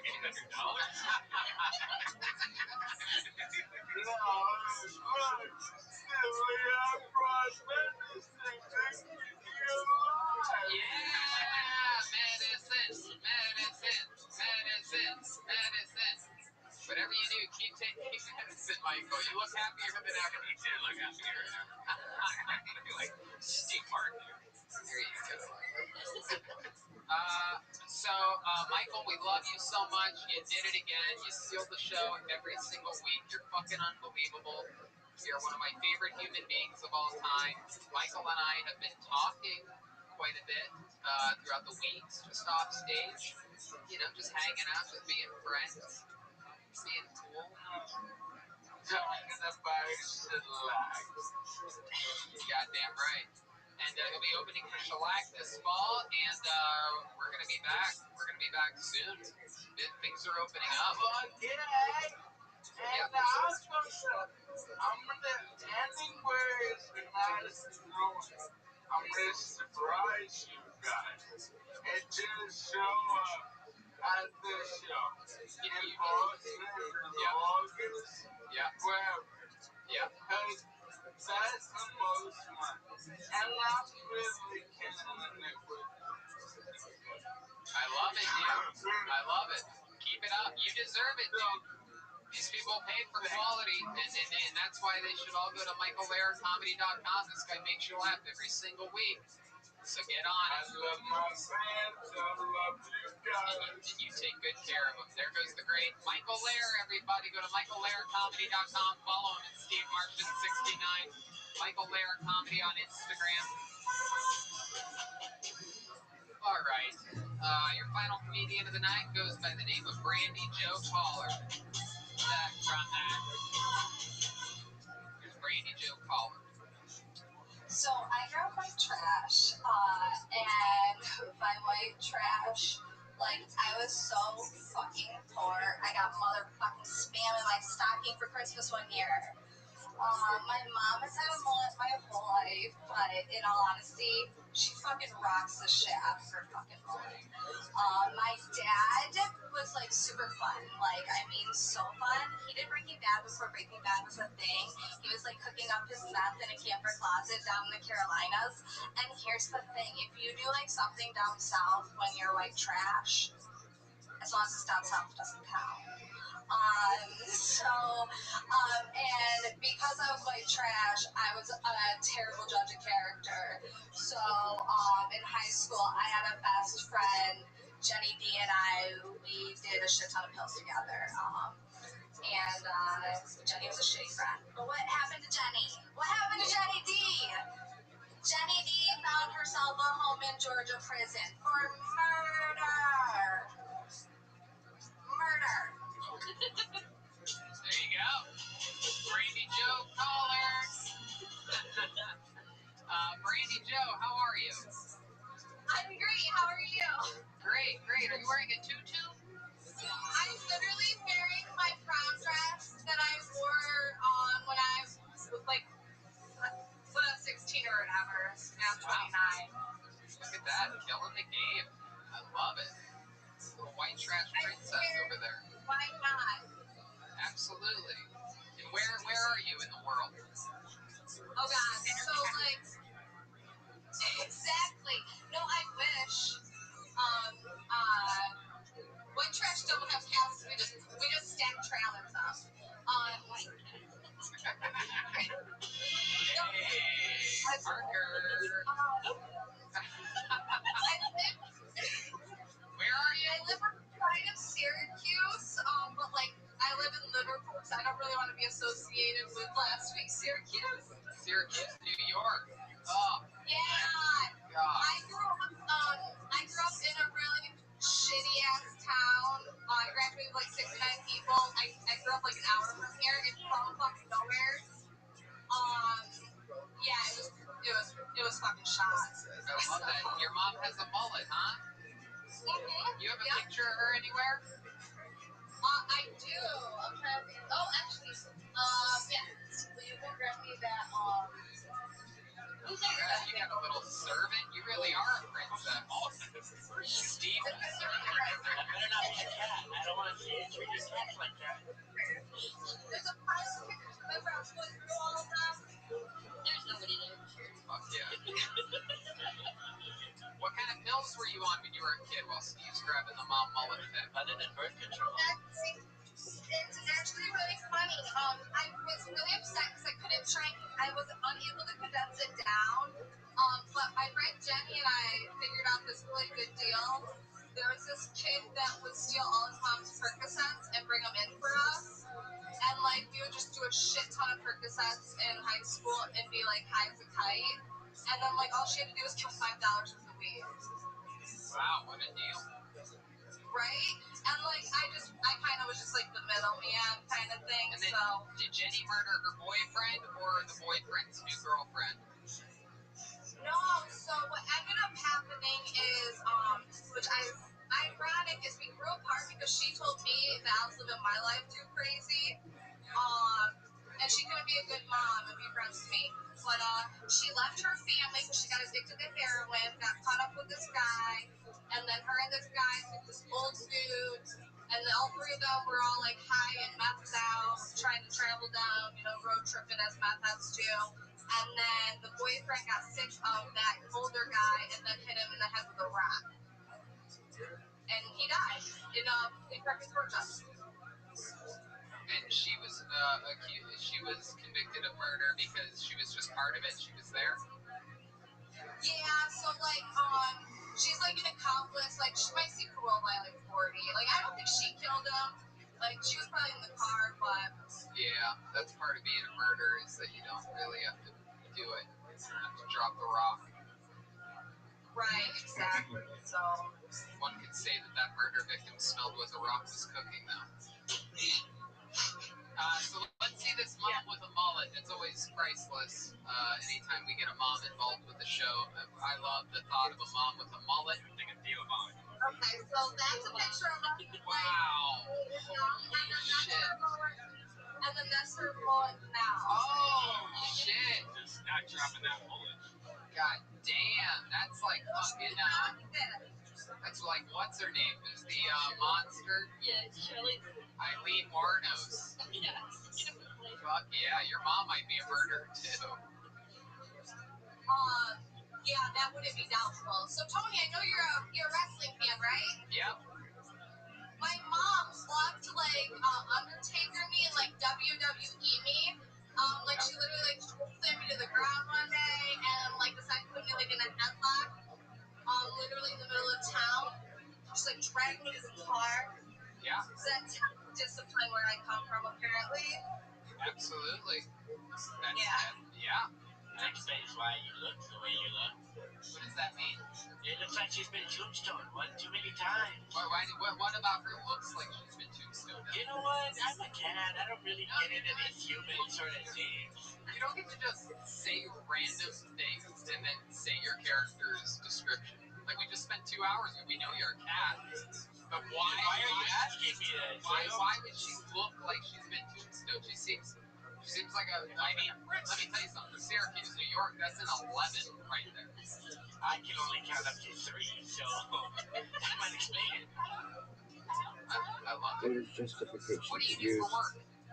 electronics. Well, actually, I got fired right before the quarantine started, and so I'm just like living the high life on unemployment. It's the first time I had that work since I was like 16. You were at a convenience store before that, a gas station of some kind, or a grocery store, am I correct? What about her? You go ahead. I did car sales before that. I was a financial advisor before that. I was like a social worker, a home visitor thing. Then I was a toddler teacher. Before that, I was a nurse's aide. Holy shit, you get fired a lot. No, I quit all those jobs. Wow. Now let me ask you something. Both of your parents were very mullety parents we're talking about here. And I noticed that your name is Brandy Joe Caller, which sounds like the child of parents that have mullets. Do you have brothers and sisters? Don't call it minority halakhic, say alternative halakhic. Yes. My mom's Tracy Joe. Oh my god. Tracy Joe, Brandy Joe, where are you? She's watching right now, too. Loving it. You have any brothers and sisters? I have a sister, her name's Jasmine. Just regular old Jasmine? Don't call it a halakhic examination, say a halakhic consideration. You get to name her. That is the most white trash thing I've ever heard. I can't think of a name, Brandy Joe. You got 2 names, and they didn't give Jasmine one. Okay, I'm gonna tombstone you, and then you're gonna give me the first name that comes to mind after that. What's your dad's name? Billy Joe? I have autism. I'm a cat. You can't claim autism. Randy Joe? Thank you. Randy Joe's been on the show 8 minutes and she's calling you out for your bullshit. Yeah, autism, they have gifts and stuff. Shut up, bitch!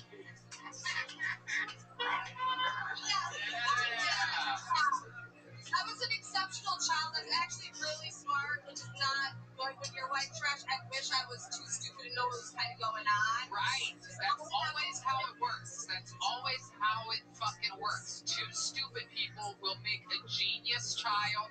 Two ugly people make beautiful children. Two beautiful people make ugly children. It's all very backwards, this whole world that we live in. It doesn't make any sense. Actually, I look exactly like my parents. What is it? I don't know how to approach this exactly. Are you saying your parents are... We're like the same breed. It's like, Oh, you're not. But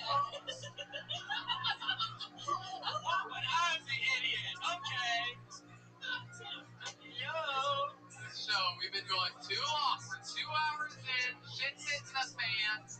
Brandy Joe, you are fun, man. I feel like we could talk to you Rewrite forever. this, but actually, say they have that from touched the you, surface. I have so many or stories just for like the you. alternative Like, I lost my car halachic during opinion. quarantine. It says that you How do you can do that? manipulate So electronics on Shabbat. I accidentally got blackout drunk. That this is okay. And I woke up on That my there's couch. indirect I action. was You going don't know that you're to actually my going to do friend anything. Barbara's house, The and we idea were of a having, like, computer, a little bit of it Wi-Fi. has And then next thing you know, I wake up in unlimited on my couch in or sweatpants. infinite And as I'm recalling the ends. night, So there's I hear a no knock on the real door, and there's a malaka cop out there. because there's no And I don't know real where my car is. And I don't know where my cell phone formal is. I don't know where my purse is. change I open with the door, she goes, anything. "Are you Brady Collar?" And I'm like, "Yeah." She goes, "We have your purse." And I'm like, "Okay." She goes, "You need to go pick it up here." So I'm like, "Why the fuck are you knocking on my door then?" But she didn't like, I didn't have a ride, and I couldn't tell her why I didn't have my car. So they're gonna go get my wallet. I'm trying to figure out how the fuck I'm gonna find my car, my cell phone, my wallet, also Don't my say rent new money, slash $820 was in there. alternative. Just And my say pieces in my purse, so I alternative. was really hoping that the cop wasn't gonna bring that purse back to me with it. I didn't really have to explain that because New York State, they don't really, not cool with it. So, thankfully, I get a hold of my friend Barbara. She's gonna come pick me up. Then the cop brings me my purse. It was not my purse, it was my wallet. Money's gone. Some crackhead in Syracuse had a fantabulous fucking afternoon, evening, whatever. So I have no idea where I lost my car. So we have to go around Syracuse. What I remember was I was walking around the bad part of Syracuse, like Salina Street, like, cause I look like I'm kind of a basic bitch, but I used to be the Catch Me Outside girl. Before the Catch Me Outside girl, I used to like have hoops. And when I'm drunk, I think I can beat anybody. So apparently, I'm walking around. Go ahead. That's Red Band.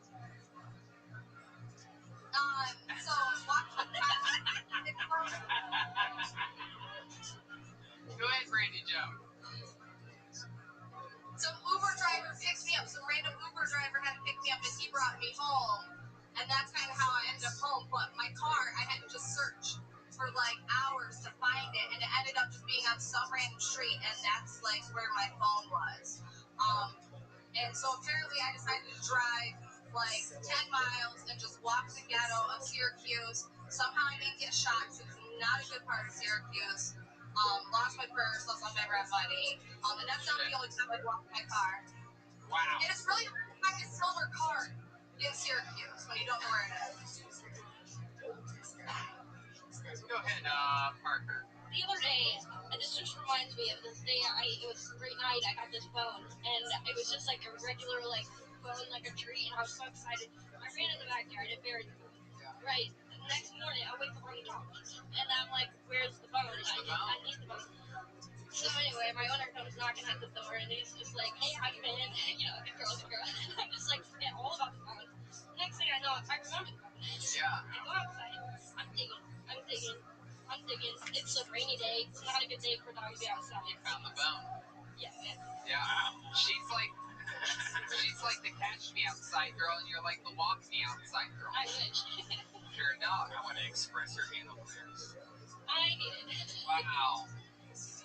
Dog jokes. Laugh when I do that, but I actually Don't say it's okay. Say that it may be permitted I can talk to you forever. under I feel some like you are an circumstances. absolute well of hilarious. But make sure that I love white it trash. varies based on community and to follow the community You can't really beat white trash. You know, way, all or whatever that is. No, because our And parents say it do. from a halakhic standpoint. Exactly. Look at that. Randy Joe, you did it again. You know, I always say white trash is the best out of all the worst of every race. The white people are the best trash race. Does that make sense? Yeah, the best trash. The most extravagant trash. The best. It's a weird way of bragging. Anyway. Randy Joe, caller. God, even your name. It's just like you didn't have to tell me your parents had mullets. Randy Joe. Have you seen Tammy Joe? Anyway. What was that? I do have the Tammy. I love that. Randy Joe caller, thank you so much. She's on Twitter at Randy Joe Schmoes. Submit again sometime, Randy. I want to hear more of you. I want to talk with you again. She's on Snapchat at Randy Joe caller. That's Joe, JoCollard. Let's bump Manolo to next week. This episode went a little bit long. Shout out to Manolo. He has a big, crazy submission. You know what? We're going to start next week's episode with Manolo. We're going to start with a closer just to get it bumping. So that we have a Mexican guy that's funny at the top of the show next week. Guaranteed. Manolo will be back. He's the Manolo Music. And from what I understand, he may have, he's famous for having the Tijuana prostitutes on one episode doing comedy. And rumor has it, in the rumor mill, what I heard from the producers today is that he submitted a new minute with someone that may be transgender and in Tijuana. How exciting is that? A Tijuana transgender prostitute. Okay, so make this an essay. No. It's going to be really interesting to see. Before we go and check out no Ryan charts. J. Belt's amazing This is going to be published in a yeshiva journal, so make sure it's really tight. Here's this week's bad art, which is there it is. That is indeed bad art. We all look bad in that. Jeremiah frightening me. I mean, when have I ever looked like that? That mouth is pretty close. Yeah, exactly. That's just my janky mouth. Red band, spot on. That's not even a bad red band. Like King of the Hill or something. That is. Yeah. Wait, is that Joel? Yeah. No, it's the other guy with the dildo on his head. Can you switch part 1 and 2? Yeah, that's actually I think it makes more sense that way. Do you? Pretty good, Joel. I'm happy to not be a part of that. Hey, I'm glad, by the way, that is actually a drawing. It was great. I want to clear something up. The last couple of weeks, we've had the same artist. Jesus Christ. That is wait a second. frightening. That is frightening. That's the guy you're talking about, right? Batman. Oh, is this the same guy? Yeah. Okay, so this is the same guy. So I said, hey, all you're doing is you're taking a photo, putting it in Photoshop, putting filters on, they were redrawing it or whatever. Yeah. And the guy called me out not only on Reddit, he made a thread like, I drew that. Oh, okay. And on Twitter, but then I didn't say anything because I've been waiting. Look what I found. I found the exact clip art that he took it from. Wow. And he just pretty much drew it over it. Wow. So fuck you, dude. You're a tracer. Okay. We got you. Jesus. Redman Photoshop wars with people. This is great. Okay, so there you go. That bad art was from Preston McGee. That frightening Tony and last week's trace drawing was from Batman Xenomorph. What's going on? Is everything okay? What's going on over there? Okay, so let's check in with Ryan J. Belt with tonight's artwork, everyone. Here we are. Ryan J. Wow, look at that. Absolutely incredible. Oh, it's like That is so awesome. There's a cat, I love my dog, cat. me. Oh, look at Williams, that big red guy on Bugs Bunny. Wow. That's fucking badass. Wow, that is so amazing. Can the people see that? Are you zoomed in on that? That is great. RyanJEbelt.com for all the artwork, the new Kill Tony t-shirt, all the Kill Tony posters, every drawing of every single episode. And amazing art there, of course, as with every episode. RyanJabel.com. Hell yeah! Not Trace. Drawn. Right. Hand drawn during this episode. He did that sitting here while the last 2 hours of show happened. That is just incredible. That outro music's playing. Joelberg Joel Jimenez was here tonight. Believe it or not, that cat the entire time was Joelberg Joel Jimenez, a.k.a. Elliot. Joel, plug something. Well, I'm just happy to be back. It's very nice to be here with you guys. Big news. My podcast, Mostly Sorry, drops tomorrow. We're premiering it at 6 o'clock p.m. Our time, and 9 o'clock Eastern time. We're going to be in the live chat on YouTube, so look at Mostly Sorry. I'll put all the links on my Instagram. It's audio and video? Tomorrow is just the video. iTunes and Spotify coming as they're reviewing everything. So You're on YouTube tomorrow, YouTube, 6 p.m. our time, 9 p.m. Eastern. Awesome. And they follow Mostly Sorry on Instagram. I'll post all my links there. Okay. But you don't know the YouTube channel? I think it's under Joel Jimenez. Okay. Well, they'll do the math. Follow them on social media. On my Instagram. And Mostly Sorry. And the great Jesse Johnson was here tonight, everyone.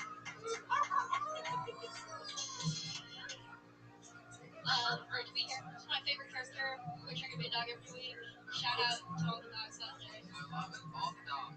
The dog world. Jesse Johnson on social media.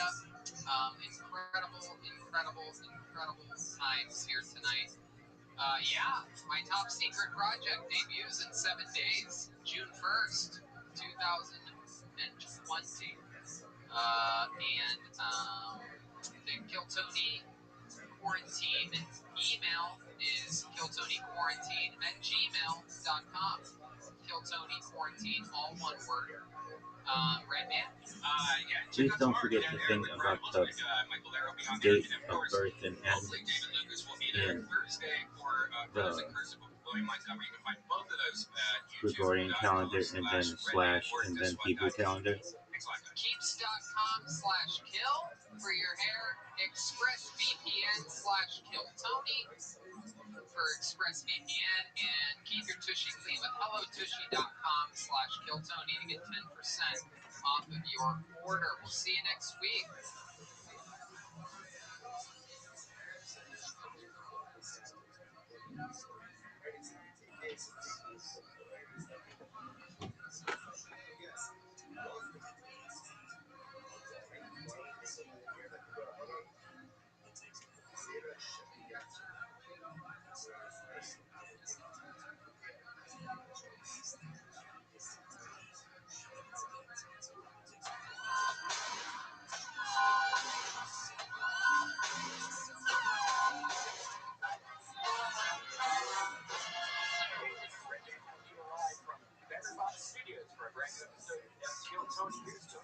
Hey, here we go for another episode of Kill Tony. How you doing, Red Man? Hey, we're putting the why. Yes, especially me. Lots of chaos in the world today. Hit close to home here in beautiful Los Angeles, California. We're sorry about the delay of having to delay Monday's show. It was not because of curfew. It was because of the National Guard defending protests on both sides of the building here where we are taping the Letterbox Studios. It was in the middle right here, Yeah, we simply physically couldn't do it. So, but if we could have, we would have been here. We made it through every single episode without missing a beat of COVID-19, which ended everybody else's show for a little bit. But we could not. We just could simply not come in and loop Letterbox and do a podcast on Monday. Yeah. And hopefully we can get out tonight. Just have an earth. Yeah, we're gonna be fine. Everything's okay. Please make this into business is booming. an essay. What's No up? charts. Clearly, Come on, the man. world is, going to I love shit. you, but I've told you before, no charts. This has to be published in an essay. Thank you, please. Everyone deserves the gift of Tushy. It's an amazing bidet for your butthole. Wiping your butt with toilet paper does not remove all the shit, people. If you pooped on any other part of your body, would you just wipe it off with dry paper? No. Water cleans better than dry paper. Thankfully, there's a new sleep bidet attachment that clips onto your existing toilet and sprays your butt completely clean with fresh water. It's called Tushy, and it's the best thing you can do for your butt. Tushy sprays directly to your ass and removes the poop completely, so you aren't sitting on bacteria that leads to nasty things like hemorrhoids, yeast infections, UTIs, itchy assholes, and skin marks. No one wants that. Bidets are common in the rest of the world. I know that. Japan, every bathroom in Japan has one of these. A bidet saves you money on toilet paper. You still use a little paper, to dab it dry, because it has a little wetness to it. So you just use one little square, dry it out. Tushy sprays your ass with fresh water. It's not toilet water. Tushy connects to the water supply behind your toilet to spray your dirty parts with clean, fresh water. It's the same water you brush your teeth with. It's the same water you brush your teeth with. I don't know if I'm brushing my teeth post Tushy with the Tushy water. Wet wipes are worse than toilet paper. They're terrible for the environment. They cause anal fissures. You don't want your anus fissuring. And the best part of Tushy, it's only $79. Yeah, go to hellotushy.com/killtony and get 10% off your order. I love my Tushy. Take care of it with hellotushy.com/killtony to get 10% off your order. It's crazy out here in the world, people. Everything's happening. Bad cops are bad. Looting and destroying small businesses is bad. But there's some good things happening. You can get a candle from Damn Good Candle Company. The new Hinge Me Up Dreaming candle is selling off the shelves, I'm being told. I saw a couple photos this week to the Tony Instagram. Yeah, they're happening. And it smells absolutely delicious. That's because it smells like my butthole, which I keep clean with Tushy. You're doing a lot of VR reality stuff. That's a lot of fun. You're escaping the chaos. And I just debuted my new pet project, Roast Master Class, where I go over roasting. And it's a fun, funny at times, and educational course about how to better make fun of people. In these crazy times, you can defend yourself from getting bullied at work, perhaps by a family member, perhaps a girlfriend or a boyfriend. Perhaps you want to roast the cops. Or perhaps you're a cop that wants to roast someone instead of doing physical harm to them. And you can get it all, learn it all. Sign up for Roast Master Class at patreon.com/HingeClick. We're touring, believe it or not. I have some fun dates coming up, and we all do. We're going to Miami at the end of July, Boston in August, Houston in August, Dallas in August, Fort Worth, Texas in August, a lot of Texas. Salt Lake City, September 11th. That's a fun date to be out. Moon Tower, 9/17. Toronto at the Queen Elizabeth Theater, September 29th. Templar Brewing Company, October 13th. Sacramento, the 14th and 15th of October. And San Francisco, the 16th, 17th, and 18th of October. Washington, D.C. again in November or December, something like that. Tacoma, October 30th. Yeah. And thanks to Nito's Pizza, they dropped off some pizza, so hopefully Nito's is safe from all this. Chaos, they're in the middle of absolutely everything as well. Only a couple minutes down the street from me. I mean, everything is in chaos. But you know what? Let's not even get too much into it. This is an escape from all the fucking drama that's happening in the world. I don't want to talk about it all day, for sure. I don't even want to think about it. This fucking bugs in the studio. What show was in here before us? Oh, you don't even want to throw another show onto the bus. Look at these guys. These are the Bug Lives Matter people.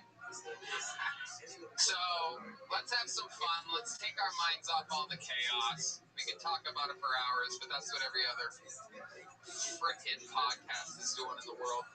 Instead, let's have some fun here in the studio. Some very special treats lined up. Let's begin by bringing out, how about our first guest since the quarantine? How about that? Does that sound like fun? Ladies and gentlemen, we have not seen this guy since the Ice House in March. One of my best pals in the world. I did the last weekend at the La Jolla Comedy Store with this guy. We had a blast. One of my favorite comedians on the planet, one of the best roasters in the world, and one of the high-ranking regulars here at Kill Tony. Ladies and gentlemen, our guest tonight, the one and only David Lucas is here, everybody. Clap for David, everyone. Hello, David.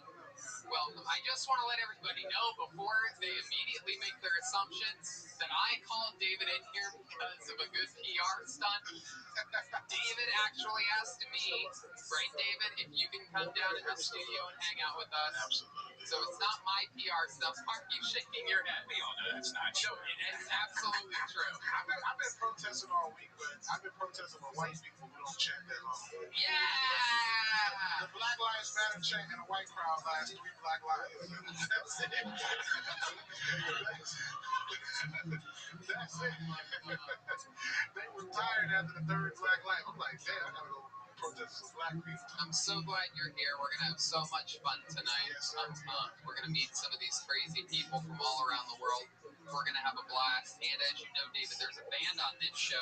Every single episode, they commit to being different characters. We never know what they're going to be. I almost accidentally walked in on them on this one. I'm going to be honest with you. I went to go wash my hands again right before the show. And I forgot that they were getting ready out there, but I didn't see anything. I'm excited to find out what they are. Ladies and gentlemen, they're different characters every show. Let's find out what they are tonight. It's the best damn band in Orlando, Kill Tony Band. Jeremiah Watkins, Joel Jimenez, and Jesse Johnson. Whoa, we know these guys. Hey. Oh, yeah. Absolutely. The newscasters have arrived. Ladies and gents, no doubt about it. They've been featured on the show numerous times. Very exciting. Remind me of Good evening, Johnny. Your lead news anchor tonight, Chet Lightning. Chet Lightning. How could I forget that? Absolutely. Welcome, Chet. Been busy times for you right now. Busy time, swamped. I could barely make it here this evening. Okay, and who's this young little Mexican vampire behind you here? I will let him introduce himself. Hello, Tony. I am the weatherman. My name is Wetback. Wow. Wow. Is it like an initial? Should I just call you W today or WB. WB? When you see the police coming, you warn a brother. All right. And then, yeah, I believe we've never had a female newscaster on. Are you new to the news team? Hello, my name's Lisa Lookout, and I'm here to look out for you on the scene. Wow. I'll be there. Lookout. She is our live field reporter on duty this fine evening, Tony. Wow. Well, And it is good to be inside. I love it. Absolutely. A small earthquake just struck Los Angeles. Not sure if you two felt that while the podcast was going on. It did. It's true. I didn't even feel it. Red Band felt it. Yes. There was an I earthquake. thought the only reason is like Tony was doing this at the same time, so I thought maybe it was him. Then I looked and I saw these wires. I'm like, why are those wires moving? Did you guys feel it in the room? No. Like right before we started, like 2 minutes before we started. Yeah. It was at 5:58 p.m. Yeah. It was, The suspect is still at large. yes. Earthquake, the comedian.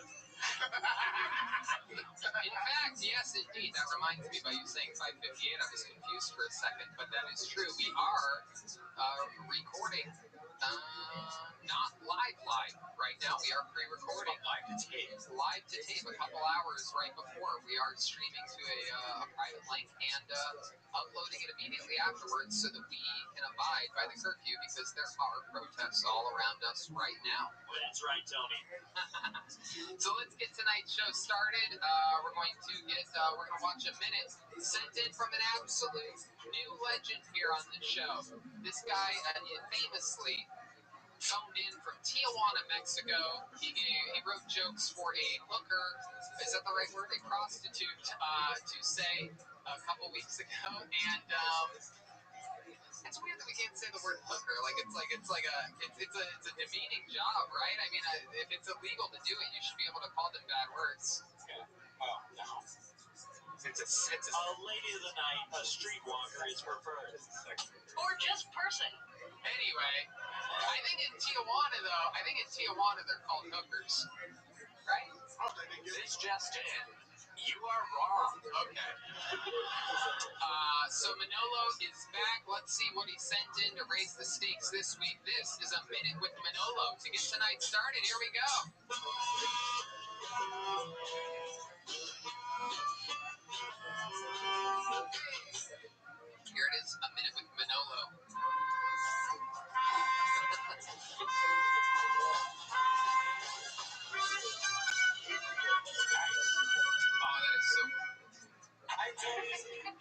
action here in TJ with a Mexican prostitute.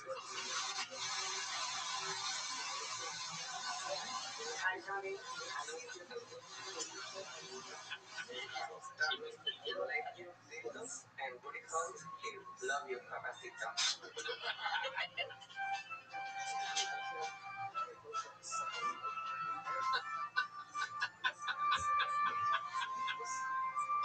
Me invité a una amiga, pero me dijo que estaba tirada en cama con hepatitis. Qué envidia. Ella siempre bien suertuda con los extranjeros. Mi papá era tan malo, pero tan malo. ¿Qué tan malo era? Que un día le pregunté, papá, ¿por qué eres tan malo? Y me dijo, cállate y sigue mamando.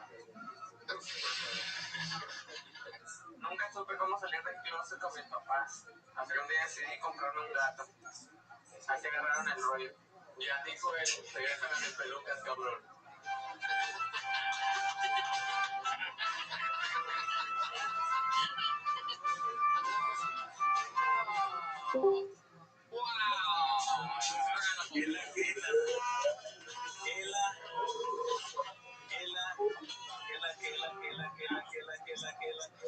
I had her set up.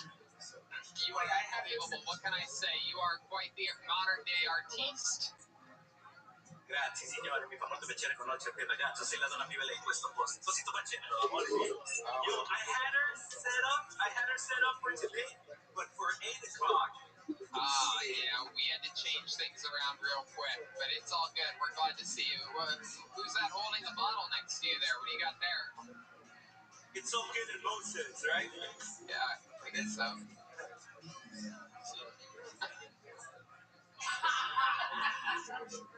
Oh, That's what's up. wow, it's the same girl, huh? No, it's a different one. Wow. This one's a professional. Look at that. Jeez Louise, are you still in Tijuana? Still, baby, just for Kill Tony show, just for you, my friend. My goodness, living the dream down there.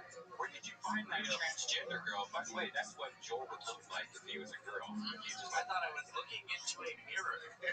By the way, I will never give you your wigs back. Those are mine. Yo, she had flavored toilet paper. I've never seen that before in my life. Flavored toilet paper. What was the flavor? Horchata? Flavor? Well, shit. Yeah, of course. We need to get her a Tushy for sure. I'm jealous as hell about that flavor. It's like a fruit roll-up, you know? Like a fruit roll-up. You didn't smell it or taste it or anything? Of course not. I was tempted. I felt like her, confused. I felt like Sir, confused. Sir with the C.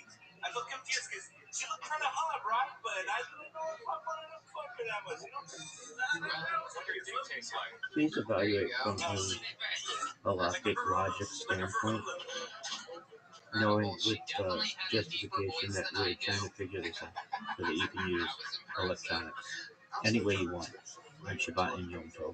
I know. What's that for? How does your ass taste? No, I think that's like, she's a dirty girl. That's kind of like a David Lucas Rose, right? Like Tony seems like the type of dude that has flavored toilet paper, something like that, right? That is true. That's all like a total adventure. Yeah, it is true. I actually sometimes will put mustard on my toilet paper. I'll unroll it, I'll put some mustard down it, and then I roll it back up again. Why don't you just put it on the peanuts? Exactly, that's something that goes down here in TJ. You put some mustard and some smoke, and it gets you a long way. Well, it depends, right? Only Tony's ass got taste buds. That's true. There you go. That's what we're getting at. Tony's toilet paper is itch me, I'm shitting. I love it. So Manolo, anything else crazy happening down there in Tijuana during all this? Are there any rough wars down there? Not really. Honestly, Mexicans don't give a fuck, to be honest with you. They don't really give a fuck, man, honestly. And still to this day, I don't know if it's a good thing or a bad thing, but they'll see a black guy, which I'm in love with the black culture, me personally. You know, I'm in love with the white culture to start off with, right? But they'll see a black guy and go, oh, the negro. They'll do just like that, straight up. Yeah, absolutely. You know, is that a negative? Is that a Wait, negative word what there, about or the idea that things should be evaluated from the eye and not from right? like molecular change? Because if we go to molecular change, which you're doing about changing bits and things like that, which is really minuscule and a person would never know what's going on, then we can get into the quantum physics argument, which I want to get into. The fact that nothing really ever touches. Like, no matter how closely you get to something, it doesn't touch. Is that Ed Norton doing something? Jim Norton, Juan Norton. You can call me Juan Norton. Yeah. There you go. All right.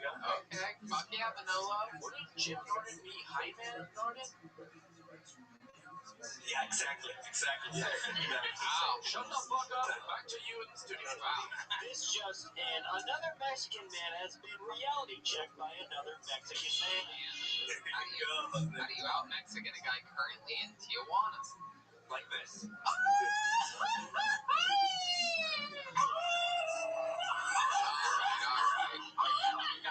That's enough. That's I'm gonna bring a mariachi next time. I'm telling you right now. I'm gonna bring a fucking norteño next time.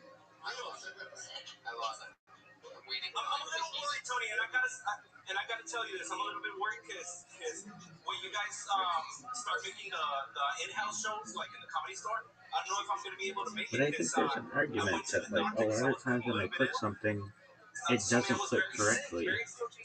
Bits, and in combination when you go into, like,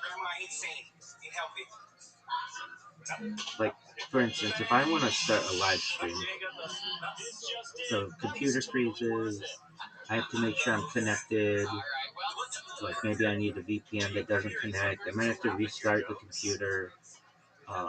There, in something that should be like a 3-step process, it ends up being like a 55-step process.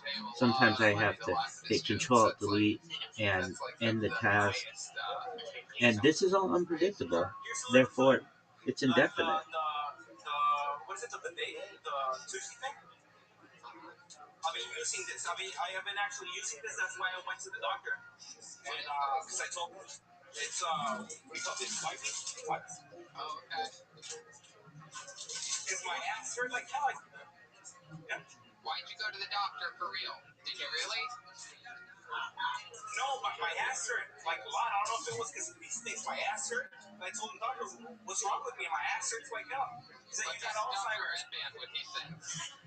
He is trying to milk this joke that didn't go well. Oh. And he's trying to put our sponsor into the mix to make it nice because those things clog toilets. That is true. You can unclog your toilet by going to hellotushy.com/KillTony, getting 10% off your $79 bidet. Okay, that's valid, but what about this? Manolo, thank you so much. You got the party started I tonight might with start another streaming. new minute of the transgender prostitute I might in Tijuana, surf the Mexico, internet. like only you can, Manolo. We But neither appreciate of you. those Thank you are so real much. We'll see you again soon. Thank you, Manolo. functions. There's unlimited stuff I could do within the computer, and it's never like complete. The great Gino just walked into the room from Speedweed, from Betterbox, from Go Girl. I might just want to search the internet. At what point is that seen as being complete or incomplete?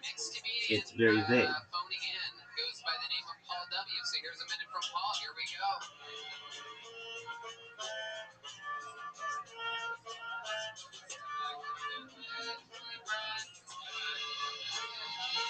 Here's Paul W. Hey! Here he comes. COVID-19. Huh. COVID-19. Horny teens, pussy, anal gangbang, porn sex. Oh, oops. Looks like I selected LimeWire instead of Google.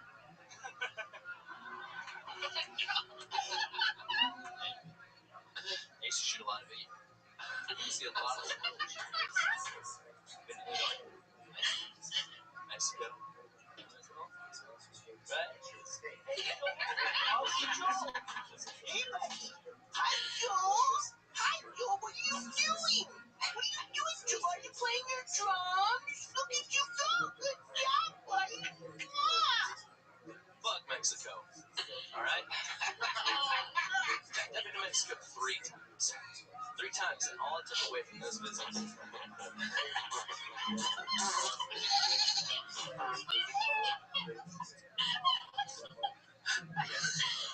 I guess that's my time. Wow.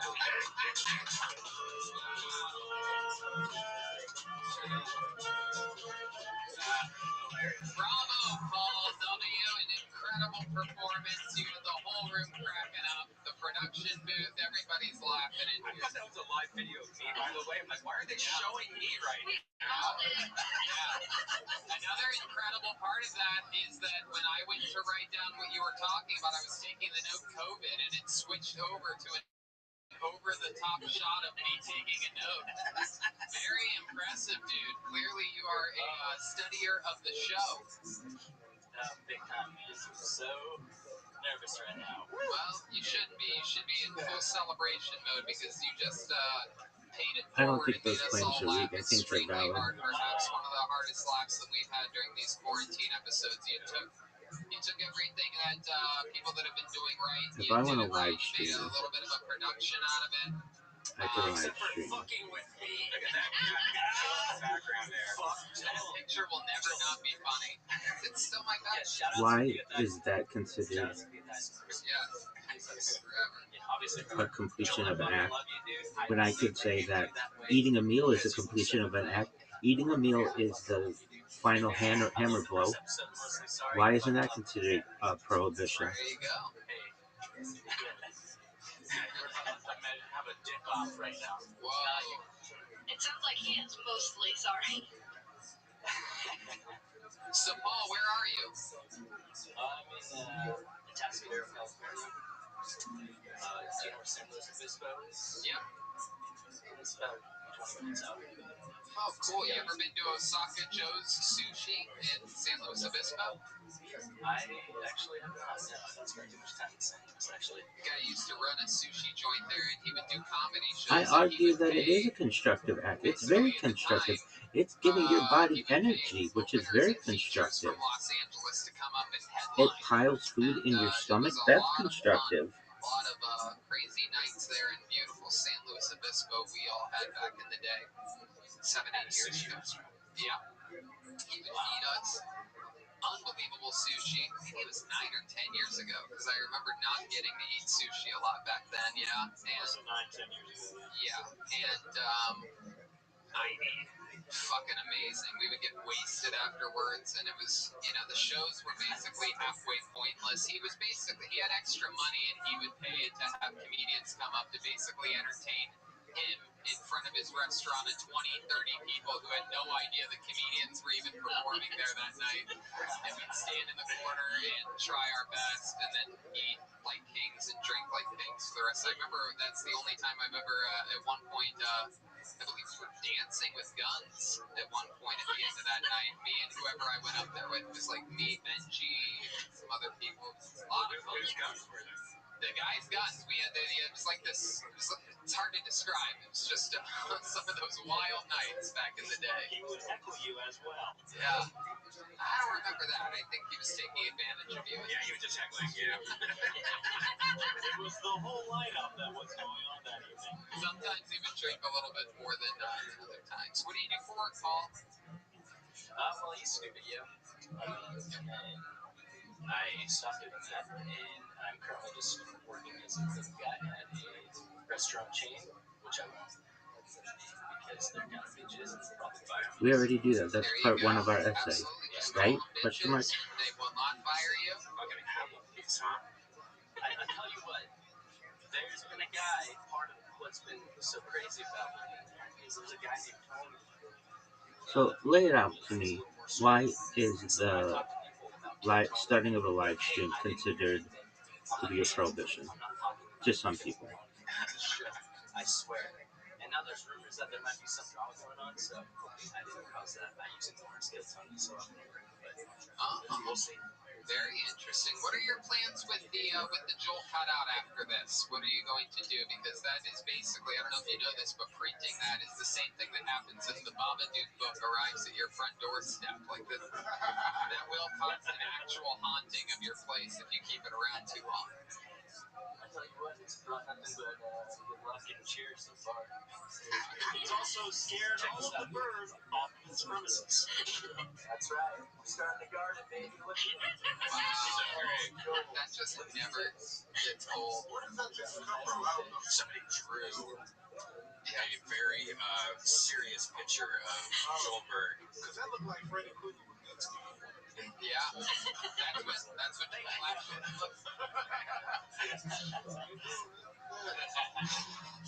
I love it. So Paul, have you ever done stand-up comedy before? Have you ever done comedy on a stage? Never, but that's all I think about. So I would like to try at some point whenever we can again. Yeah, for sure. How far are you from Sunnyvale? That's farther north. Are there places in Obispo? There's like, I think, coffee shops and stuff. I haven't tried it yet because, I don't know. I just haven't tried it yet. I wanted the first time to be on Tony, so I guess technically this is it. But it's different than the live format, which is why I made the video, because it's hard to translate standing in front of a webcam and trying to do comedy. So I tried to switch it up. No, you did it. Tell that to Manolo. Hey, I didn't get to see it. I only got to hear it. It was all messed up. So. It's very professional performance, Paul. And I love you. I love your shirt. That's a very Jeremiah Watkins-esque shirt. Yeah. It's a very good boy shirt. Jeremiah, you have one like that. Am I correct? Yes, there is a good boy line available at JeremiahWatkins.com. I'm a good boy. My mommy loves me. Available at JeremiahWatkins.com. Yeah, I'll take it. Oh, that's definitely a I know both of my parents type of shirt. Are you close with both of your parents? I don't know. I previously would have said yes. What if we were add to our argument that in some cases, a lot of people don't like putting their phones away. It causes sadness. And yes, they love being with their family, but they can have both. They can be with their family and daven and bench and all the other things. But then, instead of just forcing themselves to sleep for the rest of the day until sundown and they can use their phone again, which is in its own way depressing and sad, for the sake of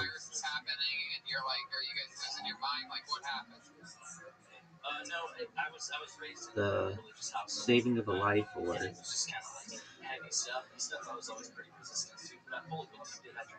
the idea of you spilled some on the shirt. like not doing damage or the sanctity of the body, they should be able to use it so they don't lower themselves to a little bit of a more depressed state. They get all the enjoyment of Shabbat, going to shul and all that other stuff, and they don't sleep the rest of the day away, which can be depressing. I know it's supposed to be rest, but they can sleep and use their phone. And there are a lot of people out there who listen to white noise and stuff, or perhaps like a podcast or radio, and especially if it's Torah related, there's an argument to be made for the sanctity of someone's sanity, especially in today's age where we make the argument that 99% of all data is digital. That there's an argument here that we have not yet explored.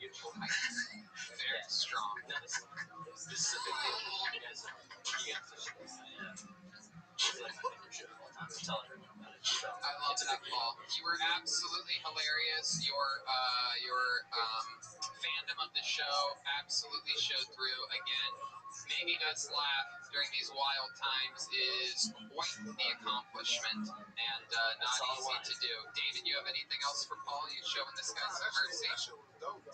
You know what I'm saying? Thank you. And I went through the same shit you went through, bro. My family tried not to mess with me when I told them that I no longer identified as a Christian. But Would you guys have any tips you can give to Jeremiah so he can finally get over it? your parents gotta know that you're serious when you do that shit. Don't be straddling the fence. Just do that shit and still come around. So ready to play that sax. Paul, thank you. To pick your brain about that. Yeah. I want you to talk to people. Yeah, dude, I would love to talk to you too. Okay. Heck yeah. There he goes, Paul. Thank you so much. Paul W, everybody. Thank you, Paul. Rock and roll, buddy.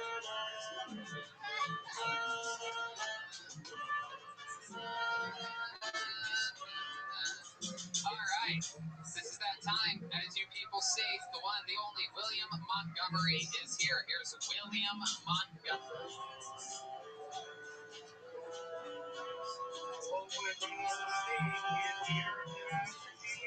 There he is, William Montgomery. Hello, William. How's it going? I'm actually a Jesus freak. No, I'm kidding. This is about to be, I am, but this is about to be probably my best stuff. I'm proud to announce I'm joining the Mighty Morphin Power Bottoms. Paul Walker, more like Paul Crasher. I heard the reason Paul Walker crashed is because the director forgot to say cut. So I've got a La La Land joke. What's red, white, and blue is Emma Stone's body at the bottom of a pool. So I guess the question is, what happens to George Floyd's counterfeit money? You think he left it in the will? Oh, fuck. Sad but funny. Seriously, what happens to his money? I'm a George Floyd fan. I was at Neiman Marcus earlier, looting television, you name it. I'm a George Floyd guy. I'm from Memphis, Tennessee. It's filled with black people. I like black people. I'm just saying, what happens to his counterfeit money? What happens to his counterfeit money? I don't know. Who set up the will? William Montgomery, ladies and gentlemen. Here we go.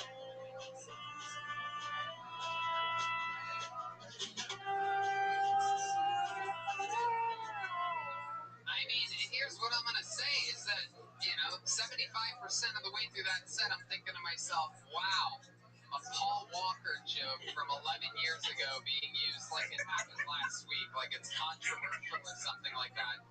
Meanwhile, what it did is it completely set me up to think that, well, it's not going to, he's not going to get better than that, right?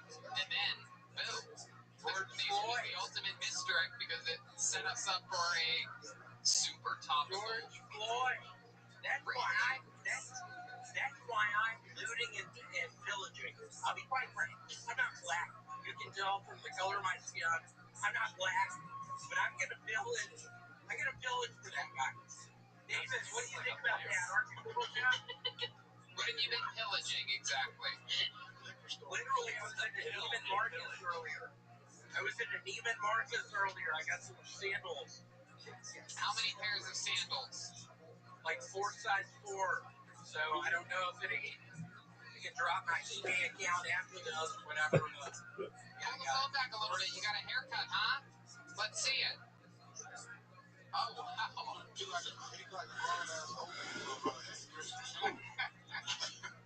Somehow you continue to look more and more like the principal from Billy Madison as time goes on.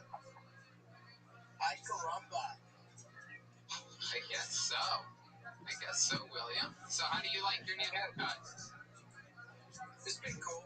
It's helped me swim. Yeah.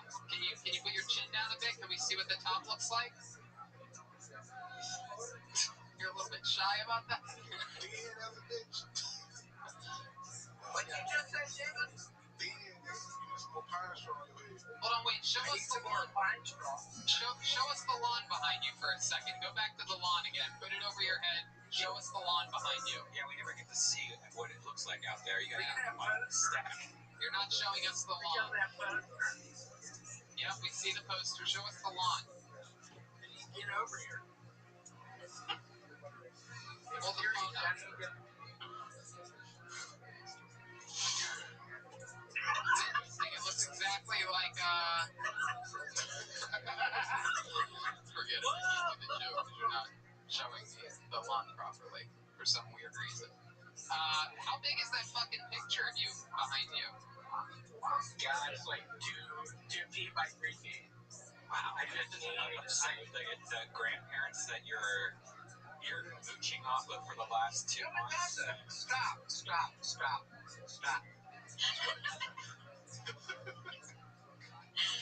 I mean, I'm sure they don't like to see a naked picture of their niece's boyfriend that won't leave their house for 3 months.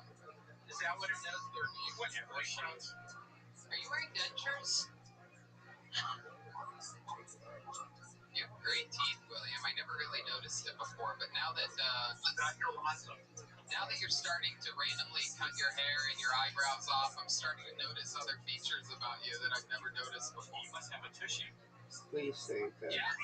all The same water you brush your teeth with. major post-game from the past were all in William, have you analog been working age. at the storage We're now place at all in doing this? the digital age after the 2002 where analog data was surpassed by Yeah. What time digital tomorrow? data, and especially now in 2026 and put the year 5786 that 99% of all data What is have you been eating and archived drinking? Tell us a bit about your diet. What's been going on digitally. with your nutrition lately? This is a new frontier of the world that previous post-game could not or did not foresee.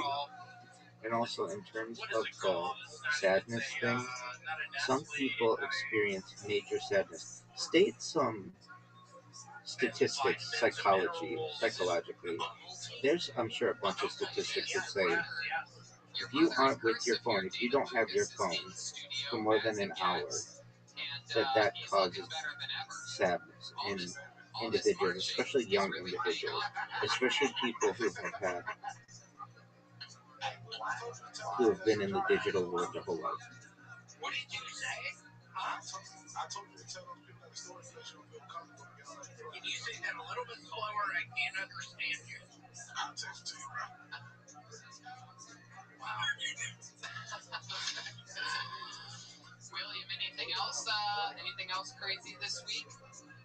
Yeah, I actually became a member of the subreddit Crocodiles, people that in the circus or there or whatever, and I flushed one down the toilet a couple nights ago, and I worried the sewer system out here in Mosquito, there's super crocodile food down in the sewer.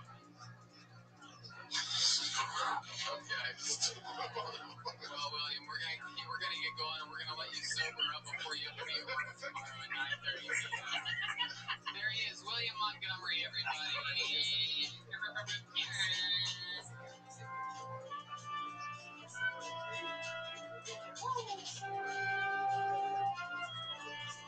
Just keep it moving right along. You guys keep playing. Your next comedian goes by the name of Nick Davis, everyone. Here we go.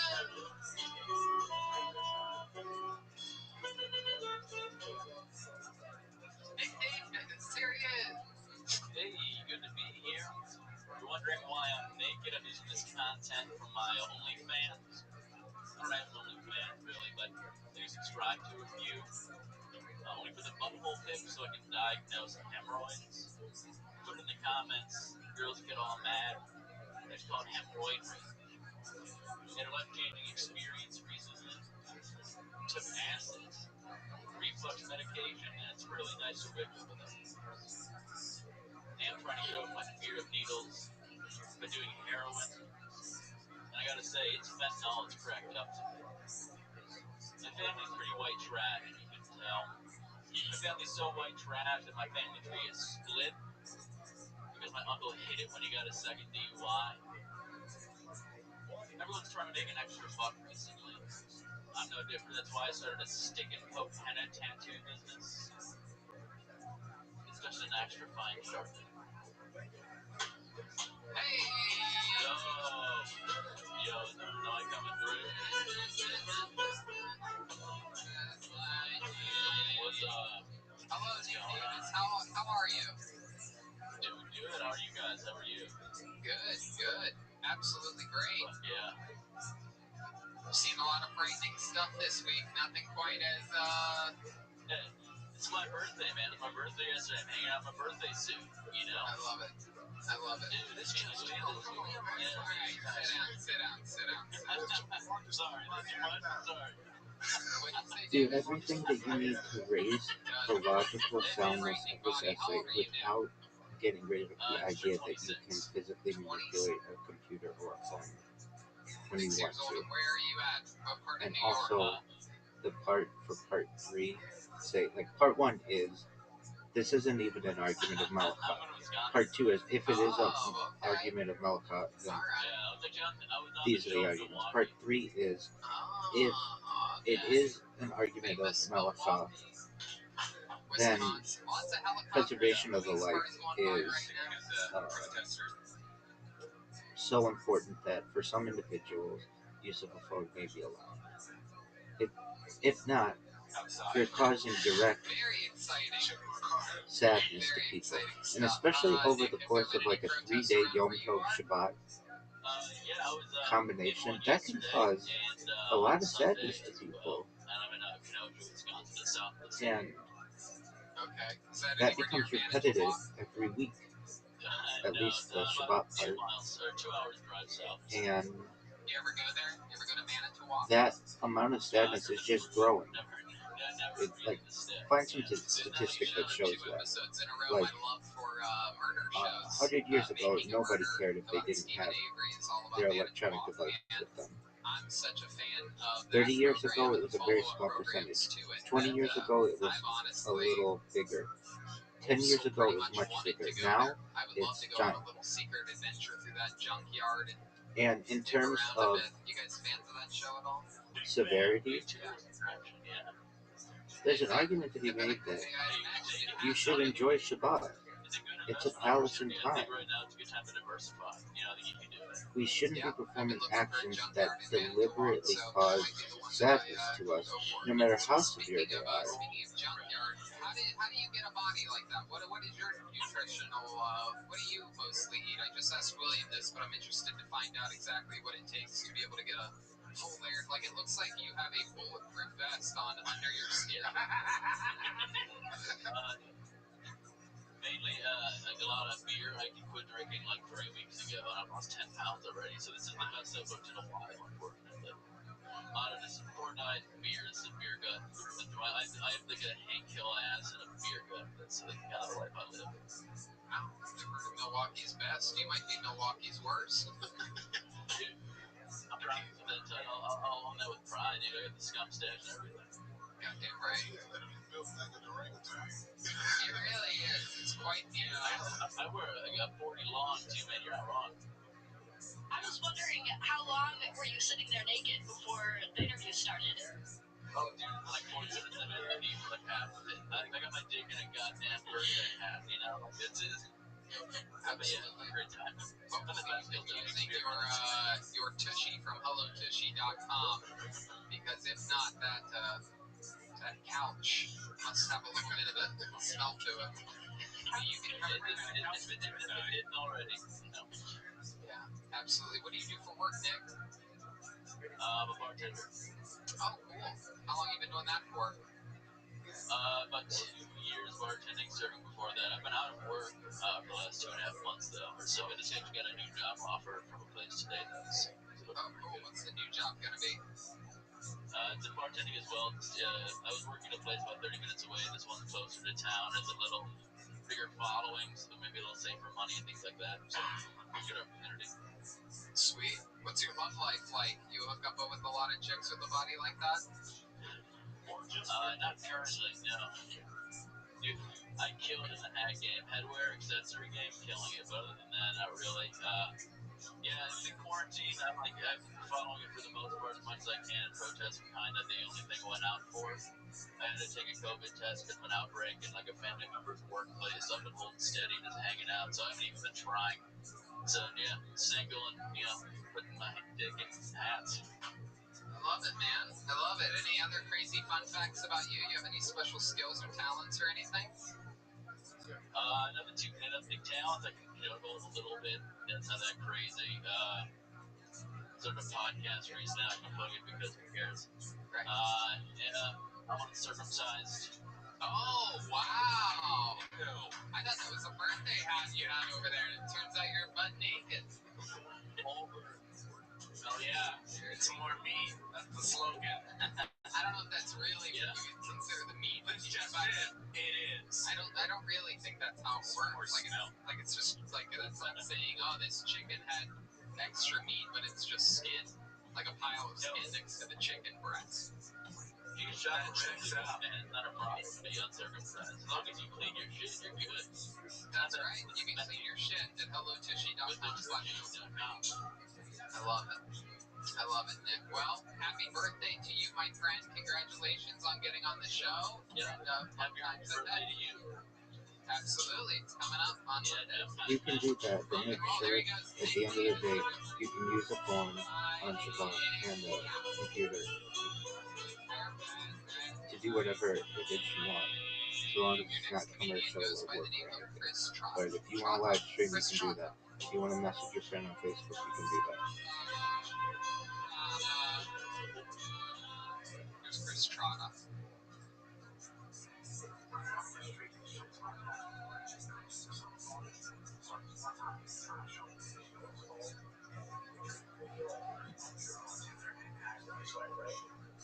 Picture, he's swiped. My bad.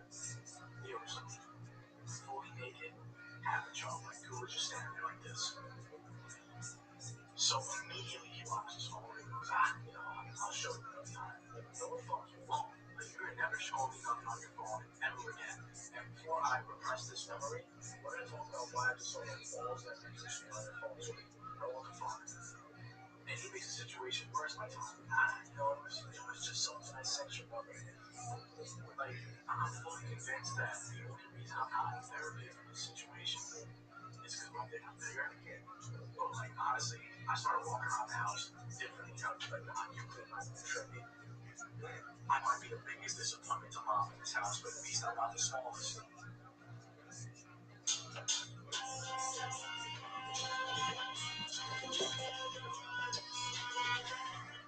Trotta, welcome to the show, sir. How are you? Doing good. How about you guys? Good. This just in, Tony. His dad has a small dick. Is that true? Is that part true? Yeah. That's a true story, yeah. So it was a picture of his flaccid penis, or was it a boner? It was like half a chunk. It was half a chunk. Did it look familiar? Like, Really? you look at your dad's dick and it's like, I see the resemblance, like. I grew up in a pretty normal household, so that didn't happen. He's like, no, this looks more like my mom. Very interesting. And the balls were small too? Small balls? I really didn't look at it that hard. I kind of looked away as quick as I could. You looked at it not that hard, meaning like half chub? Yeah, exactly, like half chub hard. Sure. Love that. Fun times. You have a better suntan than you did when you recorded that set. Oh yeah, I've been fishing pretty much every single day, so I've been getting a lot of sun. That's great. That's great. Where are you at? I'm from New York, but I currently live in Florida, trying to get my master's degree. Hell yeah. What are you getting your master's in? Business, so like marketing. Awesome. Okay, where in Florida are you? Babson Park. It's like an hour south of Orlando. Oh, okay. That sounds lovely. Sounds like a great place. All right. What type of fishing do you do? You go, what are you in, a creek, a river, the ocean? Yeah, just like a river. Waterfowl Pass. Sweet. Catching any peacock bass down there? No, I think that's only in like Brazil, right? No, peacock bass are in Florida, bro. Really?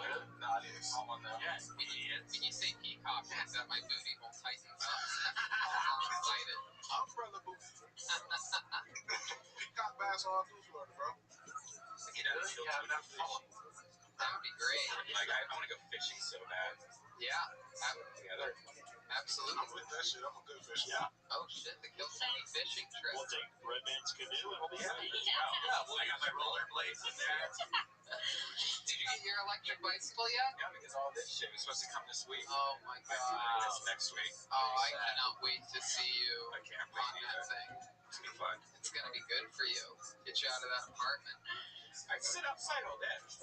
Yeah. I now have a whatever that thing is called. Hammock. Yeah. You're That's it. virtual. But this hammock. I just picture you lying on the couch with your headset. You're virtual. Virtual hammock.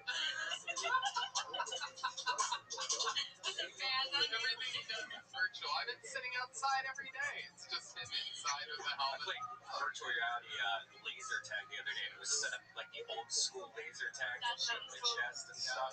Fog machine. Sounds like All the reason you got a hammock because you thought it was a sandwich. I think a hammock is I'll have a large hammock.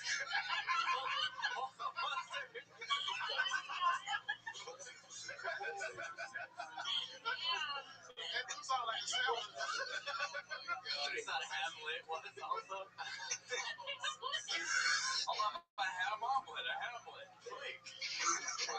That was funny, man. No, it's not. It makes no sense. it was funny though. A hammock?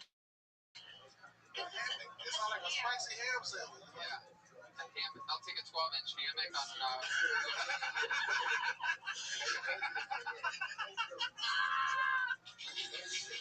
Oh my god. So Chris Trotta, tell us something else interesting about you. How long have you been a young magician? Magician? Yeah, you have young magician energies. No. Definitely not a magician, but You seem like the kind of magician that would have a hot assistant that's taller than you. I'm definitely short. Most of my assistants have been taller than me. What do you consider short? 5'8". 5'8"? I don't think 5'8" is short. Not short. Listen, People. I've been told by a lot of girls that they think 5'8". Can you make it any stronger with still allowing the ability to use electronics and send messages and make calls on I Shabbat? don't know what's been happening lately. I think the definition of short has been changing tremendously. I would think 5'8" is about average. I think 5'8". I got 5'8" at completely average. I'm gonna come back and I'm gonna ride your roller coaster. God damn it! Well, hammocks and I'll be back here. Yeah, you're shorter than I'm most. 5'7", but I'm not saying it ain't short. I don't think 5'7" is short though. I think 5'7" you start to get short. I think 5'8" would be considered average, and I think 5'9" is tall as hell. 5'9" is average. 5'9" is average for men in America. 5'9"? There you go. Okay. So you're good, bro. Absolutely. Put some boots on. So better. Put some boots on. More boots, less booty holes. What do you like to do for fun, Chris? Any fun hobbies or anything like that, other than fishing? I cook it. I aim to college for bowling. I go to the #1 bowling school in America. Oh. Yeah. What's the best game you've ever had? 300. Wow. Shit. Wow, that's a lot of turkeys crying just now. That is definitely a white school where they don't want white people to feel inferior to black people. Then they gotta have both. That's fair. Whoa, stay in your lane. I love it. David, is bowling a white person thing? I bowl, but I'm also Yeah. You're a little bit different. I'm not Put the bowl in bowling. Hey man, shut your ass up. Why would he put the bowl in bowling? Because he puts food in the bowl. He's fat. It's a fat joke. That's a stretch. You got a Oompa Loompa wig on. You can shut your ass. You got a fucking Keenan and Kel wig on. Get the fuck out of here. Rocket Power head up. Oh, Talk about rocket power. You look like fucking Tito from Rocket Power. Your hair look like you just got off the motorcycle. Your hair looks like you fucking work at a store that sells the motorcycle. okay. That's enough of that. Dumb. We'll be right back after these messages. That's our word. I love it. So fun times, Chris. Is there anything else we should know about you before we let you go? 300 nothing really. Been doing stand-up about 3 months before quarantine hit, so can't wait to get back to doing that. Yeah, it must be a weird place to do that. The other places around you, open mics or something? I usually have to drive to Orlando or Tampa for anything. So like I'm about like an hour out, so I'll just drive out there, spend the night, do a set, maybe try and find another set. Let's check in live on the scene with Chet Lightning. Yeah, Tony, honest question for you here. What did you do when you hit 300, and how many times have you hit 300? Like, what kind of reaction did that elicit? Honest question. All right. I got really excited the first time because it was in like I was in high school and it was during like a high school match, so it was really really cool. And the second time it was just kind of like less. It wasn't as fun because it was just in practice. Right. What is your average? That is incredible that you don't even get that excited at 300s anymore. Yeah. Really, bowling is weird because in college you bowl on what's called like a sport shot. So if I have to put it into different terms, it's kind of like the strike zone in baseball. So when you're bowling just like regular, like in practice, you bowl on house shot, it's a big strike zone. But when you bowl on a sport shot, you have to hit like a smaller area in order to basically strike. So on sport shot, I'm probably around like back to facts no one gives a fuck about. Oh my god. Yeah, We exactly. definitely can. Welcome back to Facts Only White People and David Aaron. Wow. There you go. Put your tape back on. Tape time. I will not be silenced. Tape time. You guys said turn off his mic. All right. Thank you very much. We got to keep it moving, Chris Strada. Thank you so much. Very fun times. Thank you. Great stuff.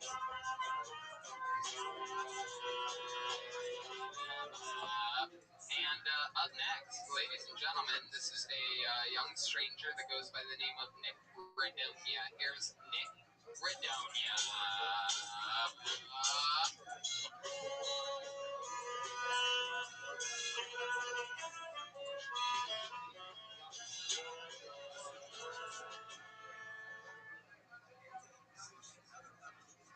Here's Nick Redonia. Volume check, volume check, volume gauge. Can we get the what the fuck now? I used to masturbate a whole bunch. Then I had to stop because I kept getting tennis elbow. But it was never the arm that was jerking off. It was always the one that was flipping the burgers. People think I'm a hipster just because I have all the Kids Bop albums on vinyl. I think I know who really did 9/11. It was the fashion police.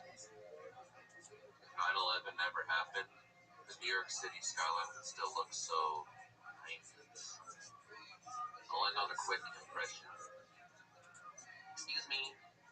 Yeah, I'm gonna need like 13 waters. That was basic bitch Jesus. Thanks, guys. Yeah. There he is, Nick Redonia. Okay. Hell yeah.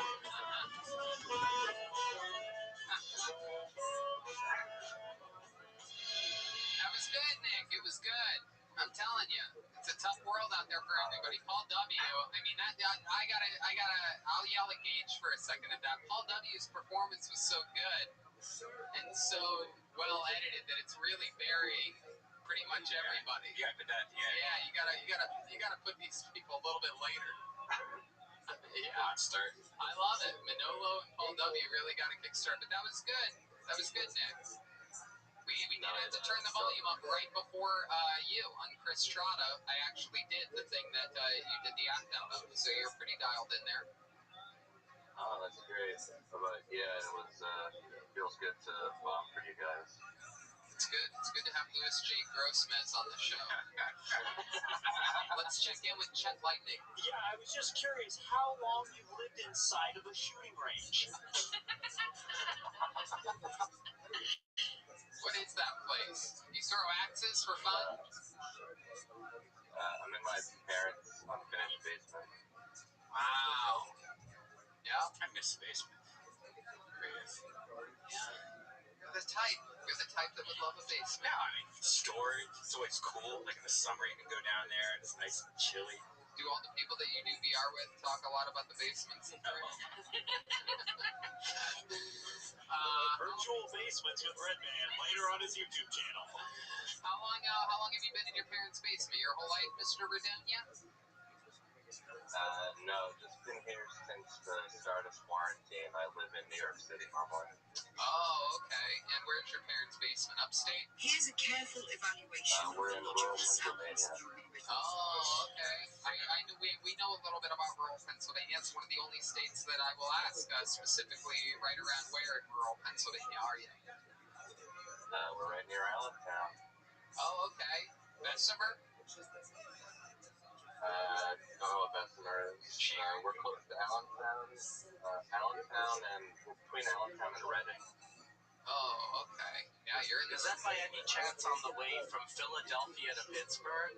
Because I remember a trip I took one time without the guys in a separate car. Joel, you will. Philadelphia to Pittsburgh. You should have heard this guy all episode the last week. He kept referencing this joke that only 4 of us know about and will ever find funny. There's so many things I want to say right now that I can't. Right, I know.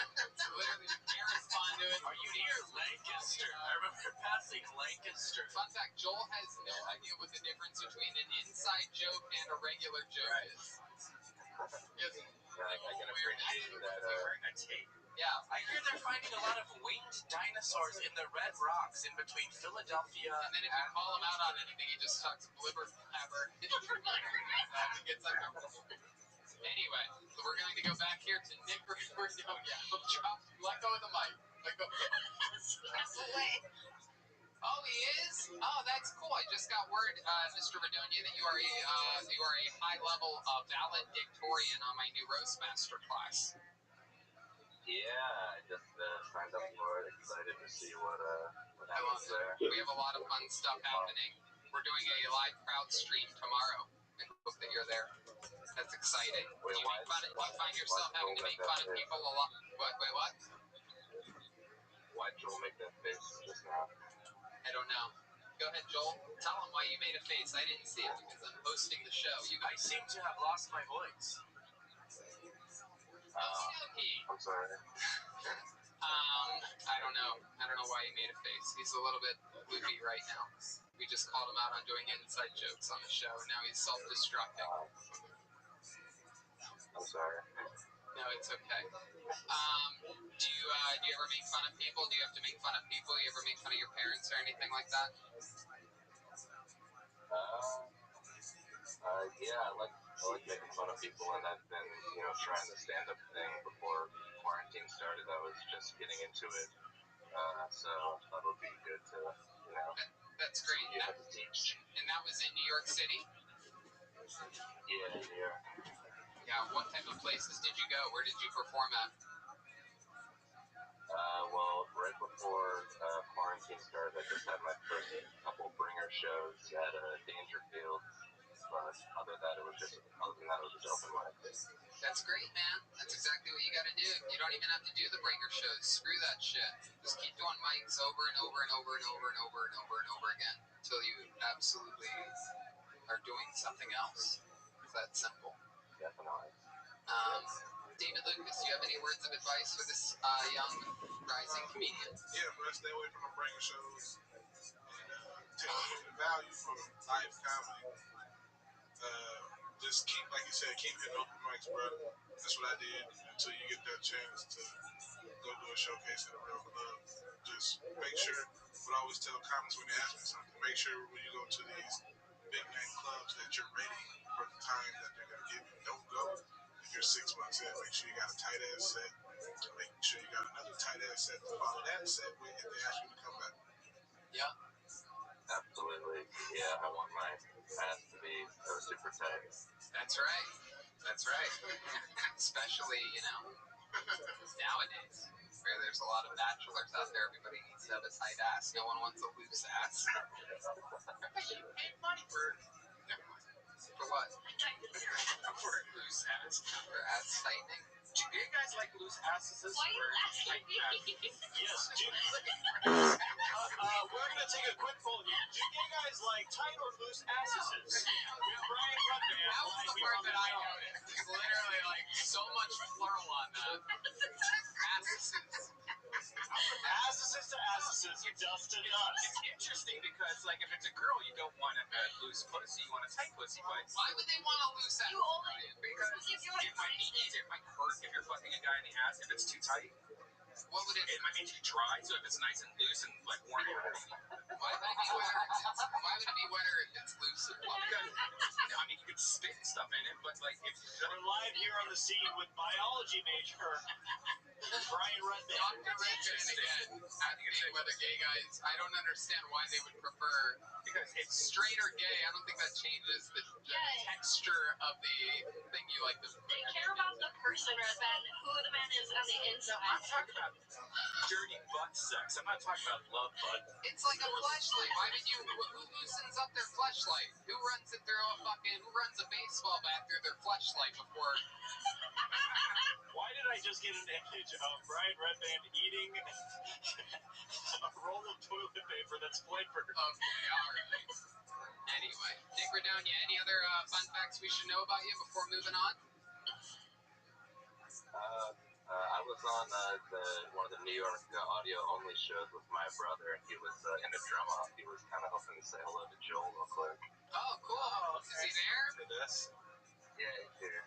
Oh, okay. I think I sort of remember you. Which New York show?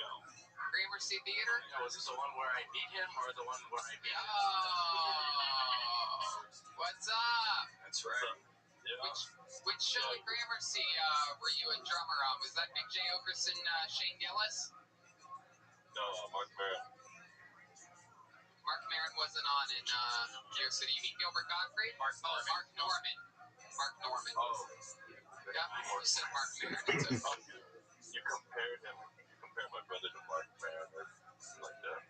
But yeah, it was fucking normal. That's right. It's all making sense to me now. Heck yeah. Did you, how do you feel now, months after your performance against Joel Jimenez? Have you perhaps been practicing more, or have you completely given up on the drums? Yeah, I've been practicing, yeah. Every day. Joel, this would be a good opportunity for you to speak. Unlike the last 12 things. Wait, you DM'd me recently, right? Yeah. I'll get those loaded up the next time and read these private messages this man has been sending me. Oh. Say, we're gonna need some flavored toilet paper. Whoa. Let's just say we're going to need some loose asses up in here. I kicked his asses. I have no more questions to ask any of you, so, Congratulations on the ranch. Assess the situation next time. to the Redonia boys out there in Pennsylvania, thank you very much for joining us, and hope to see you guys again soon. Thank you to you and your brother Nick Redonia.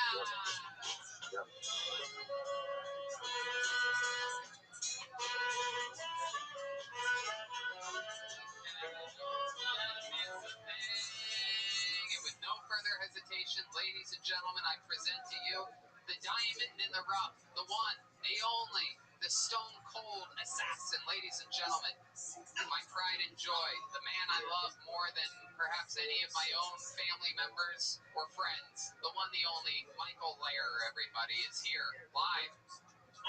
Hi, Michael.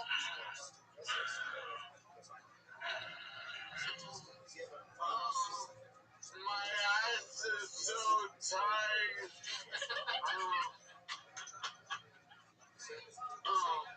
Man. Hey guys, it's so good to see you. Absolutely. Hey David. What up, fool? Who's you?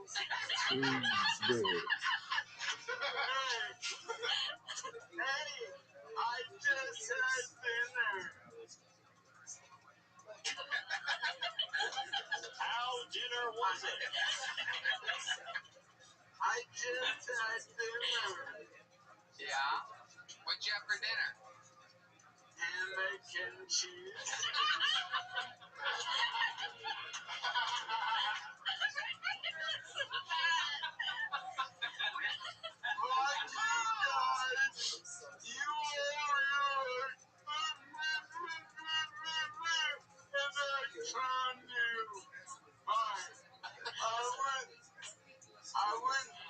stretching all day. Obviously in my wheelchair, but at a different marsh.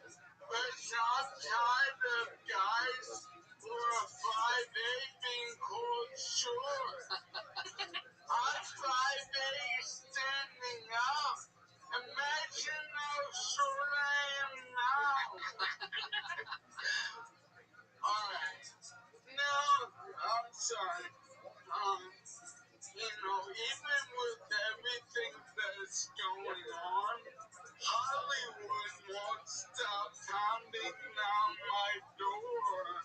So I've had my doctors inject me with amphetamines so I can write 24/7. And I'd like to share with you today with help from Jesse, Tony, and Brian, my latest script. Oh, this is great. I didn't even know we were going to read the script today. This is very exciting. Yeah, it's my latest. Now let me introduce it. On September 11th, 2001, America suffered its first corona, but with planes and buildings. And one little known fact is that Mark Wahlberg was supposed to be on one of those doomed flights. I reimagined that awful day if Marky Mark was there and saved America. This is great vibrations. The Marky Mark 9/11 Black Mirror Spec Odyssey. Yeah. All right, Tony will be reading the part of Mark Wahlberg. Brian will be reading the part of Wahlberg's travel companion, Turtle, from Entourage. Any dialogues in italics are lyrics from Mark Wahlberg's seminal hit, Good Vibrations, and should be delivered like Mark Wahlberg rapped them in the song, Good Vibrations. We open on an airplane. Seated inside are Mark Wahlberg and Turtle from Entourage. Yo, Marky, what do you want to drink from the stewardess? Sunkiss. Dope. Yo, that's not a stewardess. That's a 9/11 hijacker. Stop it, Marky. Save America. Wahlberg approaches the hijacker. Come on, swing it. Come on, swing it. Come on, swing it. Yo, Marky, you smashed that terrorist, but who's going to land this plane? Me? You can land a passenger airplane? I can finger Reese Witherspoon on a roller coaster in the movie Fear, and I can land a passenger airplane. True that. But we're not landing yet. We're gonna find Osama bin Laden, the bad dude who planned all this. How do you know that? After Boogie Nights, I went full Illuminati. That's dope as fuck. Marky and Turtle fly to Afghanistan, 0:30. They land at bin Laden's headquarters and quickly discover that Osama bin Laden, the mastermind of 9/11, is Marky's brother, Donnie Wahlberg. Brian is no longer Turtle from Entourage. Brian is now Donnie Wahlberg. Hey, why would you do this to America, Donnie? I haven't been the same since the kid broke off. You need help, bro. But America and the world will eventually forgive you because Good Woods is gonna be such a bomb-ass show. The end. True that.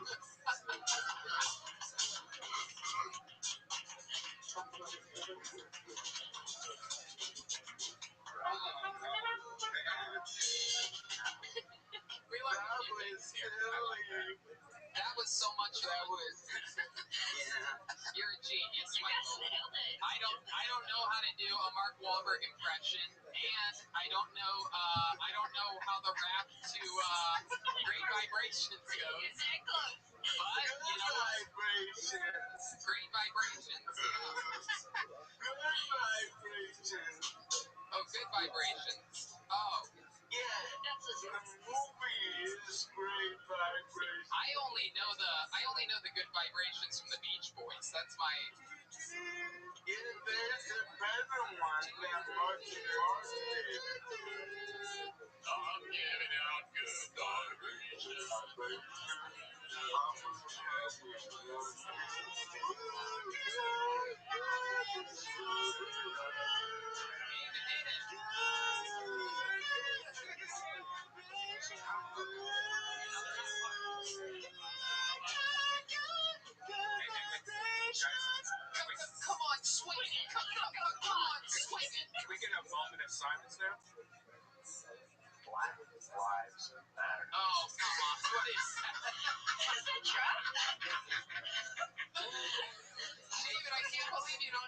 white person song. What song is it? Beach Boys? Good Vibrations from the Beach Boys. I know the good vibrations. Oh yeah, that's. Now it is. No way. I know that song.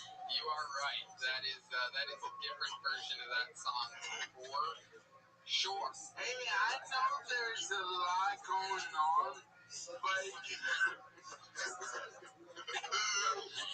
and I call attention to my favorite charity. Do I have your attention? Yes, you have our attention, Michael. The Ellen DeGeneres Wildlife Fund. The Ellen DeGeneres Wildlife Fund. What is that? My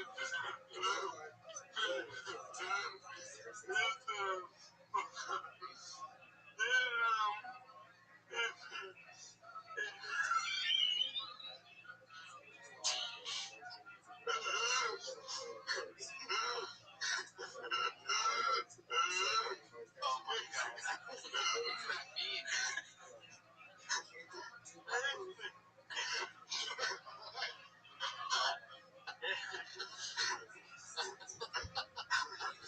What is the Ellen DeGeneres Wildlife Fund? I gotta know. It explains itself. Like, what else do you want to know? Like, Ellen DeGeneres has a wildlife fund. Oh yeah, yeah. What's the mystery? Right, so that's funny because it's like the whitest thing anybody could give to, right? Not everything's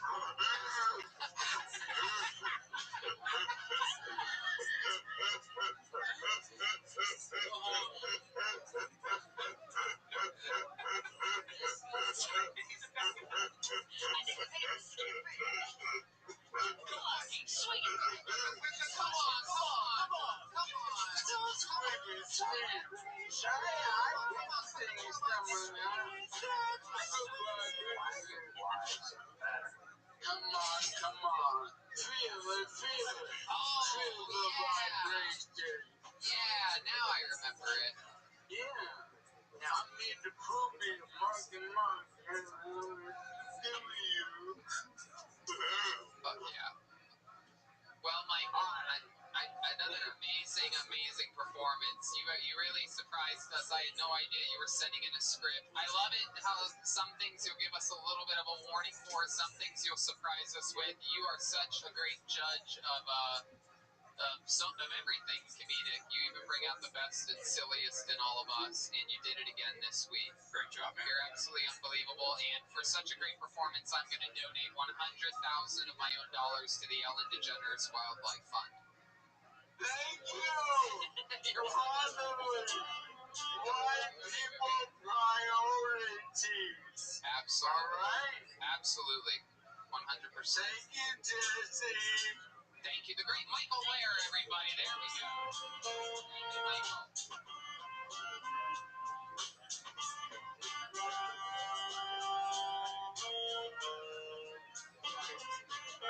I love that man with all of my cold black heart. Your next comedian goes by the name of Black Dust. Here for the first time, it's Black Dust.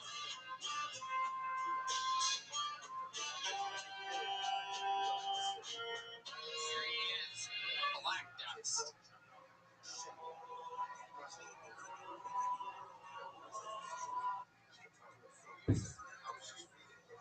I'm Black Dust, and I consider myself undefeated in fist fights. And that's not because I've won a fist fight. That's because the only person who's ever beaten me up is now dead. As well. It only took me 8 years. Surprise? Yes, that was a death match. Sorry you didn't know. Technically didn't kill him. Pneumonia did. I believe in God because he answered my prayers. Speaking of God, my neighbors have smeared a lot of red mud on their door in hopes that coronavirus will pass over them. Remember, you stupid bitch. Lamb's blood does not equal red mud. You might think that crystal meth equals the cure for retardation, but it don't. You're wrong.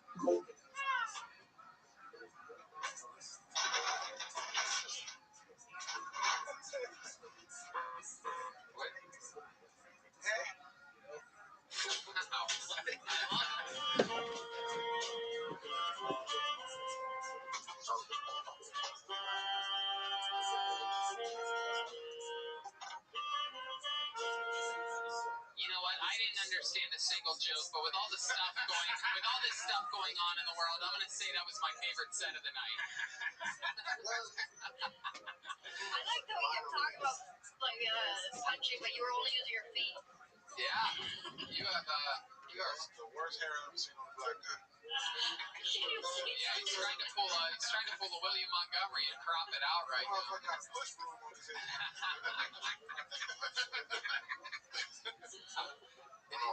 It is. I can tell you date a white girl, bro. No, she's Mexican and Native American, but close, you know? Yeah. It is an impressive. Yeah, it is an impressive haircut. This is what it would look like if Beavis was on BET.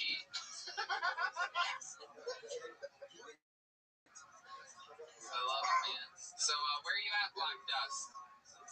We're in Oklahoma City. Oh, shit. That's a crazy place to be right now, huh? I've been not so much. Yeah. Oh, you roasted this guy? My beard, yeah. Heck yeah. You got the same beard as your top of your head. Perfect. Perfect matches. Curtains. Yeah. I love it. What do you do for work in Oklahoma City? I actually just landed a job at a fine dining restaurant. It's kind of a change from what I'm used to. Oh, wow. What are you doing in fine dining? Well, I'm working my way up to chef, but for now I'm on the cold side. I'm like a sous chef right now, in training. Oh, cool. Where are you working at? Roots, Chris? Longhorn. Right. It's called Fight My Song. I guess it means homemade in French. I say, if you want to fight my style, you have to fight me too. Oh, hell yeah. Are those your knives that you're around? Yeah. Here's a katana right here. Sick. You cook with that? Yeah, I do cook with this. I usually cook with long tooth hair because it's plastic, so I can clean it easily. Slice and sushi. Also written Michael Later on Twitter with these. Sweet. And are nunchucks illegal? Because I was told, like, somebody sent me a pair, and then, like, somebody's like, you better hide those. You're not allowed to have them. Was that with you guys or with Rogan where I saw? Yeah, it was, right? And what was going on at that time? I feel like it was. I think we were flying from Vancouver here. This girl taught nunchuckery, and she had her training chucks with her. Yeah, she had training. Yeah, she was like surprised that TSA took her nunchucks. She was like, it happened. I know why they're stopping me. It's because I got nunchucks. It happened to me last week or whatever. So weird. Very bizarre. Well, in Oklahoma, I'm not really sure. I know that you can carry a cane sword in Oklahoma now. That's basically my only option. One of the places you can just walk down the street with your guns. Well, I can't, but Absolutely. And that's where you were born and raised, Oklahoma City? a little while out of Oklahoma City, but we're here now. I've been informed that you have a boxing reel and a music video. Are those the same thing? Or is it one video or two separate things? That music is trash. Is it trash? Well, let's watch it. The music video is trash. Let's check out some of your trash music. You get knocked down, too. I get knocked down pretty good. Yeah, watch this one, yeah. Okay, here we go. Black Dust presents Choklahoma. Oh, we got Joel in this. This is my hometown. Man, I hope that is not my car alarm going off right now. I know.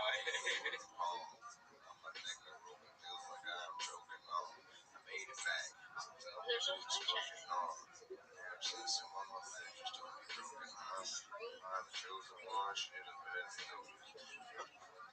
Oh, don't fall in.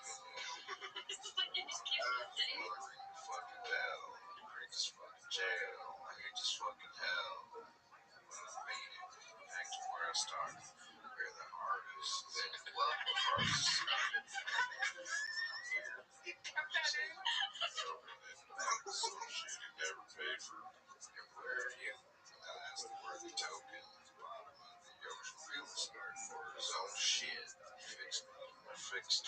Wow, yeah, no, it's true. This is pretty bad. Oh, wow. I mean, it's funny that you left you falling in. Like, you're not taking this serious, obviously, because you left. We're being informed that Give us the report. Just tell us. It's the march, like protest. How about in the back? Is everything clear? Okay, well that's fine. That song I made after I got So out we'll of go jail. south. Weird spot. Right, but when we leave, we'll just go south.